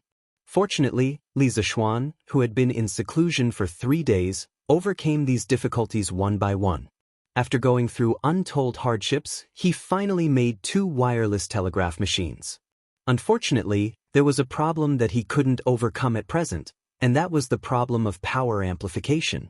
It was also the biggest technical problem that had to be overcome in order to make progress in the electronic industry of this era, the transistor. The transistor was one of the basic components of the semiconductor. It had the function of amplifying current and was the most core component of the electronic circuit. Without the transistor, there would be no integrated circuit, and there would be no electronic products in modern society. In fact, the LC oscillation circuit needed an amplifying element, and that was the transistor. Of course, it could also use digital electric LCs such as integrated operational amplifiers. Using this amplifying element, through various signal feedback methods, the constantly consumed oscillation signal would be feedback amplified, and finally output a signal with a relatively stable amplitude and frequency so that the radio signal could be transmitted farther. Li Zixuan understood these principles, but what was the use of knowing? He couldn't make the transistor now, so he could only brace himself and try to make a wireless telegraph machine first. Because he had a glimmer of hope in his heart, that was, in ancient times, when there was no electricity, the space spectrum was very clean, and there was almost no interference. With a few watts of radio frequency power, it could be transmitted all over the world. The earliest wireless telegraph machines also didn't use transistors. At that time, the transmission distance was 250 meters, but there was already electricity in that era, and the space spectrum was not clean, so there would be electromagnetic interference. During the Liberation War, Mao, Zhe, Dong was in Yin, and Lin, Biao, Dong was in Harbin. They were more than 2,000 kilometers apart, and there were no relay stations in between. They were all directly transmitted through radio stations. At that time, the radiating power of the telegraph machine was only a few watts, and it could transmit that far. If it was in modern society, it definitely wouldn't be possible. Young master, don't move, Xiaoxi is combing your hair. Li Zixuan was laughing crazily, but Xiaoxi was not happy. These days, Li Zixuan had locked himself in the laboratory, and whenever he encountered a problem, he couldn't help but scratch his head. Ancient men were not like modern men with short hair, they all had long hair, so his hair had been messy recently. In order to maintain a good image for her young master, Xiaoxi spent a lot of time combing Li Zixuan's hair every day. No need to comb, no need to comb. Come, Xiaoxi, try this young master's latest invention.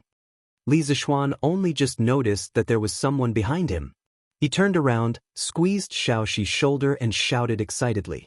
These days, he was always in a daze when doing things, and many times he entered a state of forgetfulness. If it wasn't for Xiaoxi taking care of him, he would have either starved to death or died from his own sloppiness. In the end, although he could still make the wireless telegraph machine, his situation would definitely be much worse than now. Young masters, please wait a moment, let me comb your hair first. Xiaoxi was used to it. These few days, other than taking care of Li Zixuan's daily needs, she also helped Li Zixuan with various experiments. She had failed many times in the middle, so she was no longer as interested in doing experiments as before. Okay, Xiaoxi, hurry up. Li Zixuan could only helplessly compromise. Chapter 280. Young Master, Xiaoxi can hear it. In order to test how far this simple wireless telegraph could travel, Li Zixuan, Xiaoxi, and Sanbao started the test. The first distance was set at 250 meters, which was around 75 feet. This was a very important distance as it directly affected whether Li Zixuan's wish could come true. When he heard Sanbao's report, Li Zixuan was very excited. He waved his hand and said excitedly, "Good. That's great. Sanbao, ask Xiaoxi to walk another 20 feet away and see if she can hear the signal I sent." "Okay, young master, I will go now." Sanbao answered with a grin and then hurriedly ran out. After a while, Sanbao ran back and said, "Young master, Xiaoxi is in position. You can send the signal now." Sanbao, quickly go over. After Li Zixuan finished speaking, he walked in front of the telegraph machine and gently pressed the button on the transmitter, casually sending out a string of codes. Beep, beep, beep, beep, beep, beep, beep. Sanbao naturally ran back to Xiaoxi's side to check on the situation. He had no choice as he could not let Xiaoxi run around alone, right? After a few minutes, Sanbao ran back. However, his breathing was hurried and his forehead was covered in sweat. After all, running around in the hot weather was unbearable for anyone. "Young master, Xiaoxi can hear your signal. Okay, ask Xiaoxi to walk another 50 feet. Li Zixuan was so excited that he was about to explode. This was the first time he felt so close to modern technology since he transmigrated. Sanbao was instantly dumbfounded when she heard that. The addition of 750 feet, 200 feet, and 500 feet would be a total of 1,450 feet. A round trip would be about 2 miles. Furthermore, according to Li Zishuan's words, the journey would only get further and further. San Bao felt like she was about to kneel down. What happened? Li Zishuan was only thinking about the telegraph. His IQ and EQ were basically zero. He did not notice San Bao's expression. He only felt that San Bao was still in the house, so he could not help but ask curiously. His casual question almost scared San Bao out of his wits. San Bao thought that his young master was dissatisfied with him. He was living such a comfortable life in the Li family, and he was not willing to make his master unhappy over such a small matter and be chased out of the house. "No, I'm fine. Young master, I'll go now." San Bao responded and ran out hurriedly. He thought to himself, "Isn't it just running? I'll do it." 750 zhang, 950 zhang, 1 kilometer, 2.5 kilometers, 3 kilometers. In 3 hours, the effective distance of the telegraph went from 750 zhang to 3 kilometers.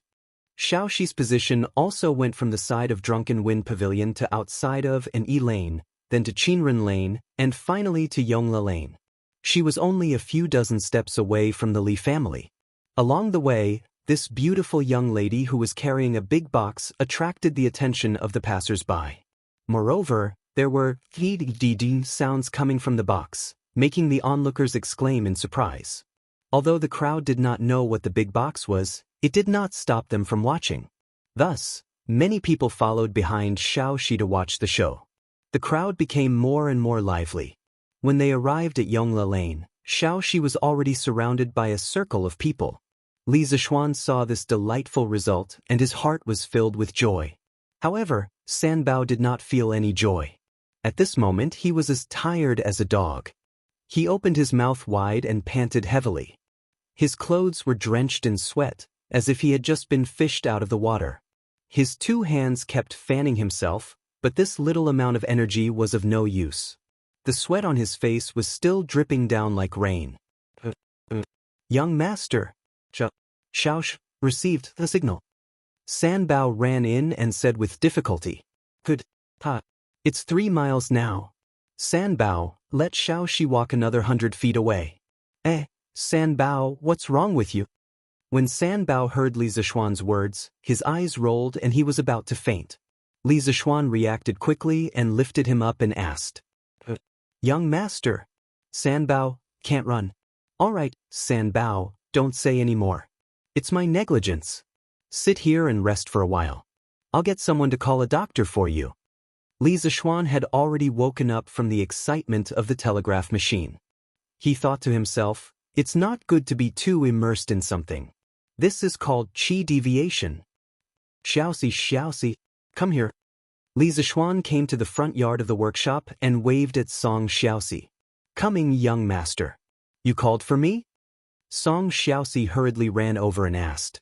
"San Bao is overheated. Bring a few people and send him to a shady place to cool him down.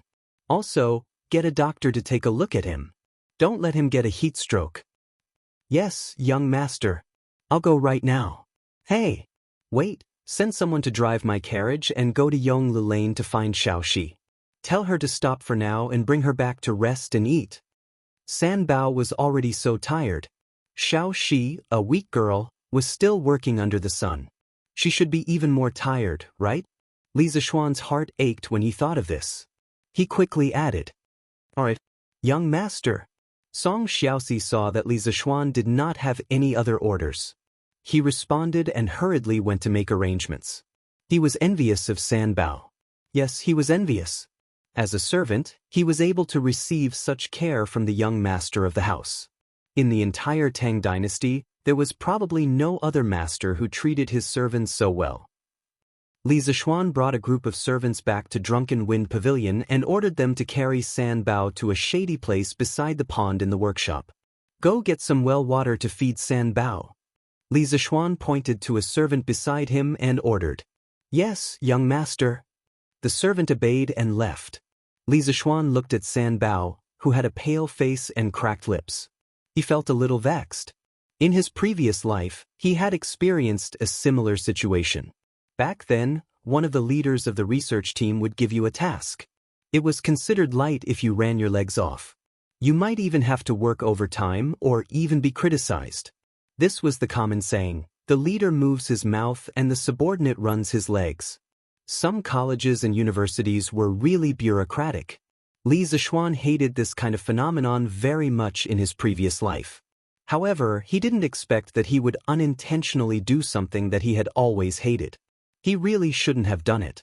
Why isn't the doctor here yet? Li Zixuan frowned and asked. Young master, Brother Xiaoxi has already gone to get the doctor. He should be here soon. The manservant from before came over with a bowl of cold well water and answered. All right, feed him water first. Chapter 281. Drunken Wind Pavilion.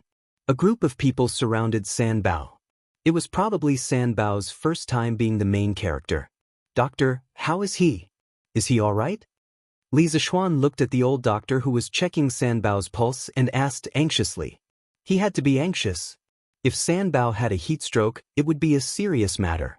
In ancient times, where the medical environment was extremely backward, there were many people who died from heat stroke. Even famous people and officials couldn't avoid dying from heat stroke. For example, Fu Zhan, the great scholar of the Western Han Dynasty, Su Shi of the Song Dynasty, Zhao Mingqing, the husband of the female poet Li Qingzhao, and Zheng Qinggong, the national hero who recovered Taiwan, all died from heat stroke. Lord Zhu, you don't have to worry. This young man is just too tired. Coupled with the hot weather, his body is dehydrated. He didn't suffer from heat stroke. As long as you give him more water and combine it with this old man's prescription, he will definitely recover. The old doctor put down San Bao's wrist and smiled. He was a doctor in charge of a medical hall in an E-lane. It was not far from the workshop, so he naturally knew some people in the workshop. As for Li Zixuan, he had met him a few times before. Phew, that's good. That's good. Li Zixuan heaved a sigh of relief. He then turned his head and pointed at a servant. You go and get the medicine from Dr. Hu. Also, go to Manager Fu to get a sum of money. Yes, young master. Thank you, Dr. Hu. Li Zixuan nodded and smiled at the old doctor. Hee, Lord Zhu, you're too courteous. It's my pleasure. Young master, I'm back. I even brought food. After getting someone to settle San Bao down, Song Xiaoxi drove Li Zixuan's private carriage into the workshop. Xiaoxi hugged the telegraph box and carried a lunchbox as she jumped down from the carriage. I asked someone to get some ice in the house. Xiaoxi, go inside and cool down. Drink some ice water to relieve the heat.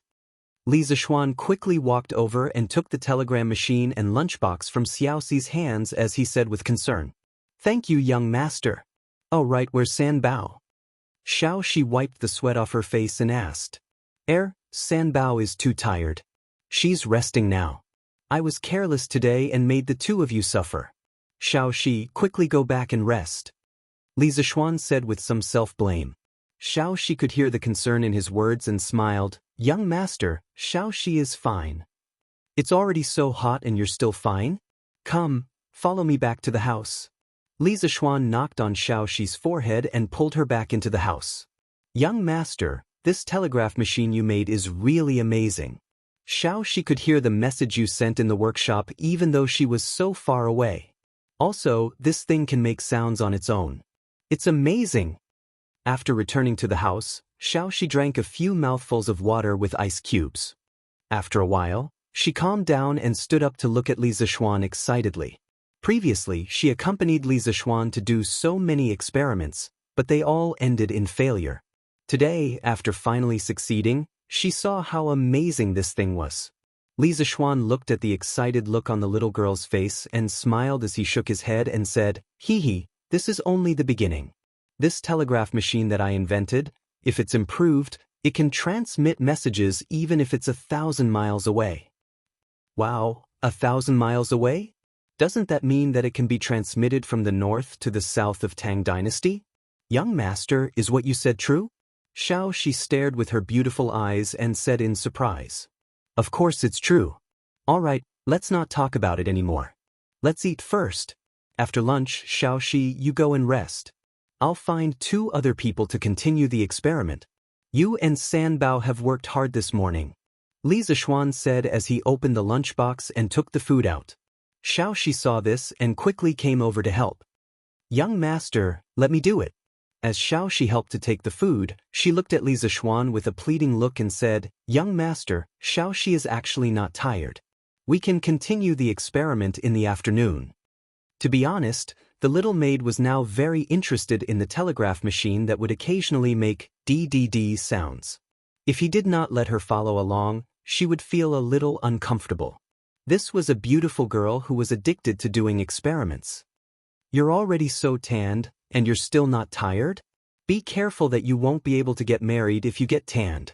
Li Zishuan was not willing to let Xiaoxi go out in the afternoon. It was not as if there was no one outside that he could order around. Why must he let a little girl go out and suffer? In the morning, he was bewitched and could not extricate himself. Now that he had woken up, he was not willing to let Xiaoxi go out again. Young masters. When Xiaoxi heard this, her face instantly flushed red. Ha, pretend that I didn't say anything, pretend that I didn't say anything. Old master, what do you think little Xian has been doing these few days?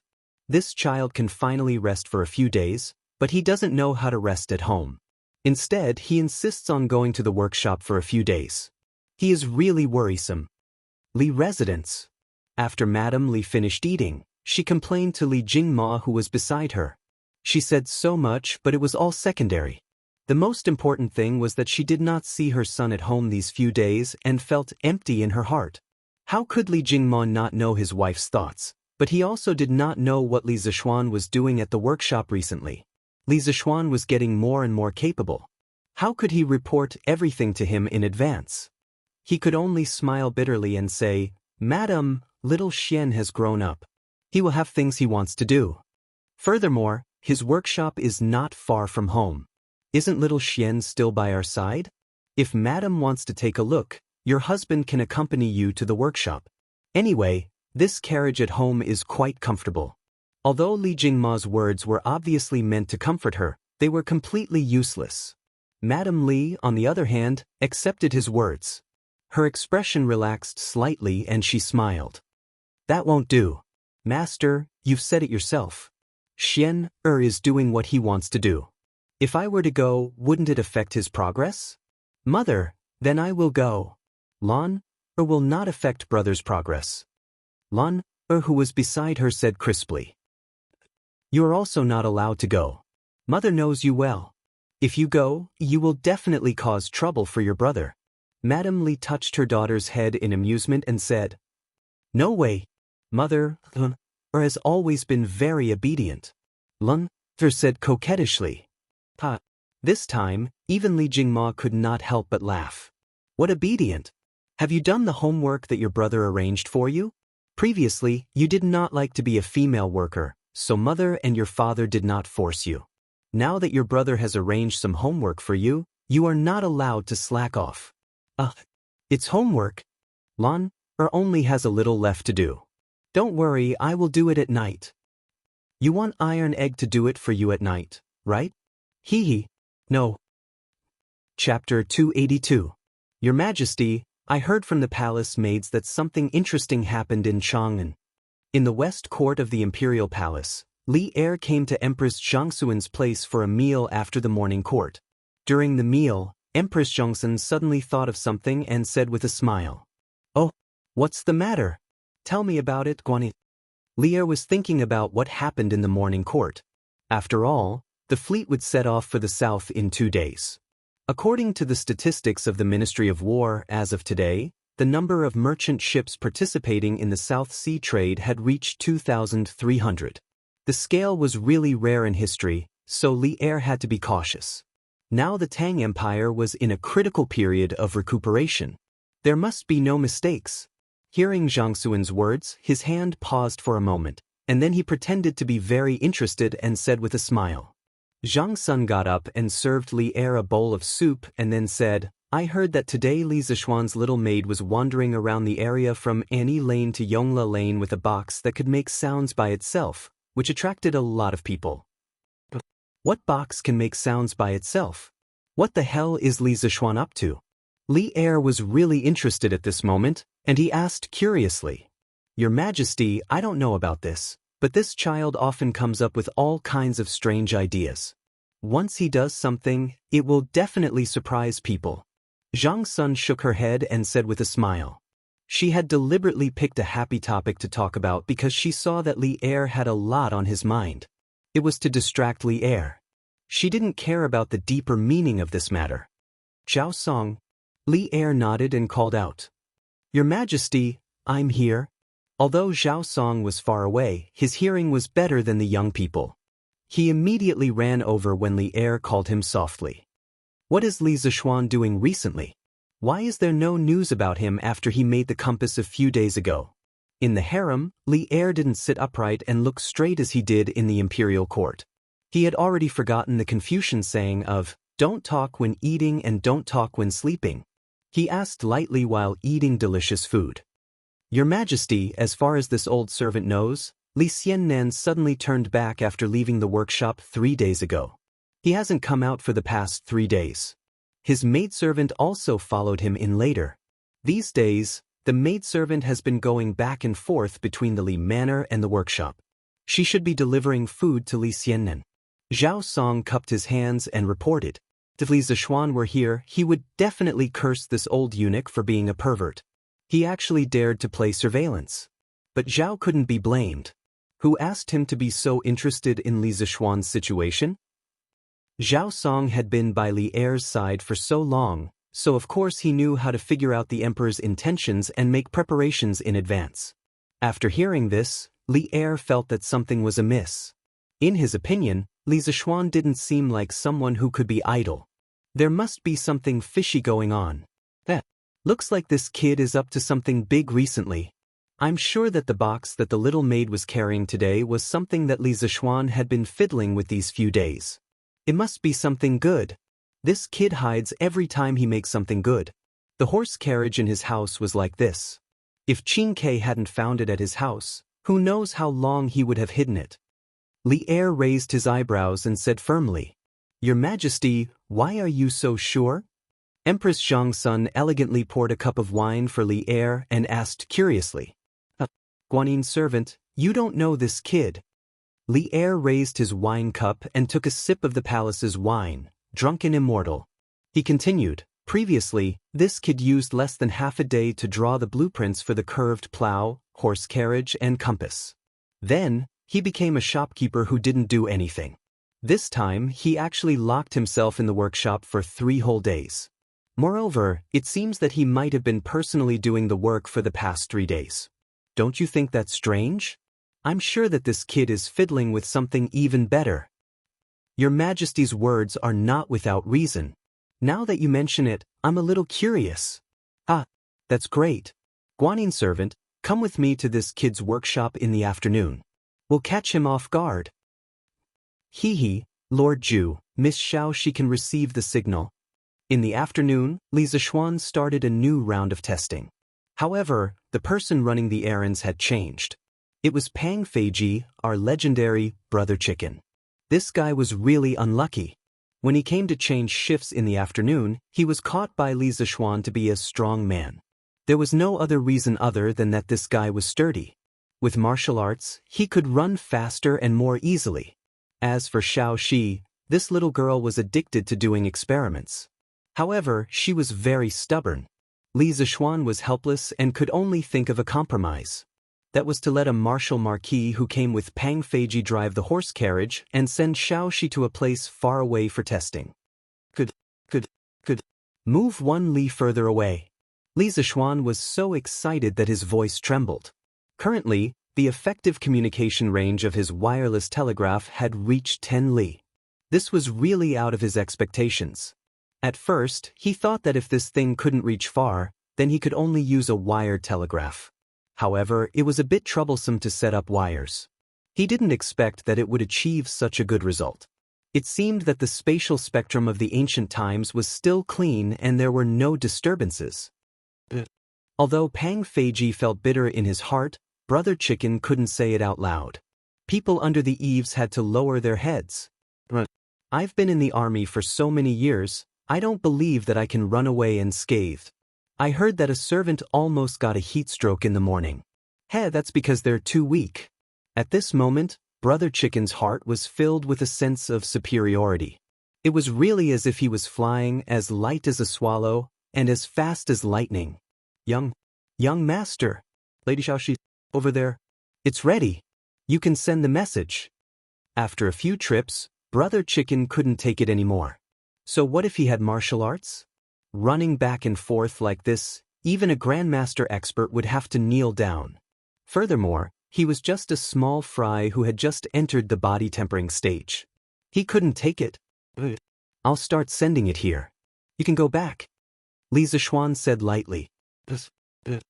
Brother Chicken put his hands on his waist and replied weakly. Then he continued on his long journey. After an hour, Brother Chicken finally ran back. Lord Ju, little Lady Xiaoxi, can hear the signal. After Brother Chicken finished speaking, he didn't care about being rude. He picked up the teapot on the table and poured it into his mouth. He was really too damn thirsty. Li Zishuan frowned when he saw this. It seemed like he couldn't keep this teapot anymore. Why are you so slow? Go and ask Xiaoxi to walk another 2 miles away. See if she can still do it?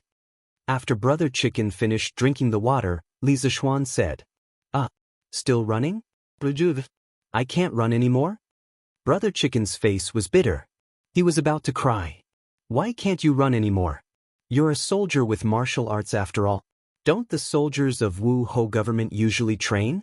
Why is their physique so weak? Li Zishuan frowned and said with dissatisfaction.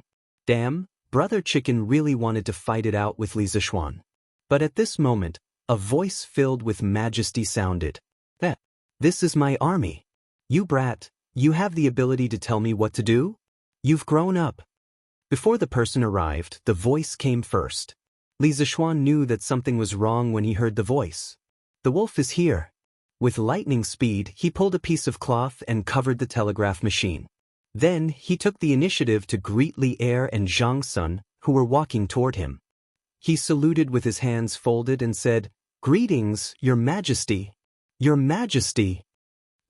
Chapter 283. Greetings to Your Majesty. When Chicken Bro saw Li Zishuan take the initiative to go forward and pay his respects, he was stunned for a moment before he realized who had come. He had been running for more than 2 hours and his legs were already weak. Now that he heard that Li Er had come, it was even more unbearable. His legs couldn't help but shake and his words were trembling and stuttering. He was only a small siggy. When had he ever had the chance to see the emperor? At this moment, Brother Chicken was both afraid and excited. Rise. Li Er walked over leisurely with Empress Zhang Sun in tow, looking like a loving couple. Imperceptibly, he spread a handful of dog food for Li Zishuan and Brother Chicken. What is Li Sai doing here instead of helping Chancellor Kong to share his burdens in the directorate? Of course, Li Er couldn't directly say that he had received news that he was causing trouble here and specially came here for a ward round. He naturally pulled Zhang Sun into the room and sat at the head seat. Then he looked at Li Zishuan like an old leader inspecting his work and asked despite knowing the answer. When Li Zishuan heard this, the corner of his mouth twitched. Why am I here? Don't you have any idea? Your Majesty, I accidentally violated the laws of the Imperial Court a few days ago and disturbed public order. Your Majesty was kind and allowed me to reflect at home. Later on, the Imperial Court intended to go south for trade. Your Majesty was kind and temporarily lifted my confinement order, allowing me to concentrate on researching compasses. I will always remember Your Majesty's kindness and thus worked day and night in the workshop to create and improve compasses. Since Li Er pretended to be confused, Li Zishuan could only tell him everything from the beginning. Cough cough, how shameless! Li Er almost choked to death. He secretly thought that he shouldn't have pretended to be confused and accidentally gave Li Zishuan a chance to be shameless. Oh, we remember now. Wasn't the compass completed a few days ago? Why are you still here? As Li Er spoke, he used his eyes to search around the room, trying to find the legendary big box. However, after looking for a long time, he did not see it and could not help but feel a little depressed. Li Zishuan's room was quite large. It was a compound room with an inner and outer compartment. He had done his experiments in the inner room. Li Er and Zhang Sun were sitting in the outer room, so it was not surprising that they could not see him. Your Majesty, after I finished making the compass, I couldn't fall asleep when I got home, so I came here to sleep. Li Zishuan lied through his teeth. It wasn't easy for him to get this telegraph machine. It was his treasure. He couldn't bear to let Li Er take it away. Was there such a thing? What's your name? Come over and tell me what Li Sai is doing today. Li Er widened his eyes in disbelief. He pointed at Brother Chicken beside him and said, Your Majesty, I am Pang Feiji, Sigu of the Right Marquis household. Li Sai. Li Sai is. When Brother Chicken heard Li Er call him, he was flattered for a moment. However, when he heard Li Er's question, he suddenly felt troubled. He had experienced many things and was a tactful person. Naturally, he could tell that Li Zishuan did not want to expose the telegraph machine. However, Li Er forced him to say it. What could he do? One of them was a county magistrate, and the other was the current manager. It was not good to offend either of them. Brother Chicken regretted not running away just now. It was too late to run now. What? I asked you a question. Is there anything you don't dare to say? Li Er saw that Brother Chicken was hemming and hawing. He suddenly became angry. He snorted coldly and said sternly. Li Zishuan was speechless. Wasn't Li Er too ungentlemanly? As a dignified emperor, he actually had the face to make things difficult for a small soldier? He looked at Brother Chicken and wanted to know how this soldier would deal with it. Even if Brother Chicken told the truth, Li Zishuan would not blame him. There was no love without reason in this world. If you didn't give anything, you naturally couldn't expect others to repay you. Brother Chicken wiped the sweat off his forehead and bowed down. I don't dare. Actually, I also don't. Beep beep beep beep beep beep beep. Yeah. Your Majesty, what's that? At this moment, a rhythmic beep beep came from the telegraph machine in the house. Empress Zhang Sun was astonished. She cast her gaze into the house and asked in astonishment. F***K, Li Zishuan's little heart also trembled along with the beep beep of the telegraph machine. Why didn't this thing sound earlier or later? Why did it have to sound at this moment? This is asking for my life. Eternal Peace Lane. Xiaoxi had actually run all the way to Eternal Peace Lane. The little maid had waited for a long time, but Brother Chicken still hadn't returned. She sat in the carriage and looked at the telegraph machine in her hand in boredom. This thing is so marvelous. I don't know how young master did it, but he could actually make it speak on its own. Xiaoxi placed the telegraph machine on the table in front of her and flipped it left and right with her hands. She then looked at it curiously, wanting to know why this weird box was so marvelous. Suddenly, a part that was connected to a wire fell out of the box. It was the key that controlled the telegraph machine to send out messages. Xiaoxi immediately jumped in shock and picked it up. Just as she was about to put it back into the box, the scene of Li Zishuan using the telegraph machine in the laboratory appeared in her mind. Her heart moved and she thought, since I can receive a message from young master, if I send a message from here, won't young master receive it as well? Xiaoxi looked at the telegraph machine and her eyes kept darting around. She was hesitating whether she should press the button or not. In the end, she couldn't suppress the eagerness in her heart and gently pressed the button on the telegraph machine. The telegraph machine immediately let out a long beep. Hee, this is quite fun. It will beep every time I press it. It's a pity that I don't know music. Otherwise, I could use this to play a song for young master. Xiaoxi had personally experienced the magic of the telegraph machine, and in a moment of playfulness, the telegraph machine began to beep non-stop. However, the young maidservant felt that it was a little imperfect. She thought that it would be great if she could use the telegraph machine to play a song. She was probably the first person who thought of using the radio to compose a song. Isn't this the carriage from Xiaoxian's residence? Why did it stop here? The person who came was Yan Xiaoning. Eternal Peace Lane was located at the northwest side of Chang and was closer to the western city and the imperial palace. Yan Manor was coincidentally located here. Yan Xiaoning was naturally very familiar with Li Manor's carriage. After he recognized it, he immediately called out, Xiao Xian. Xiao Xian. Young Master Yen? It's you. When Xiao Shi heard this familiar voice, she immediately jumped off the carriage and bowed. Xiao Shi? Why is it only you? Yen Xiaoning asked curiously. Young Master Yen, my young master didn't come. I'm here to help my young master with an experiment. What experiment? Why? Does Xiao Xian still need to keep it a secret from me? No, my young master made a telegraph machine and asked me to come out for an experiment. What's a telegraph machine? Let me take a look. Chapter 284. Strange Interest Pavilion Workshop. Li Zishuan, what else do you have to say now? How dare you deceive me? Tell me, what is it that is making noise in this room? Li Er also heard the beeping sound in the room. He instantly remembered the situation that Zhao Song reported to him at noon in the palace, so he pretended to be dignified and pressured Li Zishuan.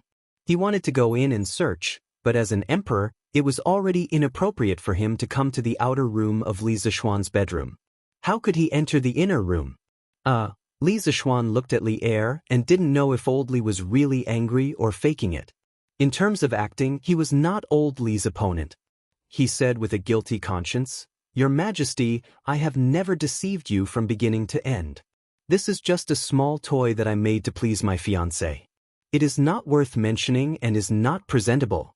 Oh? What kind of thing can please a girl? Can Li Sai take it out and let me see? Empress Zhang Sun chuckled. Alas, Li Zishuan sighed in his heart. It seemed that he had to take it out. He could only hope that Li Er had some moral bottom line and wouldn't confiscate his dating tool. Yes, Your Majesty. Li Zishuan cupped his hands and obediently went in to carry out the pile of devices. He placed it on the table between Li Er and Zhang Sun. Your Majesty, this is a small toy that I made for my fiancé. What is this thing called? What is its use? Why does it look so ugly? Zhang Sun looked at the strange and ugly machine and frowned in confusion.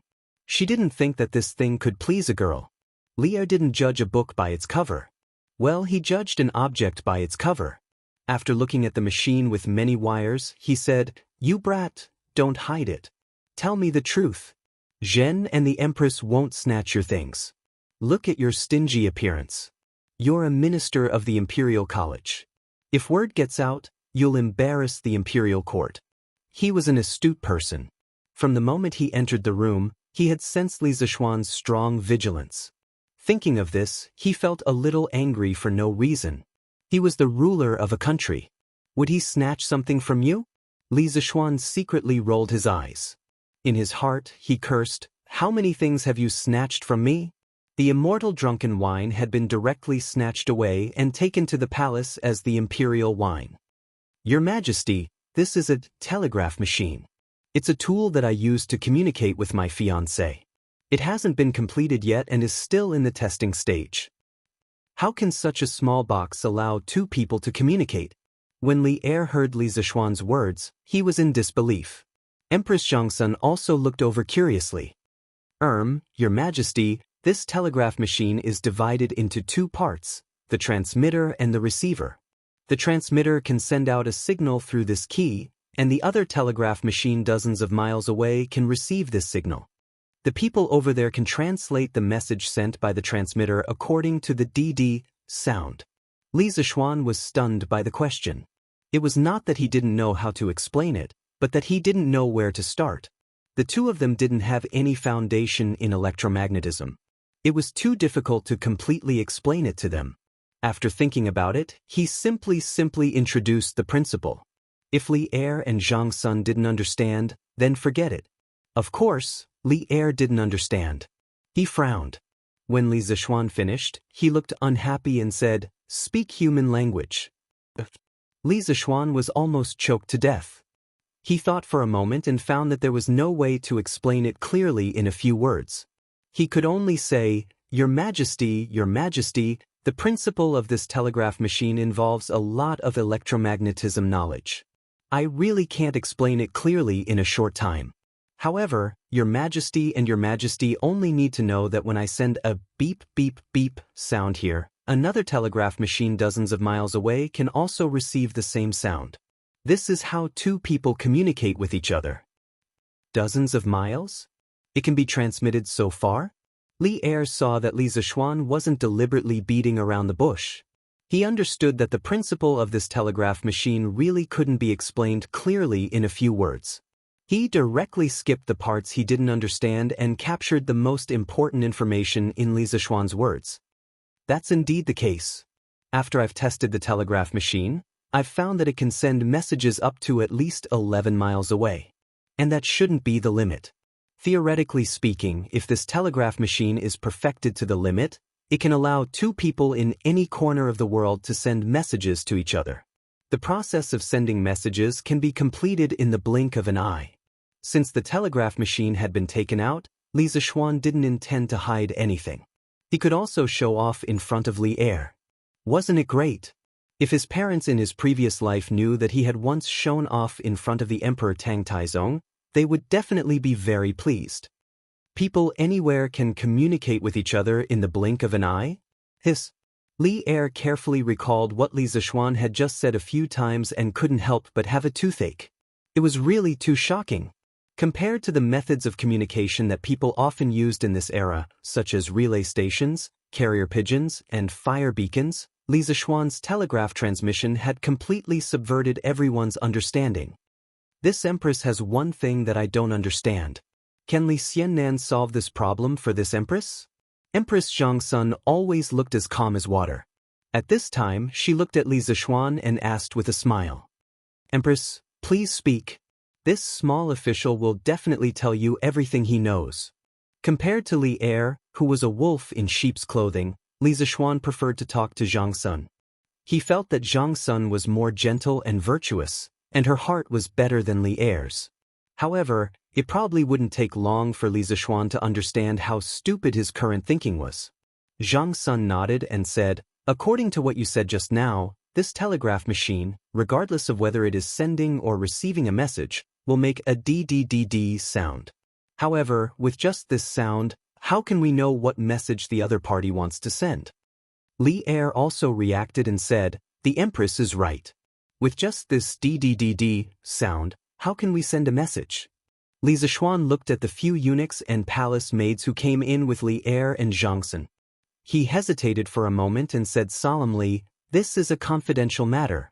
Your Majesty and Empress, please dismiss your servants. Li Er thought for a moment and waved his hand. All of you, leave for now.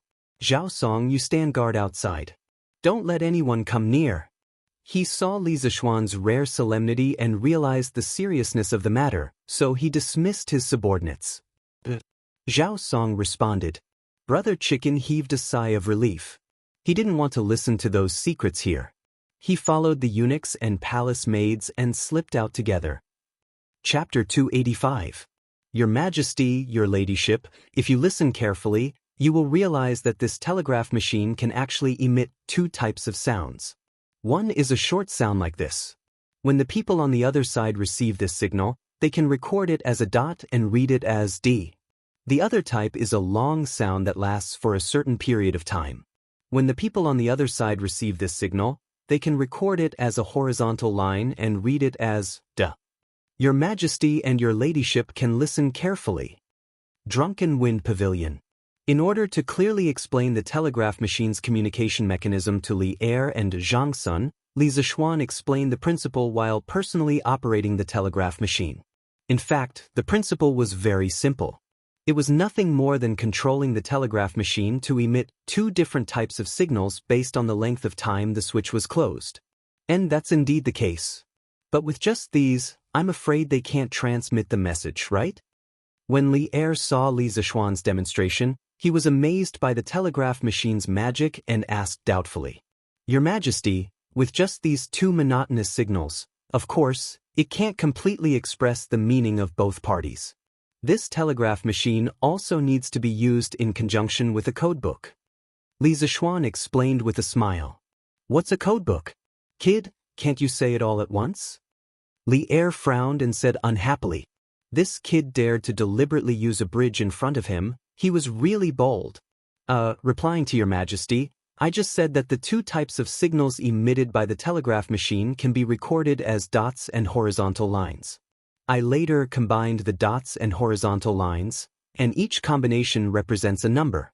For example, a dot with 4 horizontal lines represents the number 1, and the rest of the numbers so on. There are a total of 10 numbers, and then the sender can combine the 4 numbers to represent a word. In this way, there are 10,000 combinations. In other words, through this method, it is possible to express 10,000 different words. And the corresponding text of each combination is the codebook that I mentioned. Li Zishuan stood with his hands behind his back and spoke with a little bit of confidence.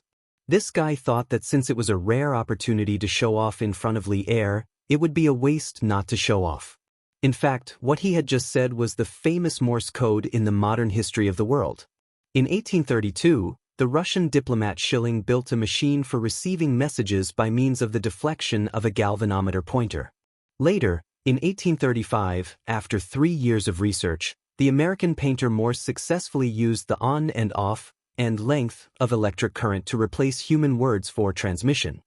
Morse code was an early form of digital communication, but unlike modern binary codes that use only zeros and 1 or 2 states, it consisted of 5 types: dots, dashes, pauses between dots and dashes, short pauses between each character, between dots and dashes, medium pauses between words, and long pauses between sentences. Then, using different combinations of dots and dashes, representing 26 English letters and 10 Arabic numerals, the communication could be achieved perfectly. One interesting thing was that the International Distress Signal SOS was not an abbreviation of any English word. It was just that its code was 3 dots, 3 long, 3 dots. In Morse code, the corresponding letter was SOS. Later, Morse code was introduced to China. In order to adapt to the Chinese language, it was modified. It was almost like what Li Zishuan just said, but there were a few more combinations on the original basis. Li Zishuan was frowning and thinking, so he didn't notice Li Zishuan's annoying look. Otherwise, he would have given him 2 big feet. Empress Zhang Sun inadvertently glanced at Li Zishuan's expression, and she couldn't help but want to laugh. I see. Kid, your idea is really good. But according to what you said, the codebook can be changed at will? Li Er himself was a person with great wisdom. Putting aside the knowledge of electromagnetism that didn't belong to this era, he could still understand the principles of the combination of codes. Your Majesty's eyes are really sharp. Just as Your Majesty said, this codebook can be changed according to needs. As long as both parties use the same codebook, there's no problem. It is precisely due to the ever-changing nature of the telegram code that guarantees the safety of the message between the two parties. This way, even if the message is intercepted, the other party won't be able to understand the meaning of the message just by looking at the dots and strokes. When Li Zishuan heard Li Er's question, his eyes lit up. He secretly thought that the ancient people weren't stupid. He just had more knowledge than them. Don't flatter me, kid. Oh, according to what you said just now, could it be that the message sent by this telegraph can be intercepted by others? Li Er was secretly happy, but on the surface, he laughed and scolded. However, he was a little puzzled. In his opinion, the message sent by this telegraph was silent and invisible. How could it be intercepted? Your Majesty, the message sent by the telegraph is actually equivalent to the military messenger sending military intelligence through text. They both have the possibility of being intercepted. As long as you have a high-power transceiver and adjust the receiving frequency of this transceiver to the corresponding wave band, you can capture the telegraph message sent by others. Of course, this is only in theory. This is because in the whole world, I am the only one who is proficient in the production principle of the telegraph. Nothing was invincible. Although the electromagnetic waves emitted by the telegraph were invisible and silent, as long as the method was right, it could still be captured. In some anti-Japanese war TV series, there were often plots of underground parties intercepting and deciphering the enemy's telegrams. In the military, Li Er's heart skipped a beat as he muttered to himself. Although he didn't know what power, frequency, and waveband were, this didn't prevent him from obtaining other key information. At this time, he looked at the telegraph on the table again, and his eyes slowly became more and more passionate. This was the divine weapon of the country. With this telegraph, wouldn't the Tang Empire be in an invincible position in future wars? He had fought in wars all his life, and he immediately thought of the huge role this telegraph would play in the military. You just said that in the whole world, you are the only one who is proficient in the production principle of the telegraph? Li Er narrowed his eyes and looked at Li Zishuan as he spoke. Li Zishuan's heart tightened. He felt a trace of danger. Did he just show off too much? Your Majesty, it should be like this. Li Zishuan couldn't hear anything wrong from Li Er's tone, so he could only bite the bullet and answer. Can this telegraph be mass-produced? Can it be used for the transmission of intelligence in the military? Li Er's face didn't have any special expression, but there was a trace of hope in his heart. This, Li Zishuan wanted to curse in his heart. Sure enough, old Li wanted all the good things that he saw. What a robber! Your Majesty, the telegraph is currently only in the experimental stage. Its transmission distance and working time are not stable. I can use it to chat with Yushi, but if it is used for the transmission of intelligence in the military, we first need to solve the problem of its power supply, and then the problem of its signal transmission distance. Chat? You're actually planning to use this telegraph to chat? Before Li Zishuan could finish, Li Er couldn't help but interrupt. Li Er's eyes were wide open, and he looked like he wanted to eat someone. If it wasn't for Zhang Sun beside him, he would have pulled out his sword and chopped Li Zishuan into pieces and fed him to the dogs. But, Your Majesty! Li Zishuan cursed in his heart. In a moment of desperation, he spilled the beans. This was a pill. The robber was going to eat someone. Chapter 286. Li Er still left in the end. After knowing that the telegraph machine was still defective, he naturally didn't borrow the telegraph machine on the table. But before he left a ruthless sentence. As long as the telegraph machine can't be used in the army, you will never be able to rise in the ranks of the nobility. Li Zishuan pointed his middle finger at Li Er's back. King of a country? You don't even keep your words. Last time, you said that you would give me a promotion after the merchant ship came back. How many days has it been? You changed your mind again. Of course, he only dared to complain in his heart. He wouldn't dare to say it in front of Li Er even if he had two guts. You can say that he's a coward, but if you're not a coward, you can come up and try. Let's see if your neck is harder than Li Er's knife. Young Master! Young Master! I'm back. Young Master Yen is here too. At this moment, Xiaoxi's voice came from outside the door. Li Zishuan was stunned. After being interrupted by Li Er, he almost forgot that he was testing the telegraph machine just now. He had accidentally made Xiaoxi wait there for so long, but luckily this girl ran back on her own. Xiaoxi, go in and rest. Yo, Brother Xiaoning, why are you here? Li Zishuan stood up and walked to the door. He looked at the two of them and smiled. Yes, young master. Xiaoxi will get you some water. Xiaoxi answered, carried the big box, and ran in. Hey Xiaoxian, you still have the nerve to say that? You caught me to be your coolie when you need me, but when you don't need me, you threw me to the back of your mind and didn't care about me. If I didn't come today, I'm afraid you would have already forgotten about me, right? Yen Xiaoning pointed at Li Zishuan and scolded him half-jokingly. Li Zishuan was embarrassed. He thought carefully and realized that he was really as heartless as Yen Xiaoning said just now. Damn, that's not right. You're not a girl, how can you be heartless? Li Zishuan reacted and shuddered. Could it be that Yen Xiaoning had taken a fancy to him? Otherwise, why would she act like a resentful woman? Brother Xiaoning, what are you talking about? As the saying goes, if you have a bosom friend in the sea, you can be as close as a neighbor from afar. Between friends, as long as we know each other, why should we care about the distance between us? If there is a bosom friend in the sea, the distance of the world will be as close as neighbors? Good poem. Good poem. But who wrote this poem? Why haven't I heard of it before? While Li Zishuan was trying to pull the tiger's skin, he accidentally pulled the tiger that hadn't been born yet. Wang Bo would be born more than 20 years later. Wang Renbiao was dumbfounded. This is a poem that I came up with when I was bored. It's not worth mentioning, not worth mentioning at all. Brother Xiaoning, please come in and have a seat. Li Zishuan actually realized that something was wrong when he said those 2 lines of the poem. At this moment, he could only thicken his skin and admit that he wrote it.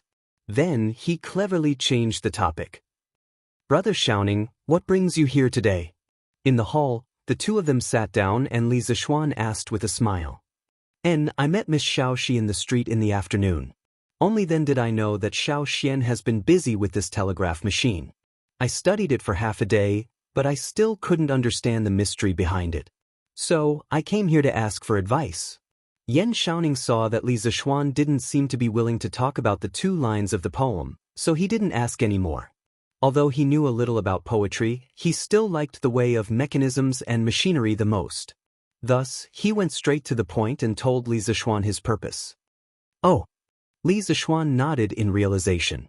When Yan Xiaoning was here, the telegraph machine suddenly made a noise. It seemed like it was caused by Yan Xiaoning when he was studying the telegraph machine.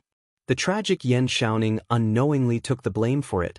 It's not that I don't want to talk about it, but the internal principle of this telegraph machine is very complicated. It involves a few profound knowledge. If Brother Xiaoning doesn't have the foundation, you won't understand even if I explain it to you for a day. Just now, Li Er insisted on listening to the principle of the telegraph machine. He wasted so much time talking, but Li Er probably only understood about 30% to 40%. If he explained it again at this time, first of all, he wouldn't be able to stand it.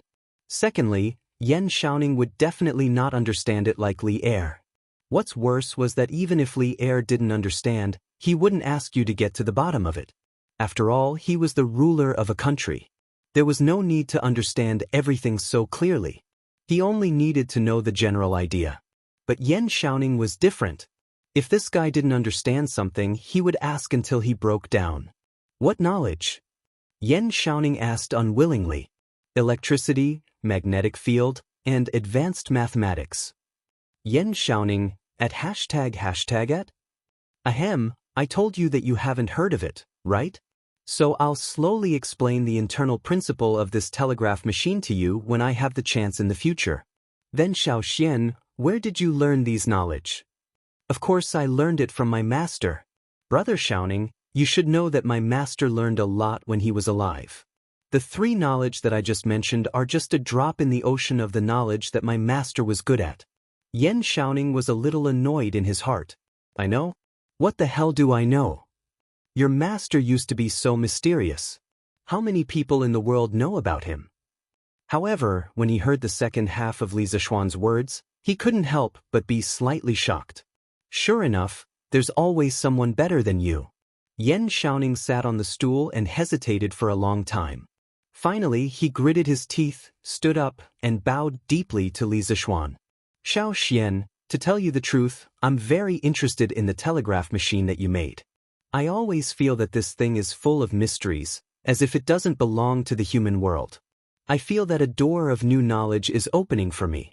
Only by stepping into it can I experience a more wonderful world. If I don't understand the principle of this telegraph machine, I'm afraid that I won't be able to eat or sleep in peace. Xiao Xian, if your master's knowledge can't be spread to outsiders, I, Yan Xiaoning, am willing to treat you as my master. I only hope that you can peek into this door. Don't. Li Zishuan was shocked and quickly went forward to help Yan Xiaoning up. He underestimated Yan Xiaoning's dedication to new knowledge. If this guy was in the modern world, he would be an engineering expert. He was already addicted to new technology and couldn't extricate himself. Brother Xiaoning, you misunderstood me. My master doesn't have any rule that knowledge can't be spread to outsiders.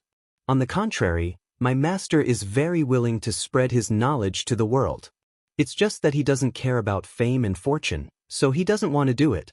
If Brother Xiaoning wants to learn these knowledge, I'll take some time to sort out a few books and give them to you in the future. Hee, thank you very much. Yan Xiaoning heaved a sigh of relief.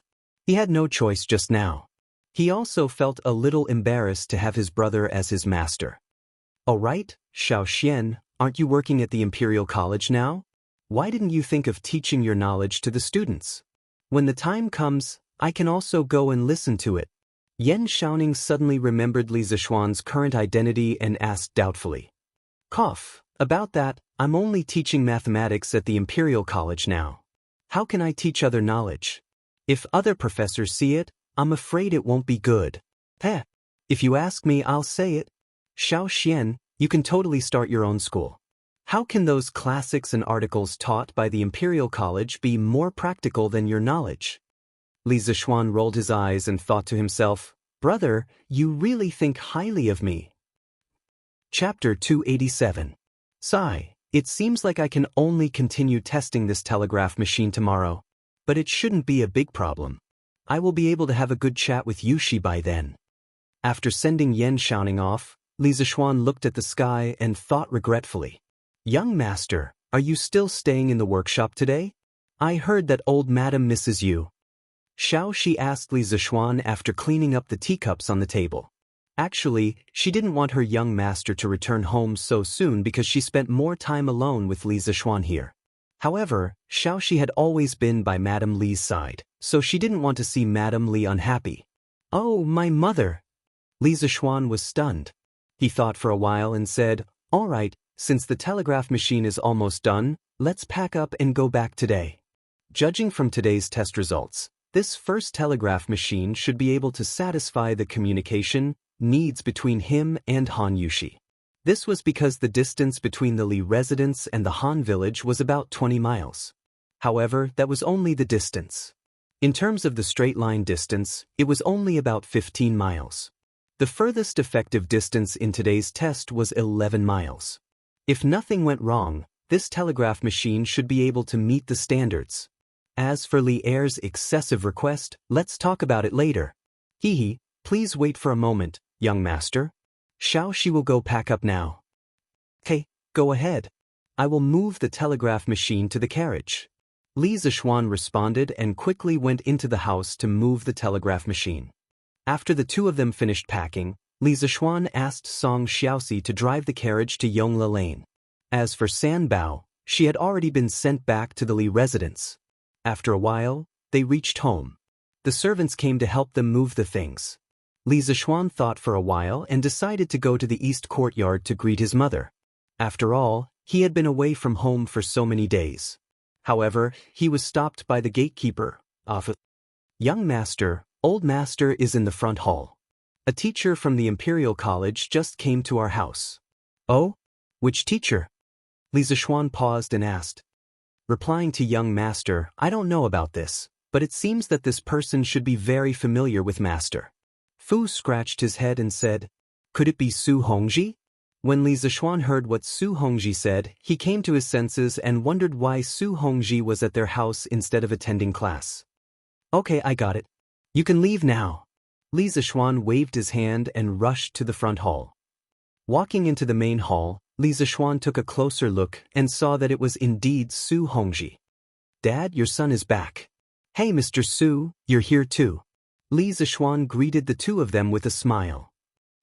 You brat, you still know to come back. Remember to talk to your mother later. She misses you a lot. Li Jingma's eyes flashed with a hint of pleasant surprise. He pointed at Li Zishuan and scolded with a smile. Yes, father. I'll go in a while. Li Zishuan felt a warmth in his heart. This was family, this was the feeling of home. No matter how far you were from home, there would always be someone missing you. Now that the telegraph machine has been made, I'll stay at home and accompany my parents in the future. As for Li Er's request to further promote the use of the telegraph machine in the military, to hell with it. Whoever wants to research it can do it. If they don't give me a promotion, I don't care. Almost instantly, Li Zishuan made a decision. Li Sai, I'm here to look for you today, but when I arrived at the Li residence, I found out that you weren't at home. I was going to look for you at the workshop later, but I didn't expect you to come back so coincidentally. Su Hongji stood up and cupped his hands as he spoke politely. He was convinced from the bottom of his heart by Li Zishuan's attainments in mathematics. Haha, Mr. Su, don't be so polite. Have a seat. May I know why Mr. Su is looking for me today? Could it be that there are students from the school who are disobedient? If that's the case, just tell me. I'll deal with them myself. Li Zixuan's first reaction was that there were mischievous people in the school who were causing trouble when he wasn't around. After all, the children of the officials weren't easy to deal with. No. Su Hongji's face darkened. He quickly waved his hands and said, I'm here today to remind Li Sai that your confinement period is coming to an end. You have to remember to return to the Imperial College in time to give a lecture. Su Hongji wasn't in the Imperial Court, so he didn't know that Li Zixuan's confinement order had been temporarily lifted a few days ago. Otherwise, he would have come over long ago. 7 days are going to end so soon? Li Zixuan was a little dumbfounded. He thought that he could have a happy holiday in these 7 days, but because of Li Eru he had been busy for 4 to 5 days. It was so King miserable. Su Hongji almost vomited blood when he heard that. Someone actually thought that the confinement period was too short. Cough cough, don't fool around. Speak properly to Mr. Su. Li Jingma was drinking tea. When he heard that, he immediately choked. He glared at his son fiercely and said unhappily. Wait. Li Zixuan murmured. Li Sai, according to the previous arrangement, the monthly examination of the school should be the day after tomorrow. I wonder if you've prepared the questions in advance? When Su Hongji saw Li Zixuan's unruly character, he felt that it was necessary to ask him personally so that he wouldn't be fooled when the time came. The questions? I've prepared the questions. Mr. Su, don't worry. There won't be any accidents when the time comes. It just so happens that my confinement period will be over the day after tomorrow. I'll personally invigilate the examination then. Li Zixuan panicked when he heard Su Hongji's question. Only then did he realize that there was such a matter. He felt that 2 pairs of eyes were staring at him covetously, so he hurriedly made up a story. As for whether the questions were actually out or not, only he knew in his heart. Su Hongji looked at Li Zixuan suspiciously, but he didn't say anything. Anyway, no matter what the truth was, he had already reminded Li Zixuan. It wasn't his fault that there wasn't a test paper during the examination. If that's the case, this old man will take his leave. Brother Jingma, take care. Su Hongji paused and cupped his hands to bid farewell to Li Jingma and his son. Take care, Mr. Su. After sending Su Hongji off, Li Zixuan obediently went to greet his mother. Mrs. Li inevitably pulled her son and nagged him for a long time, saying things like, I haven't seen you for a few days and you've suffered again, you've become haggard, and so on. Although Li Zixuan was touched, he couldn't resist the fierce attack of a mother's love. He found an excuse and took the opportunity to escape. After dinner, Li Zixuan went straight to his study in the west courtyard and began to bitterly make up for his homework. If Su Hongji didn't remind him today, he would have forgotten about the monthly examination the day after tomorrow. Although he could fool Su Hongji for a while, he couldn't fool him forever. It was a test paper, so he still had to write it. Li Zixuan knew this in his heart. Moreover, he himself also valued the first monthly examination very much. Chapter 288. Around 5 o'clock, Ganlu Palace. After Li Er finished his dinner at Empress Xiangxuan's place, he moved here and continued to work overtime. As the emperor, Li Er's daily life was actually much more bitter than Li Zixuan's. For him, working overtime was a common occurrence. The hall was very quiet. From time to time, a cool breeze of the summer night would blow in, causing the candlelight on the wall to sway. Occasionally, the sound of crickets could be heard from outside the hall, as if singing a song of praise for this peaceful night. About an hour later, Li Er finished reading the last memorial. He let out a sigh of relief and leaned against the dragon throne a little tiredly. Then he cast his gaze toward the candles in the palace, lost in thought for a while. He was thinking about the telegraph machine he saw in the afternoon in the workshop of the interesting pavilion. To be honest, before today, Li Er thought that only immortals would have a tool like the telegraph that could transmit messages from dozens of miles away. But today, not only did he see it with his own eyes, but the creator of this divine tool was only a 14 or 15-year-old boy. This really subverted Li Er's understanding of the world. On the way back, although Li Er's expression didn't change, his heart was surging with waves, and it was difficult for him to calm down. Of course, this is only in theory. There is a possibility of being intercepted because in the world, only I am proficient in the production of the telegraph machine. Li Zishuan's words in the afternoon kept echoing in Li Er's mind. Arrogant. Without a doubt, this sentence revealed arrogance everywhere, but he had the qualifications to be arrogant. Previously, when Li Yuan was only the Duke of Tang, Li Er was the second son of the Duke's family. Not only did he have a famous teacher to teach him martial arts, but he also had a certain level of accomplishment in literature. Thus, in the early days, Li Er could be said to be both versed in literature and martial arts. Although he didn't read more than 10,000 books, his knowledge was definitely not ordinary, especially at the end of the Sui dynasty. Li Er followed Li Yuan to start a rebellion in Taiyuan and swept through the world like a hot knife through butter, finally settling in the Central Plains. Now that he had ascended the throne, his status changed again and again, rising step by step. Correspondingly, his experience and knowledge became more and more extensive. Even so, he had never seen such a thing as a telegraph machine. As for the set of principles of the telegraph machine that Li Zishuan explained, he had never heard of it. He was very sure that the knowledge that Li Zishuan spoke of had never appeared in the world. Spiritual master's martial arts is extraordinarily high and his medical skills are the best in the world. His knowledge is actually so profound? Does such a person really exist in the world? At this moment, Li Er had a trace of curiosity, or perhaps suspicion, towards spiritual master Ling Su, whom he had never seen with his own eyes and only heard of by word of mouth. Could it be that he doesn't belong to the world? Then doesn't the knowledge that Li Zishuan displayed come from immortals? Li Er let his imagination run wild and couldn't think of a reason. After a moment, he suddenly ordered, "Summon the Prince of Wei." Those who had more contact with Li Zishuan and were more familiar with his knowledge, Li Tai could be considered to be on the list. Li Er decided to ask Li Tai properly. Previously, the scooter, the plow, the paper machine, and the compass were still fine. Although the structure of these things was ingenious, they were still within the scope of Li Er's knowledge. However, the telegraph machine that Li Zishuan made this time was really too mysterious. Yes, it was mysterious, as if this thing didn't belong to this world. It was for this reason that Li Er decided to ask properly. "Your son greets Imperial Father." After about half an hour, the chubby Li Tai arrived at the sweet Du Hall. This couldn't be blamed on him. Among the adult princes, Li Tai was an exception. Li Er specifically allowed him to build a residence in Cheng. This treatment was almost as good as that of Crown Prince Li Chengqian. There was still some distance between the Prince of Wei's residence and the palace. At this time, all the gates of the palace were closed.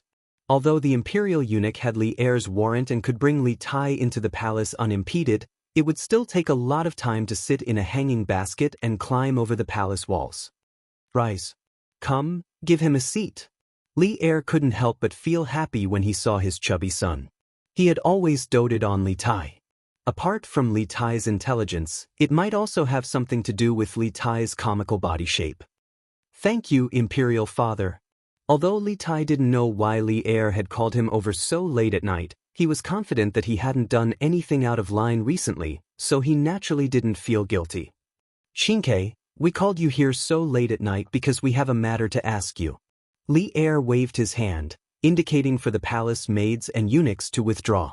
The father and son exchanged conventional greetings for a while before Li Er got straight to the point. "Imperial Father, please speak. Your son will definitely tell you everything he knows." Xianxia, counting the days, it's almost been a month since you started attending classes at the Imperial College. We also heard that your results in the School of Mathematics have always been among the best. We are very comforted. Today, we want to ask you, Xianxia, how much do you know about Li Zishuan? When speaking of Li Tai's results, Li Er's face glowed with pride. When his son's results were good, his father would indeed be happy. Even as the emperor, Li Er was no exception. Hearing Li Er's question, Li Tai couldn't help but frown. He didn't know the deeper meaning behind Li Er's question, so he thought for a long time before replying. "Imperial Father, the more time this son has spent with Sir Li, the more I feel that Sir's knowledge is as vast as the sea. Just speaking of mathematics, This son dares to say that no one in the world can beat him in this aspect. The concepts and methods he proposed are things that this son couldn't find even after searching through all the ancient books. In terms of mathematics, Sir Li should be a school of his own. Moreover, using his theories, one can often solve problems faster and more accurately. At this point, even the proud Li Tai couldn't help but reveal a trace of admiration on his face. This subtle expression was naturally caught by Li Er, and he couldn't help but feel a trace of surprise in his heart. Then what about outside of mathematics? Have you ever heard of Qingke? Outside of mathematics? Li Tai looked curiously at Li Er, seeming to understand something. If we were to talk about Sir Li's knowledge outside of mathematics, this son's deepest impression would be the hypothesis of the nature of the earth that Sir Li explained to us when we were making the compass. Oh? The nature of the earth? What is the nature of the earth? Qingke, tell me quickly. Li Er couldn't help but ask curiously. Replying to father, in order to explain to us why the compass can point us in the right direction, Mr. Li once said that the ground under our feet is a sphere, and this sphere itself is a huge magnet. Li Tai slowly recounted the scene of that day. Li Er listened attentively to this magical theory that was like a fantasy story, and the shock in his heart grew stronger and stronger. Chapter 289. The Earth is actually a sphere? And it's magnetic? In the sweet nectar hall, Li Tai finished recounting everything that had happened when he made the compass. Li Er's expression became somewhat complicated, and after a long time, he couldn't help but mutter to himself. These novel theories might sound absurd at first, but behind each theory, there was a strong argument supporting it, making it impossible to refute.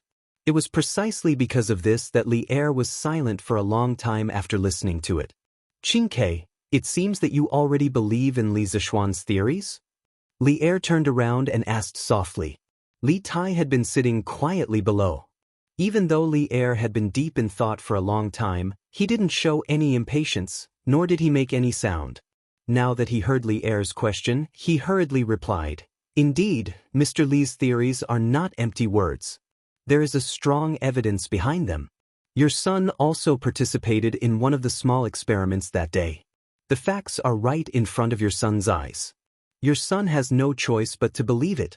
Li Tai paused, then continued, Your son used to be conceited about his innate intelligence and erudite knowledge. Unavoidably, your son was a little arrogant because of his talents. Ever since I met Mr. Li, your son has learned that there is always someone better than you. In front of the curious pavilion, Mr. Li's inexplicable 10 questions completely destroyed your son. Later on, your son entered the school of mathematics. Originally, your son had some thoughts of competing with you, but as your son's understanding deepened, I was convinced by Mr.'s vast and profound knowledge. A new door opened to your son. After your son entered, your son discovered that mathematics could actually be so exciting, interesting, and novel. It wasn't until a few days ago that your son understood that mathematics was only the tip of the iceberg of Mr. Li's expertise.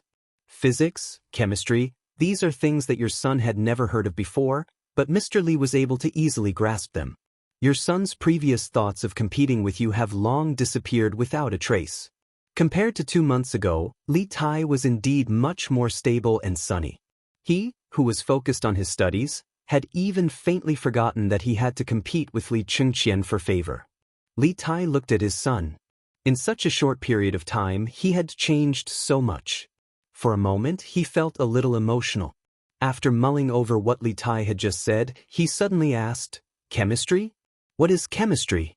Qingke, you haven't mentioned chemistry before, have you? Li Tai was a little dumbfounded. He accidentally spilled the beans. He had promised Li Zishuan that he would not spread the principle of making glass. What should he do now? What? Is there something else you need to hide from me? Li Tai was shrewd. He immediately saw the hesitation in Li Tai's eyes. Hesitation at this time was equivalent to preparing to lie. Li Er was a little dissatisfied. Among his sons, Li Tai was the one he doted on the most. He did not expect that his favorite son would want to lie to him now. No. Replying to Imperial Father, the teacher said before that the so-called chemistry is the study of changes. It is a knowledge that studies the changes of substances. Under certain conditions, several substances can react with each other and form a new substance. This is the definition of chemistry and also the use of chemistry. When Li Tai saw Li Er's gaze, he panicked and hurriedly blurted out, "The study of changes? This sounds interesting." Li Er held his chin and smiled, then asked, "Why did Li Zishuan mention this knowledge to you? Could it be that this kid has created something new?" Li Tai's heart sank. Sure enough, things were developing in the direction he did not want to see the most. However, in this situation, there was no time for him to think. The little fatty could only bite the bullet and say, replying to Imperial Father, previously the teacher felt that the Hu merchant's glass was turbid and expensive, so he made his own glass. The knowledge he used was chemistry. What? Li Er suddenly stood up. He was shocked and angry. How could he not be shocked that Li Zishuan could make something like glass that was so profitable? Previously, the imperial court had commissioned the workshop of the Curious Pavilion to make compasses. Li Zishuan had asked for a high price because it contained glass. At that time, he thought about it and agreed. However, now that Li Zishuan could make his own glass, the cost of the compasses would definitely be much cheaper. Thinking of this, how could Li Er not be angry? 2 days ago, Li Xiaogong had excitedly ran into the palace to tell him that the compasses bought from the workshop of the Curious Pavilion were of better quality, especially the glass that was clearer. At that time, Li Er was still wondering if Li Zishuan had found his conscience and specially used good glass for this batch of compasses for the imperial court. In the end, he and Li Xiaogong had been teased by this kid. Then Qingke, do you know how much the glass Li Zishuan made cost? How exactly was it made? Li Er calmed himself down and asked. Replying to Imperial Father at that time, Mr. only told us the general principle of the process of making colored glaze. He didn't talk about the details. I'm afraid that only a few core members of the workshop know the specific process of making colored glaze.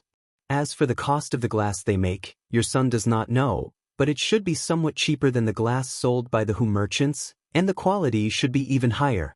Li Tai considered his words as he spoke. He knew what Li Er was thinking. He was just a little unhappy, so he intentionally did not mention the materials used to make glass.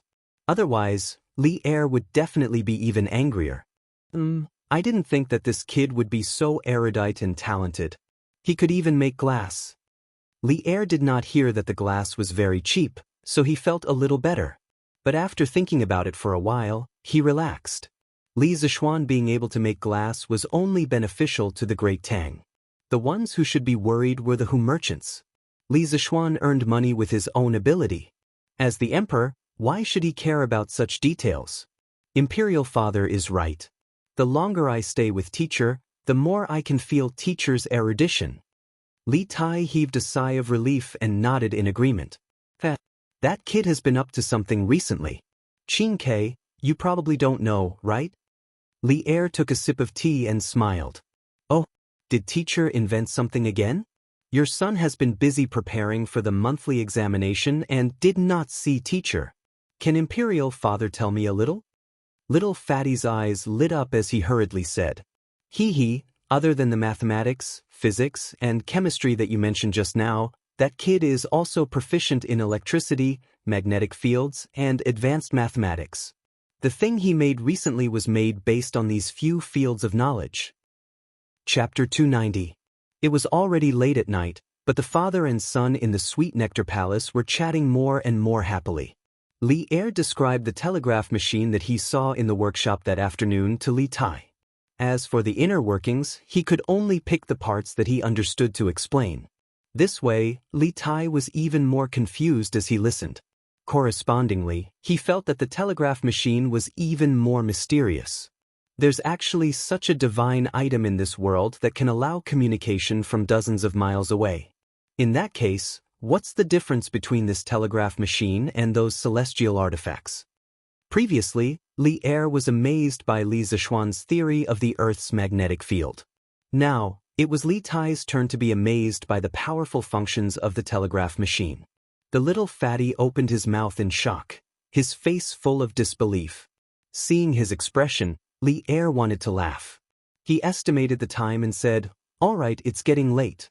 Xianxia, you should go back and rest. As for the telegraph machine, you can slowly study it in the future." "All right, then I'll take my leave. Father, you should also rest early." Li Tai came back to his senses and cupped his hands in salute. "Right. Xianxia, you said earlier that you were preparing for the monthly exam. I heard that Li Zishuan set a monthly exam reward and punishment system for the School of Mathematics. Xianxia, you have to take the exam well this time.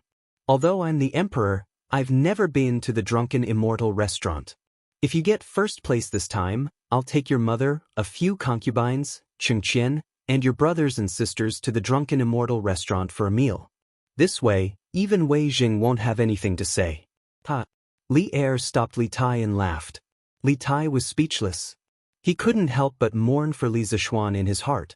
There were probably more than 20 people in their family, right? If they all went to the drunken immortal restaurant for a meal, it might even cost more than 1,000 strings of coins. That would be enough for Li Zishuan to eat.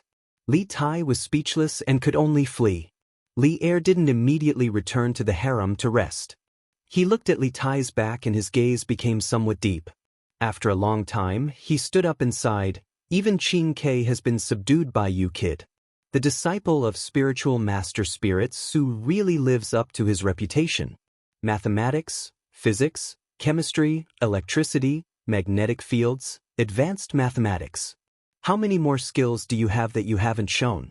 Was he planning to establish his own sect and establish his own sect? It seems like a mere directorate is no longer enough for you. Li Er paced back and forth as he pondered for a moment. Suddenly he burst into laughter and said, "Ha, since you have this ability, I will give you the chance to display it to your heart's content. We would like to see what the Great Tang will become 10 years later because of you." Ha. He was not like some conservative emperors who saw new theories and ideas as heresy and wanted to nip them in the bud.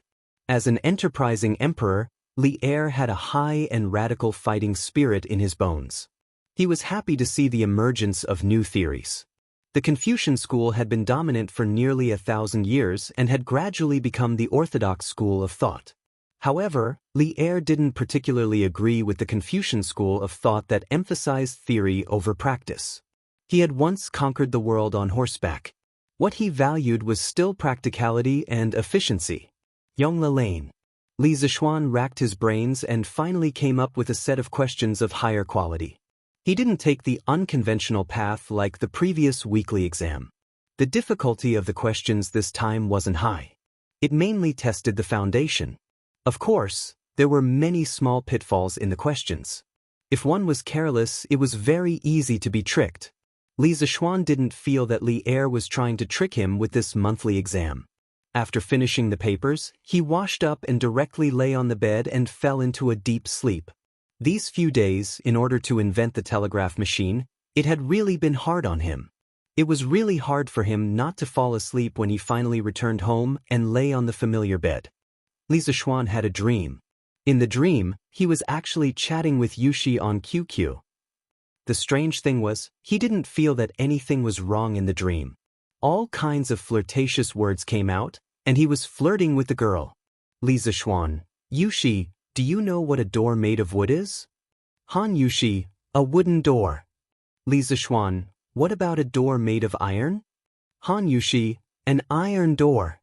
Li Zishuan, "What about the door to happiness?" Han Yushi, "I don't know."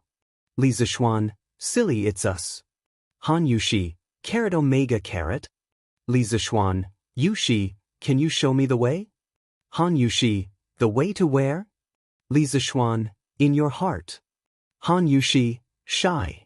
"Young master, Yushi is sleepy. I want to sleep." Li Zishuan, "You want to sleep together so soon. I'm not ready yet.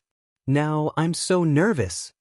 Han Yushi, "Young master, hee, brother must be dreaming of something delicious." He's still smiling in his sleep. In the morning, Lan, who hadn't seen her brother for a few days, sneaked into Li Zishuan's room, intending to wake him up. However, she found that Li Zishuan was still smiling with his eyes closed. He was obviously having a sweet dream. The innocent Lan, naturally couldn't tell that Li Zishuan's smile had a trace of wretchedness. The little girl thought that her brother was dreaming of something delicious. Lun tiptoed to the outer room to take a piece of cake and returned to Li Zishuan's bedside. At this moment, Li Zishuan smacked his lips. Lun saw the opportunity and quickly brought the cake to her brother's mouth. Li Zishuan smelled a fragrance in his sleep. He couldn't help but open his mouth and move closer to the source of the fragrance. Lun looked at Li Zishuan's silly appearance as he slept and ate the cake at the same time. She couldn't help but laugh loudly. Li Zishuan was awakened by the laughter. Logically speaking, with his martial arts, he should have woken up long ago if someone approached him. However, on one hand, he was now at home, so of course he wasn't vigilant at all. On the other hand, this body of his had been spoiled since he was young. If it wasn't under the care of his parents at home, then it was under the guidance of spiritual master Lingxiu in the mountains. He had never experienced the life of a vagrant in the Jianghu. Besides, he was only an ordinary student in his previous life, not a killer in the Jianghu. He didn't have the habit of being vigilant at all times. But, little Lan, you're being naughty again. See how I'll deal with you. Li Zishuan saw that Lan was laughing so hard that she couldn't straighten her back. He immediately understood what was going on. He unhappily wiped the cake crumbs from the corner of his mouth.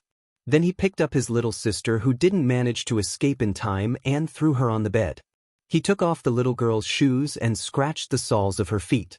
He said fiercely, Do you still dare to tease your brother? Don't scratch. Brother, that was wrong. You know you're wrong? I think you're getting bolder and bolder. Didn't I tell you to knock before entering a room? Why didn't you knock? Yeah, I knocked. Brother, you didn't hear it. Hey! Still stubborn. Stop scratching. I know I'm wrong, Wu. Chapter 291. After playing with the little girl for a while, Li Zishuan was no longer sleepy. So, he carried Lan and left the room. Under the care of Xiao He and Xiao Shi, the siblings washed up and went to the front yard to have breakfast. However, they bumped into Sanbao. Hey Sanbao, are you feeling better? Yes, young master. My body is very strong. I've almost recovered since last night. Sanbao quickly scratched his head and said with a silly smile. Hey, look at what you're capable of. Later, go to Butler Wang to get 3 strings of money as a tip. Thank you for your hard work yesterday. Li Zishuan took a closer look and realized that Sanbao was really fine. He waved his hand and brought Lan to the front hall. Thank you, young master. Thank you, young master. Sanbao was very surprised and thanked him profusely. When the other servants saw this, they looked at Sanbao enviously. This tip was equivalent to a few months of their salary. In the front hall, the family of 4 was having breakfast happily. Mrs. Li hadn't seen her son for 3 days. Yesterday's dinner and today's breakfast were very sumptuous. They were all Li Zishuan's favorite dishes. Li Zishuan couldn't help but sigh in his heart. If he ate like this every day, it wouldn't take long for him to become a big fat man. By then, Cheng would have one less handsome man. Xian, come and drink some mushroom pheasant soup. This pheasant was sent over by your in-laws yesterday. Mrs. Li scooped some soup for her son with a smile. Li Jingma, who was sitting at the side, was naturally left out. Not only that, because Mrs. Li stood up to scoop some soup for him, Mr. Li couldn't even pick up any food. He could only eat the white rice in his bowl silently. Okay, Mom, you shouldn't eat too much for breakfast. Li Zishuan quickly said. Who said that I shouldn't eat too much for breakfast? That's nonsense. Mrs. Li rolled her eyes at her son. Although she said that, she still put down the spoon and sat back down. That's right. Mother, you just said that this pheasant was sent by Han Lijing, but why didn't he come in person? Li Zishuan asked as he ate. Isn't this all because of you? Old man Li, who had been eating silently at the side, said, I heard that Han Li has been busy preparing for your marriage with Han Girl these past few days. At the same time, he often goes to the neighboring plum village to check on the situation of the chicken farm there. He's so busy, how could he have the time to come over and deliver pheasants to you? This pheasant was hunted by the Han village's farmer. After he gave it to Han Lijing, he couldn't bear to eat it, so he asked someone to send it over. I see. Brat, what have you been doing in the workshop recently? Li Jingma took a bite and asked. In the past, the Li family had always been particular about not talking while eating. Ever since Li Zishuan returned, he had led the entire Li residence astray. Hee, it's nothing. I was just bored and made some small things to play with. Li Zishuan explained casually. Brother, what's so fun about it? Lan wants to play with it too. Okay, I'll teach you later. After breakfast, Li Zishuan didn't forget that he had something important to do today. He called San Bao, Xiao He, Xiao Shi, and Lan over, then took out a telegraph and a few spare batteries. He said to them, send these things to the Han family. I've already put the instructions and code book of the telegraph inside. Xiao Shi, you know more about the telegraph. If Yushi doesn't know how to use it, you can teach her. Yes, young master. Don't run around. Do you understand? Brother is so long-winded. Li Zishuan couldn't be bothered to banter with her. He looked at San Bao and said, San Bao, ask a few guards to go with you later and protect Mrs. Safety. Li Zishuan didn't plan to let Lan go with them. However, he couldn't resist the little girl's pestering. Now, he could only arrange a few more people to take care of her. Young master, don't worry. I will definitely not let anything happen to Miss Lan. San Bao patted his chest and promised. His loyalty to Li Zishuan was unquestionable. He was almost equivalent to Li Zishuan's #1 henchman. Go quickly. Xiao Shi, remember to send me a telegram when you arrive. Yes, young master. A group of people drove the carriage out of Yongla Lane and went straight to the west gate of Chang'an City. Li Zishuan estimated that Xiao Shi and the rest wouldn't be able to reach the Han family in less than 2 hours. After all, the road from Chang'an City to the Han family village wasn't wide and flat. It wasn't easy to walk on it. So, he went back to his room to catch up on his sleep. For the past 3 days, he had been working overtime and didn't have much time to rest. Today, he wanted to sleep for the whole morning but was woken up by Lan. Since the telegram machine was in his room, he would be able to hear Han Yushi's message immediately. Li Zishuan slipped back to the west courtyard, closed the door and windows, and started to sleep. Eat and sleep, sleep and eat. If old man Li was at home and knew about this, he would probably scold Li Zishuan for not doing his job properly and being a good-for-nothing. Li Zishuan laid on the bed and fell into a deep sleep after a while. This speed of falling asleep, no matter who it was, they would have to admit defeat. After an unknown amount of time, there was a sudden intermittent DDD sound. He woke up abruptly and knew that Xiao Shi and the rest had arrived at the Han family village.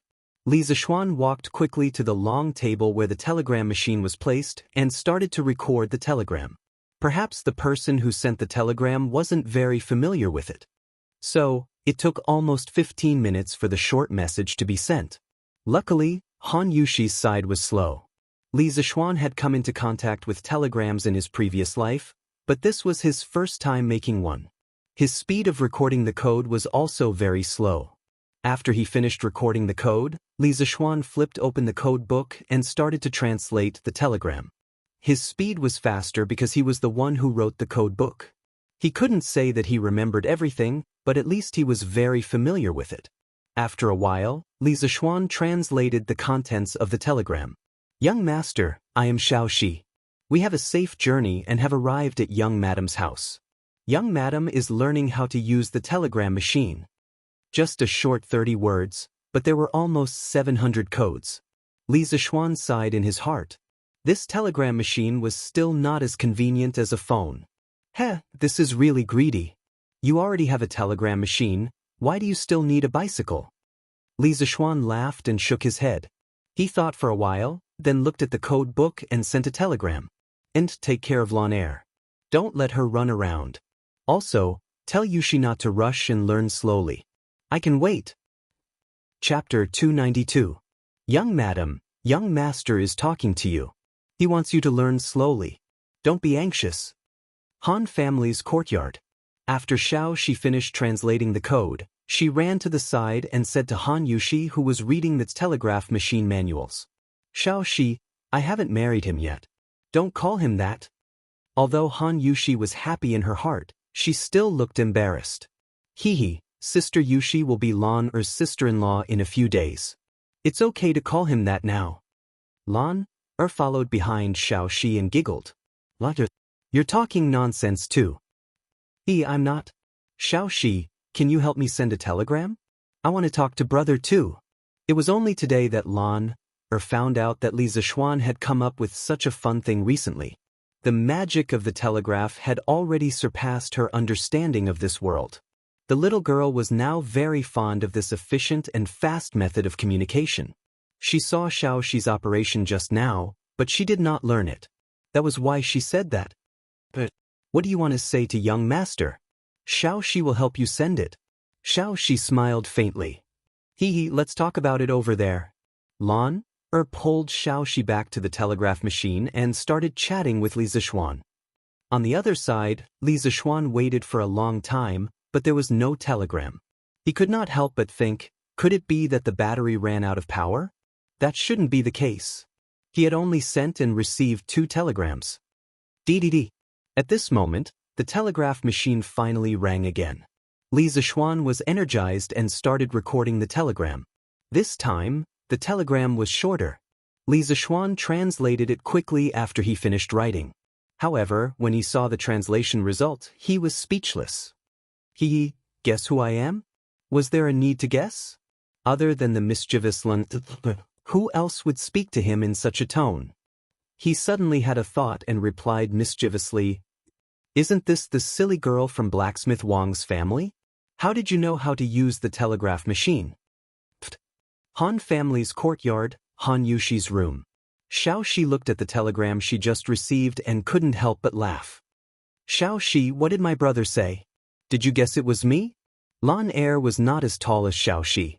She tiptoed and looked up, but she could not see the contents of the note in Xiaoxi's hand. She could only ask anxiously, Miss, you should see for yourself. Xiaoxi held back her laughter and handed the translated telegram to Lan. Lan Er couldn't wait to take a look. A moment later, her smiling face turned red with anger. Smelly brother, he must have done it on purpose. Lan Er stomped her feet, crumpled the paper ball in her hand into a ball, and threw it out angrily. Xiaoxi, help me send another telegram to my brother. Yes, miss. Li Zixuan didn't wait for long before the telegraph rang again. Smelly brother, you're the silly girl. This little girl. Li Zixuan smiled and shook his head. He suddenly felt that chatting like this was quite interesting. So it's Lan Er, you know how to use the telegraph so quickly? Li Zixuan replied with a sudden realization. Smelly brother, you're still trying to lie to me. You obviously did it on purpose just now. Also, Xiaoxi is helping me send another telegram. Lan Er still doesn't know how to use this thing. Li Zixuan, Lan brother Er also wants a telegraph to be placed in the room. Li Zixuan, why do you want a telegraph for? Who are you sending it to? Li Zixuan asked curiously. For brother. Lan Er realized that using this thing to talk is very interesting. Li Zixuan, he was speechless. The backyard where Lan Er lived was only a few hundred meters away from his west courtyard. Why would she need a telegraph? In the afternoon, Lan Xiaoxi and the rest finally returned. After witnessing the magical power of the telegraph at the Han residence, Lan Er came back and found Li Zixuan. She cried and begged for a telegraph. Li Zixuan was helpless. He really didn't have the time and energy to build another telegraph. He would be returning to the Imperial College tomorrow. Now that he thought about it, the position of Imperial College was really a kind of restraint. Li Zixuan planned to find an opportunity in the future to resign with Li Er and return to their hometown. He only wanted to keep his title of nobility. After promising countless benefits, Li Zixuan finally got rid of Lan Er, this annoying little tail. He called Xiaoxi and asked, How's Yushi's learning of the telegraph? Xiaoxi replied, Well, young madam already knows how to use it, but she's not very familiar with it yet. She said that she'll contact you when she's familiar with it. Young master, don't be anxious. Ahem, I'm not anxious, I'm not anxious. Li Zixuan touched his nose awkwardly and said.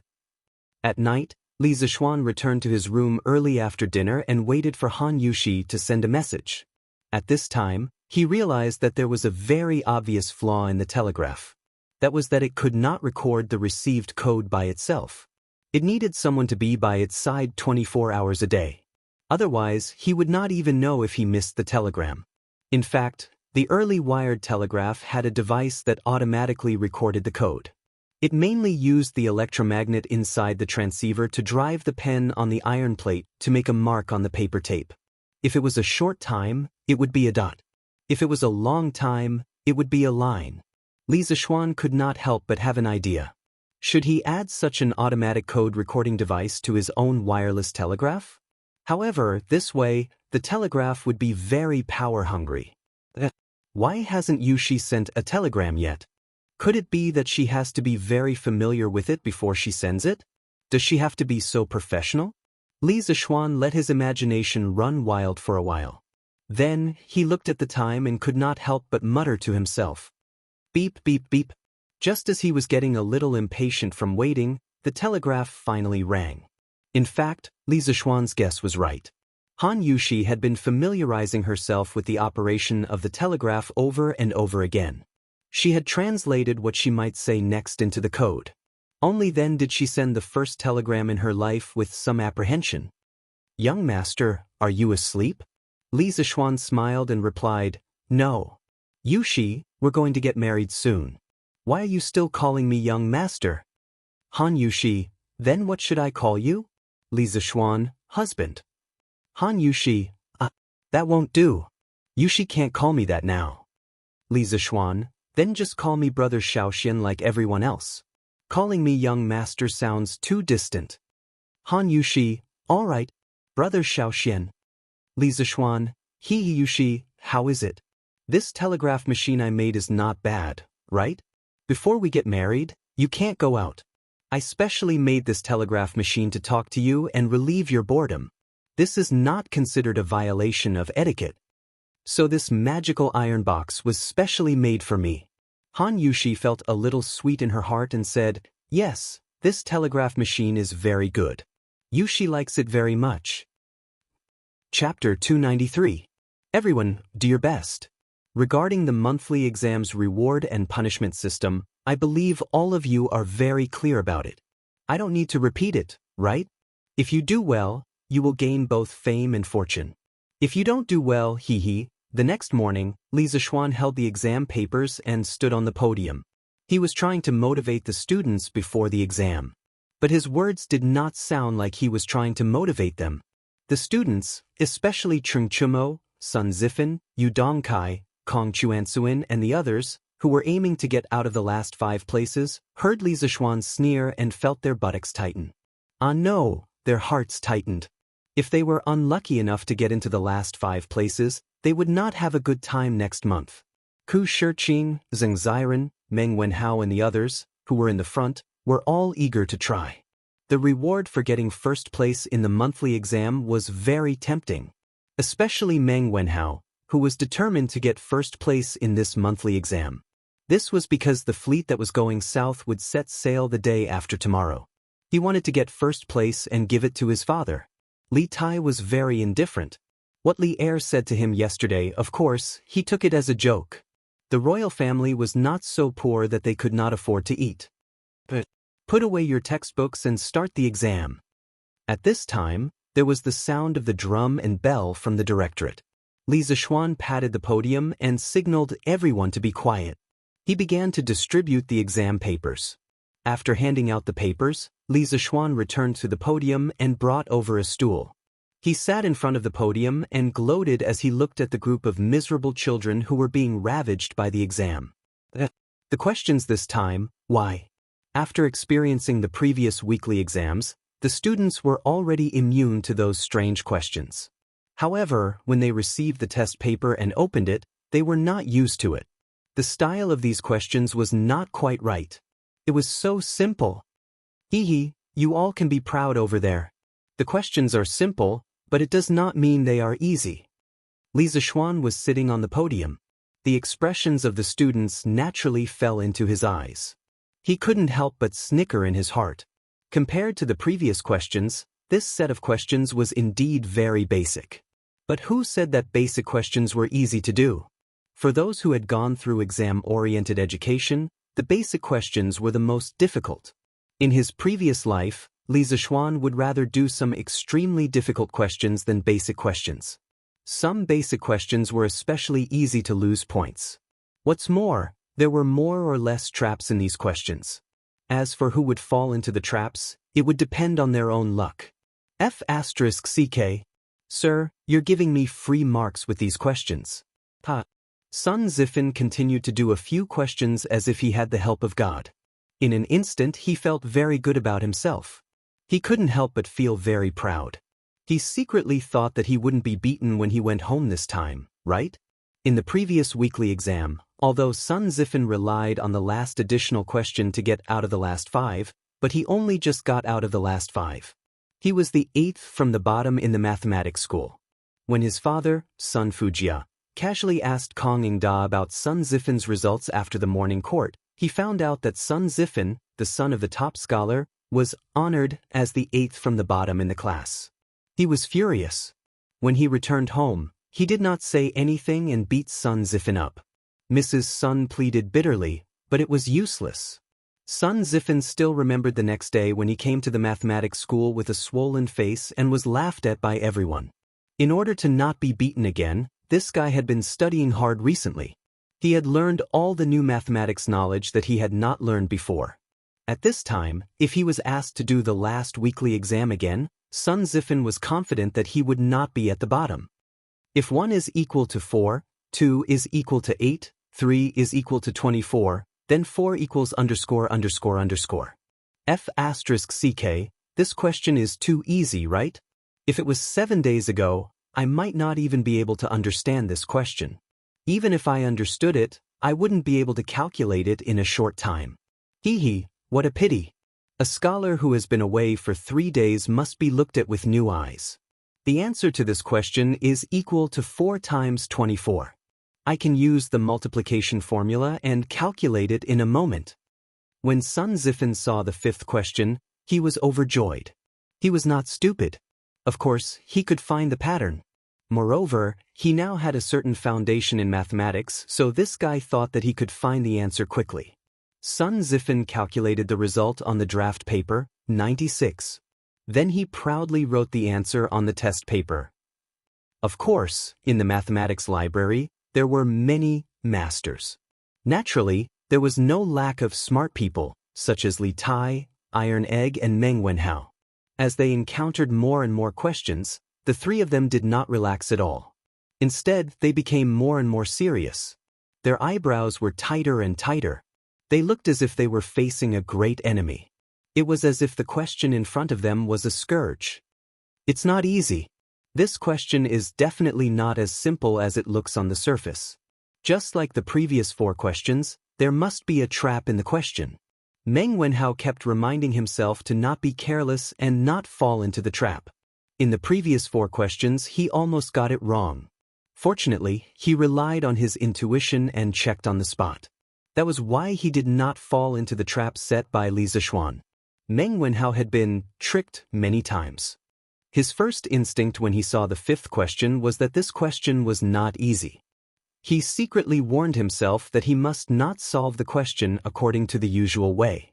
Otherwise, he would definitely get it wrong. After looking at the question several times, Meng Wenhao's eyes suddenly lit up. I got it. 1 is equal to 4. Isn't 4 equal to 1? Sure enough, it's not 96. Sure enough, Mr. Wang deliberately set a trap to harm others. Meng Wenhao was happy, but he could not help but feel lucky. Fortunately, he was serious. Otherwise, he was afraid that he would lose points for such a simple question. If he could not get the first place because of this, wouldn't he cry to death? Iron Egg and Li Tai found the correct answer almost at the same time. They did not have the complicated inner experience like Meng Wenhao. The reason why they were not fooled by the simple appearance of these questions was that they were too familiar with Li Zishuan's character. They knew that with Li Zishuan's bad temper, He would never set such an easy question to let everyone get full marks easily. Therefore, the more simple the question looked, the more suspicious they were. Li Zixuan leaned on the podium and looked for a while. He felt that it was a little boring because there was no one who cheated. Now, he was considered a celebrity in Cheng. The second generation of the officials in the Imperial College were not simple. Naturally, they were more well-informed than ordinary people. Through word of mouth, many students knew that not only was he good at learning, but he was also good at martial arts. Therefore, no one dared to cheat under Li Zixuan's nose. Li Zixuan leaned on the podium. His eyelids became heavier and heavier. Slowly, fell asleep. The main reason was that he had chatted with Yushi too late last night. Chapter 294. The students were seriously working on the exam questions. In the classroom, only the rustling sound of the pen tip rubbing against the paper could be heard. In such a quiet environment, Li Zixuan naturally slept very comfortably. However, because the students were immersed in the sea of questions, no one noticed that Li Zixuan was taking a nap. Time passed slowly. The students below were sweating profusely while Li Zixuan was sleeping soundly. Fortunately, he didn't snore when he slept. Otherwise, wouldn't it be embarrassing? When the first class of the Imperial College was about to end, an old man in a scholarly robe suddenly appeared at the entrance of the Institute of Mathematics. It was Kong Yingda. Ever since Li Zixuan joined the School of Mathematics, the series of disturbances in the Imperial College had basically been caused by the School of Mathematics.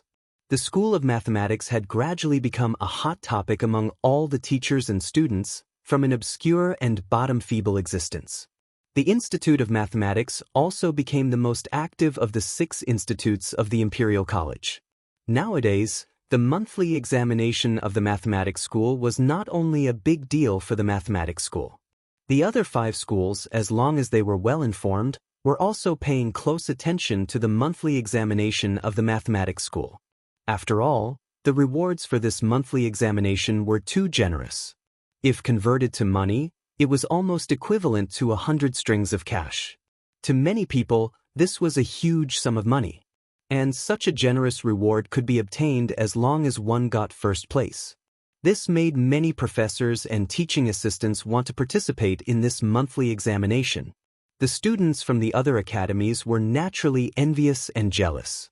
They all made requests to the professors in their own academies, hoping that they could also have a reward system like the one in the Institute of Mathematics and Mathematics. In this way, those professors and teaching assistants were completely in trouble and annoyed all day long. Of course, there were also some narrow-minded people who secretly bore grudges. For example, Cui Shanyu, the professor of the Imperial College, had come to Kong Yingda more than once 2 days ago to complain that Li Zixuan was affecting the academic atmosphere and maliciously disrupting the normal teaching order of the Imperial College. He begged Kong Yingda to kick this kind of person who didn't follow the rules out of the Imperial College. Kong Yingda was not an unreasonable person. He thought about it and used the excuse that Li Zixuan was the one who paid for the exam and that Li Zixuan was now the director of the Imperial College and had the right to slightly change the system of the Imperial College to send Cui Shanyu away. Of course, Cui Shanyu was unwilling, but Kong Yingda's path was no longer feasible. Even if he was unwilling, there was nothing he could do. Perhaps he could only take another path. Yes, Li Sai is indeed very strict in his studies. The students are all very serious in their exams. Kong Yingda stood at the door and glanced inside. He discovered that no one was looking around and doing nothing. Everyone was immersed in doing the questions. He couldn't help but inwardly sigh in admiration. However, in the next moment, the smile on his face suddenly froze. He saw Li Zixuan lying on the podium, snoring loudly in his sleep. Sleeping in the classroom is a disgrace to the educated. Kong Yingda snorted angrily and walked in. His footsteps were very light. Most of the students did not notice him coming in. A small number of students who did notice him only raised their heads to glance at him before lowering their heads and continuing to do the questions. Kong Yingda came to the podium and wanted very much to give Li Zixuan a hard slap on the back of his head. But after thinking about it, he felt that it was inappropriate. First, he was afraid that it would be too loud and affect the students' exams.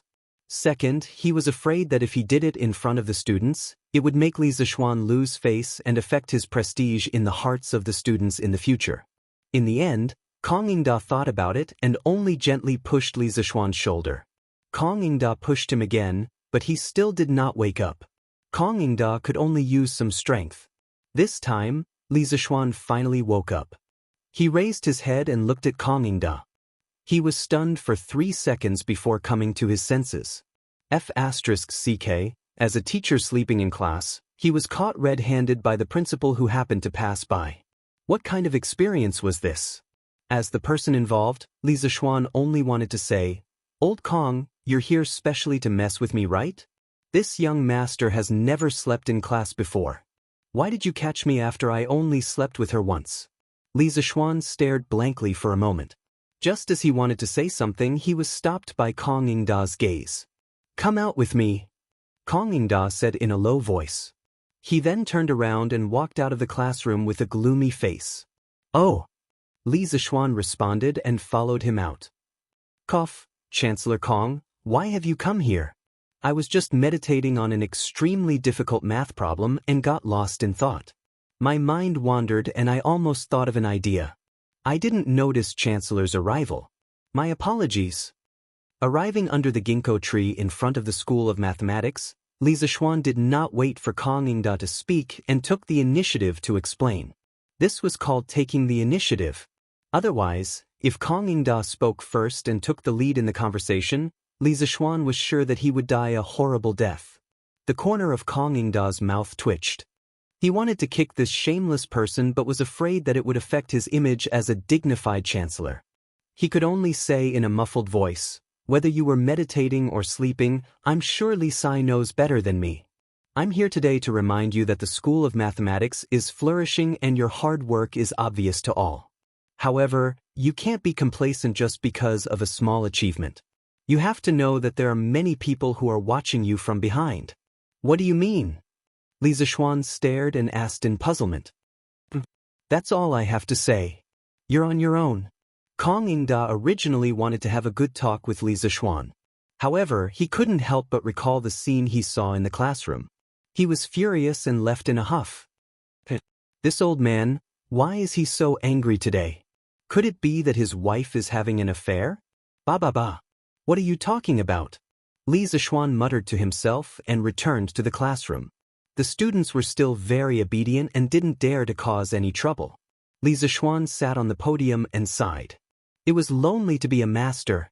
At this time, he really wished that a troublemaker would appear in the school. Then he would have some fun. He was bored and didn't have a cell phone to pass the time.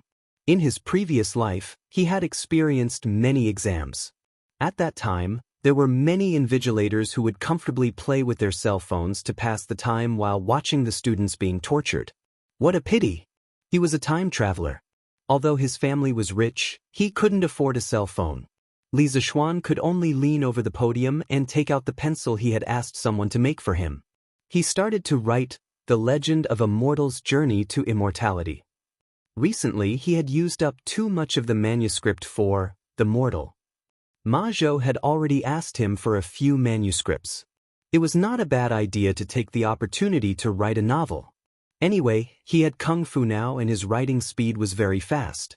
Therefore, a very strange scene appeared in the School of Mathematics. The students were crazily doing the test papers while Li Zixuan, the unreliable teacher, was holding a wooden stick on the podium and writing a novel like crazy. Chapter 295. Clang, clang, clang. Let's go and take a look at the monthly exam at Klang. It's just a monthly exam. What's so interesting about it? The student named Yuan Shuo shook his head and refused. What do you mean it's not interesting? If it's not interesting, why would there be so many people in the first 2 classes? Let's go. TSDK, I heard that the first place in the monthly exam can bring their whole family to Zuaishin for free. You can order whatever you want as long as you can finish it. Yanfu, although your family isn't rich, you can't afford to eat at Zuaishin, right? Your father is the owner of the Hongwen School. His calligraphy is priceless. Any one of his calligraphy pieces would be enough for your family to spend for several years, right? So the young man in front of him was Chu Sueliang's eldest son, Chu Yanfu. Sigh, it's not as exaggerated as you say. But even so, my father won't agree. My father thinks that his calligraphy can't be compared to those filthy things. So, even if I have the money to eat at Zuaxian, I won't be so extravagant as to order whatever I want. Hee, Yanfu, there's no point in being envious. You're not a student of Clang. Yuan Shua chuckled and struck a blow with his words. Although I'm not a student of Clang, I can still go and take a look. Yuan Shua, let's go. Don't you admire Li Sai's new mathematics? Let's go and take a look. After Chu Yanfu finished speaking, he pulled Yuan Shua's arm and walked out of the classroom without any explanation. Hey, I didn't say I was going. Ahem, where are you guys going? The two poor kids bumped into one of the 5 professors of Clang. Chui Shan, sir, let's go. We're going to the toilet, sir. When Chu Yanfu heard that Yuan Shua was about to tell the truth, he quickly cut in and made up a lie. Then go quickly. Don't be late for class later. Chui Shanyu carefully examined their expressions for a while, but didn't see anything strange, so he said coldly, Alright sir, we'll be off then. Chu Yanfu pulled Yuan Shua and ran away. Hey, Yanfu, isn't the School of Mathematics in the south? How can we run east? Yuan Shua asked suspiciously after running for a while. Yuan Shua, are you stupid? Just now, we told Dr. Chui that we were going to the toilet. If you don't run here, won't you be exposed? It's the same if we take a detour to the School of Mathematics and Mathematics. Oh, right, Yanfu, why did you lie to Dr. Chui just now? Haven't you heard? Recently, Professor Chui has always found Li Sai to be an eyesore, believing that he has led the directorate astray. He has already complained to the Chancellor more than once. There was actually such a thing? But Li Sai didn't lead astray? On the contrary, ever since he came to the directorate, we all used blackboard chalk, enjoyed the start and end of class system, and even learned pinyin. Why would Dr. Chui slander Dr. Li like this? Sai, who said it wasn't? But Yuan Shua, you don't have to worry. Dr. Li has now become the director at Ciyi, and Dr. Chui doesn't have the ability to destroy him. In the School of Mathematics and Mathematics, the teachers and students inside were all immersed in their writing and didn't pay attention to the students outside. Li Zishuan was writing a novel and couldn't help but be immersed in the story, so he didn't pay attention to the outside. The students in the School of Mathematics and Mathematics had too many questions, so they didn't have time to look around. After a while, the bell and drum for class rang, and the students outside scattered like birds and beasts, rushing to their respective classrooms. The School of Mathematics and Mathematics regained its silence. Gradually, this monthly examination entered the countdown to the end. Many students had also reached the last question. In this monthly examination, Li Zishuan didn't set any additional questions, so this last question was a compulsory question for the students. However, after everyone read the question, they were all dumbfounded. One day, a young man came to Boss Wang's shop to buy a gift. The cost of this gift was 180 copper coins, and the price was 210 copper coins. In the end, this young man took out a golden bean worth 1,000 copper coins to buy this gift. Boss Wang didn't have so many copper coins at that time, so he used the golden bean worth 1,000 copper coins to exchange with the neighbor for 1,000 copper coins and gave the young man 790 copper coins. However, the neighbor later found out that the golden bean was fake, so Boss Wang had no choice but to return the neighbor a golden bean of the same size. The question is, how much money did Boss Wang lose in this transaction? After reading the question, Sun Zifan felt a little confused. He read the question twice again and felt that he had some ideas. He began to calculate on the draft paper. The 790 copper coins that Boss Wang gave to the young man was his loss, and the 1,000 copper coins that he gave to his neighbor was also his loss.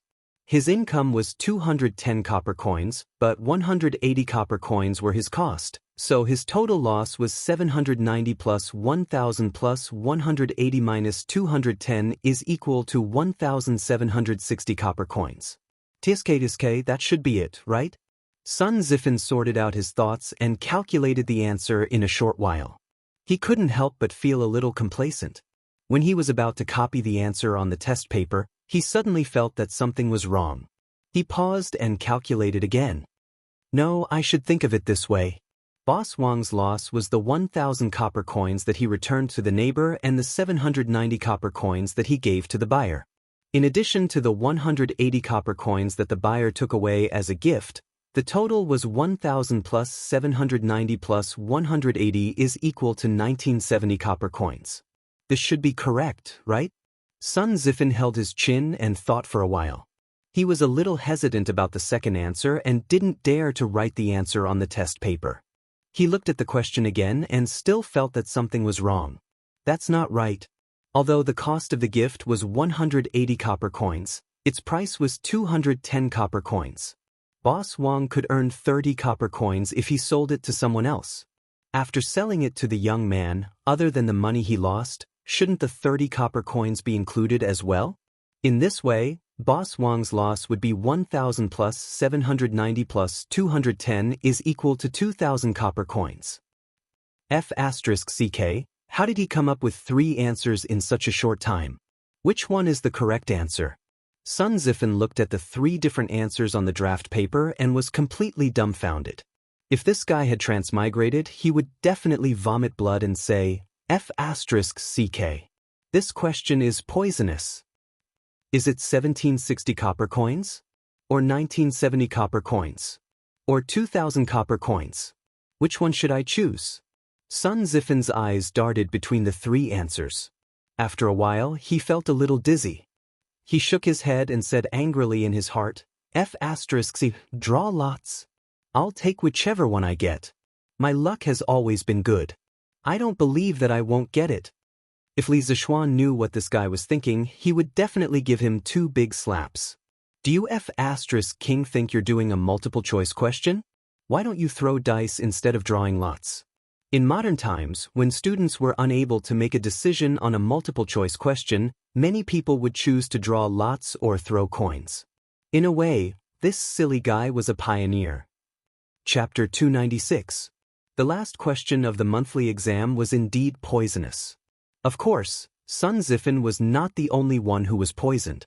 Everyone was dumbfounded, and 80% of the students got at least 2 answers. On the podium, Li Zishuan took a deep breath and shook his wrist. In half a day's time, he had actually written a full 20 chapters. He couldn't help but feel a little proud in his heart. It was good to have martial arts. If one were to make a quantitative analysis of everyone's attributes, an ordinary person's dexterity would be around 5 to 6. Li Zishuan's dexterity could reach 30. Of course, writing novels would be much faster. Hey, look at them scratching their heads and frowning. Could it be that they have already reached the last question? Li Zishuan looked up at the student's current situation. After thinking for a while, he immediately understood the reason. He laughed in his heart. This last question was a second-grade math problem in the modern era. However, it was not to be underestimated. It was said that even if it was done by adults, 9 out of 10 people would get it wrong. Basically, the wrong answers were also varied and varied. Meng Wenhao was the most miserable because he had given 5 different answers to this question: 1760 copper, 1970 copper, 2000 copper, 970 copper, and 1000 copper. However, after careful consideration, he had already eliminated the first 3 answers. This question was deliberately set up by the teacher. You have to find another way to get the correct answer clearly and methodically. You can use the most basic relationship to analyze how much money Boss Wang lost in the end. First, I will analyze Boss Wang and his neighbor. Boss Wang first gave the neighbor a fake golden bean in exchange for 1,000 copper coins. The value of the fake golden bean was 0, so Boss Wang made a profit of 1,000 copper coins from the neighbor. Later, the neighbor found out that the golden bean was fake, so Boss Wang compensated the neighbor with a real golden bean. Now, Boss Wang paid 1,000 copper coins. In addition to the 1,000 copper coins he made before, Boss Wang did not lose any money from the neighbor. Then, he was only left with the money he lost from the young man. Then, between Boss Wang and the young man, Boss Wang gave the young man the change and lost 790 copper coins. After selling the gift, Boss Wang lost 180 copper coins. So, the question is, after selling the gift, did he lose 180 copper coins or 210 copper coins? After all, if this transaction was a normal transaction, Boss Wang could earn 30 copper coins. This was originally Boss Wang's labor. Now that it was gone, should it be counted as a loss? If that's included, then Boss Wang has lost 1,000 copper coins. Meng Wenhao was struggling fiercely in his mind. He hesitated and hesitated. Finally, when he saw that time was almost up, he gritted his teeth and did something that left everyone dumbfounded. Clang, clang, clang. The bell and drum signaling the end of the Imperial College finally rang, signifying the end of the monthly examination. Stop writing! Stop writing! Everyone stop writing! The last student in each row, please stand up and collect your papers. Li Zishuan stood up and shouted. All the students, whether they were done or not, put down their pens. There was no other way. They didn't want to be caught with a 0 score because of this. If that was really the case, he would definitely suffer when he returned home. After a while, Li Zishuan checked the test papers and nodded with satisfaction. Done. Class was over. No, it's a holiday. Also, pray that you don't end up in the last 5. I have already asked the craftsmen to prepare the honor roll and shame roll. They will be erected in front of the School of Mathematics in 2 days. I wish everyone a happy holiday.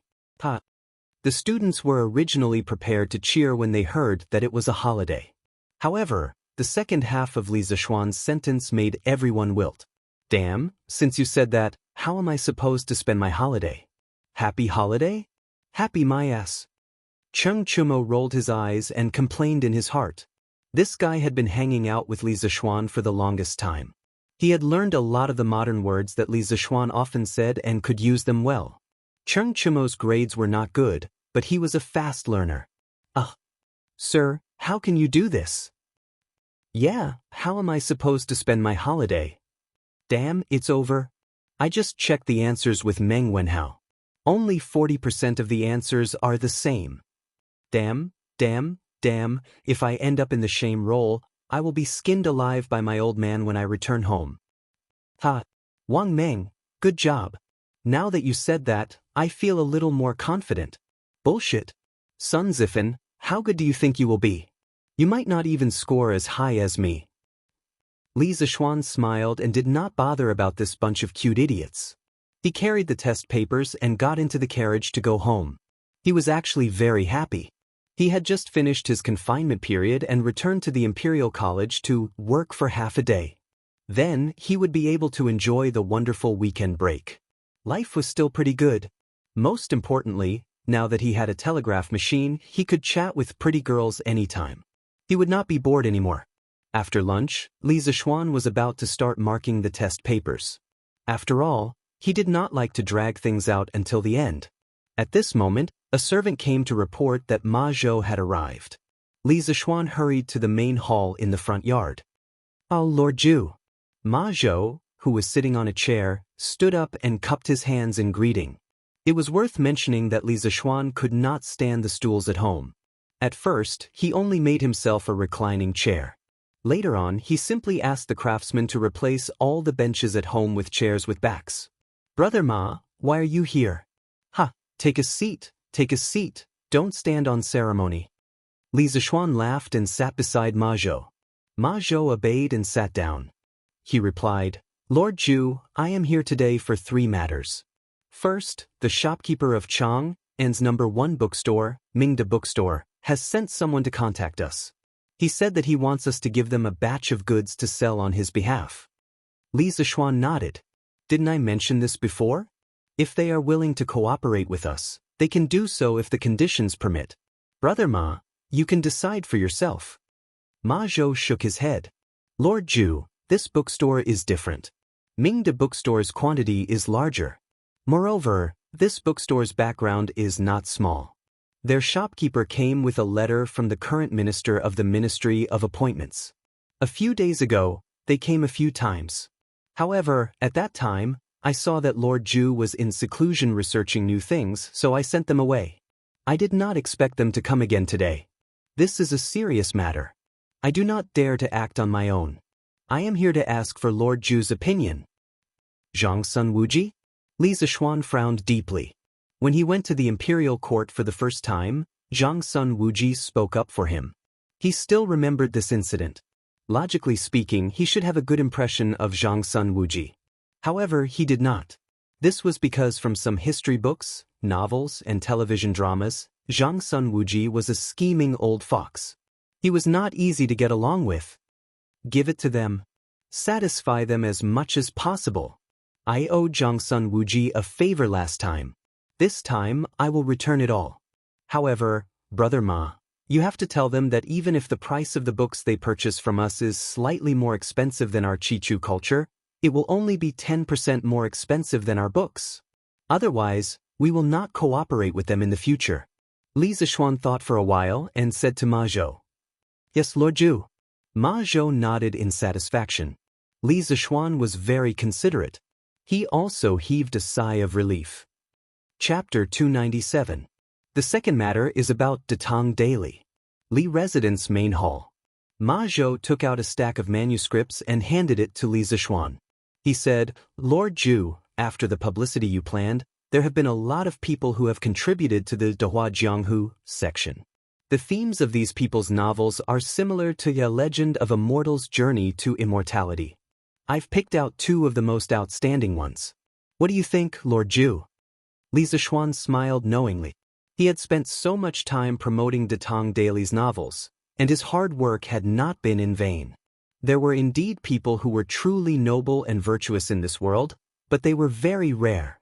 Most of the scholars, although on the surface they considered themselves noble and virtuous, would fight to fall into the mortal world if the price was high enough. This was exactly what Li Zixuan needed. The novel market would only become popular when there were more authors joining. Not bad, not bad. Let me take a look. Why is the paper so rough? Li Zixuan took the manuscripts and laughed happily at first, then frowned. Cough, Lord Zhu, those scholars who contributed were from poor families. They couldn't afford good quality rice paper. Ma Zhou explained. Oh, I almost forgot about that. How about this, Brother Ma, in the future, for every novel writer that we hire, we will give them 2 pieces of good quality paper for free for every manuscript they submit. This can be considered as a benefit for them. Li Zixuan slapped his head and shouted. This guy didn't know the cost of daily necessities until he was in charge of the household. He had forgotten that in this era, good quality rice paper was not something that ordinary people could afford. Once this method is out, I'm afraid that the enthusiasm of the scholars will be even higher, right? Ma Zhou nodded and smiled. That's exactly what I want. Anyway, the cost of making new paper in our workshop is not high.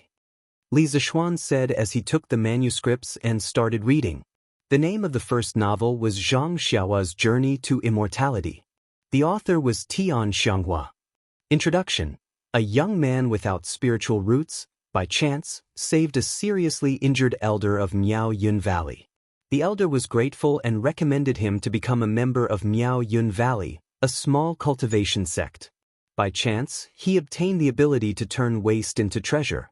Since then, he has embarked on the path of cultivation. Li Zixuan's expression was a little strange. Why does the introduction look so familiar? Just by looking at the introduction, he knew that it was full of tricks. Chapter 1. Zhang Xiaohua. The enormous mountain range that was shrouded in clouds was like a primordial beast that was about to awaken. Low rumbling sounds came from the sky above the mountain range. Accompanying the loud sounds was a vast amount of energy that covered the sky. A disappointed sigh came from an ordinary-looking youth with a wooden expression. He had failed again. This was the 69th time he had failed in the past 5 months. No matter how tough Zhang Xiaohua's mind was, he was still surrounded by depression and despair. The corner of the young man's mouth revealed a trace of a bitter smile. He shook his head and looked at his hand. Was his aptitude really that bad? Zhang Xiaohua clenched his fists tightly. His nails had already pierced deep into his flesh, but he didn't seem to feel any pain. He was 17 years old this year and had already been a disciple of Miao Yun Valley for 3 years. Miao Yun Valley was a small sect in the cultivation world. They had nearly 1,000 disciples, and Zhang Xiaohua was one of the low-level disciples. In 3 years, his fellow apprentices had already entered the middle stage of spirit formation. A few of them had even entered the late stage of the 5th layer, but he was still lingering in the 1st layer. Li Zixuan read a few paragraphs and lost interest. He felt that he could more or less guess the plot after reading this. He guessed that wherever the pig trotters went, it would be the start of the auction. Wherever he went, it would be best if the person's cultivation was only 1 level higher than him. Wherever he went, it would be a treasure hunt, but in the end, he would be the only one to obtain the inheritance treasure. No matter which world he went to, the first few pages were destined to be encounters. F***ck, this was basically an old story from Cultivation novels. In the modern era, when The Legend of Immortal's Journey to Immortality came out, it quickly ignited the popularity of the mortal genre. A large number of books that followed the trend, such as 100 Refinements to Immortality, Search for the Immortal Path, Limitless Demonic Path, etc., appeared out of nowhere. Fighting monsters, leveling up, treasure hunting, auctions, these were all used over and over again. Sigh, modern people like to follow the trend, but I didn't expect the ancient people to follow the trend even more. What should I do? I originally thought that someone would write a novel for me to read. But now, it seems that there is still a long way to go. Li Zixuan's heart was filled with regret. Lord Zhu, is this novel not good? When Ma Zhou saw Li Zixuan's expression, his heart skipped a beat and he asked in puzzlement. This was a novel that he had picked out from dozens of novels. Oh no, it's not bad. Although this story is similar to The Legend of Immortal's Journey to Immortality, this person can be considered to have imitated his own style. In the next issue of the newspaper, let's publish this novel as well. In the future, The Legend of Immortal will be set at 3 p.m. every day, so that we can copy some pages for other novels. Li Zixuan came back to his senses and said, in his previous life, he had experienced the bombardment of all kinds of novels and was already a proper bookworm. His taste was definitely higher. In this era, people did not read many novels. He felt that The Legend of Xianxia's Journey to Immortality was old-fashioned, but that did not mean that others would feel the same way. Just like 100 Refinements to Immortality in his previous life, although it was a copy of The Legend of Immortal, it still attracted a large number of readers. Yes, Lord Zhu. Then what about the other novel? That novel is actually as good as this one. Do you want to hire it? Ma Zhou asked. Let's hire it. I believe in Brother Ma's taste. Li Zixuan waved his hand and said casually. When he heard Ma Zhou say that novel is actually as good as this one, he did not have the mood to open it to take a look. Thank you for your trust, Lord Zhu. Ma Zhou thought that it was really because Li Zixuan trusted him and was suddenly overwhelmed by the favor. No need. All right, Brother Ma. In the future, as we hire more and more novels, the original, The Legend of the Underworld section will definitely not be enough. You have to be prepared to separate this section. In the future, Datong Daily will be separated into 2 separate publications, news and novels. Li Zixuan thought for a while and added, Yes, Lord Zhu. I will arrange it in advance. Didn't you just say that there are 3 things? What's the last one? Replying to Lord Zhu, the third thing is that there are not enough chapters for The Legend of Immortal's Journey to Immortality. I know that Lord Zhu is busy, but I still hope that Lord Zhu can find the time to write a few more chapters. After all, you said before that the authors who stopped updating didn't have a little, know that thing? As Ma Zhou spoke, he almost blurted out that word. He suddenly felt extremely embarrassed. **ck. Li Zixuan almost vomited blood in his heart. Was this considered shooting himself in the foot? I've already prepared this. Here, I'll give it to you. This is the 20 chapters of The Legend of Immortal that I wrote this morning.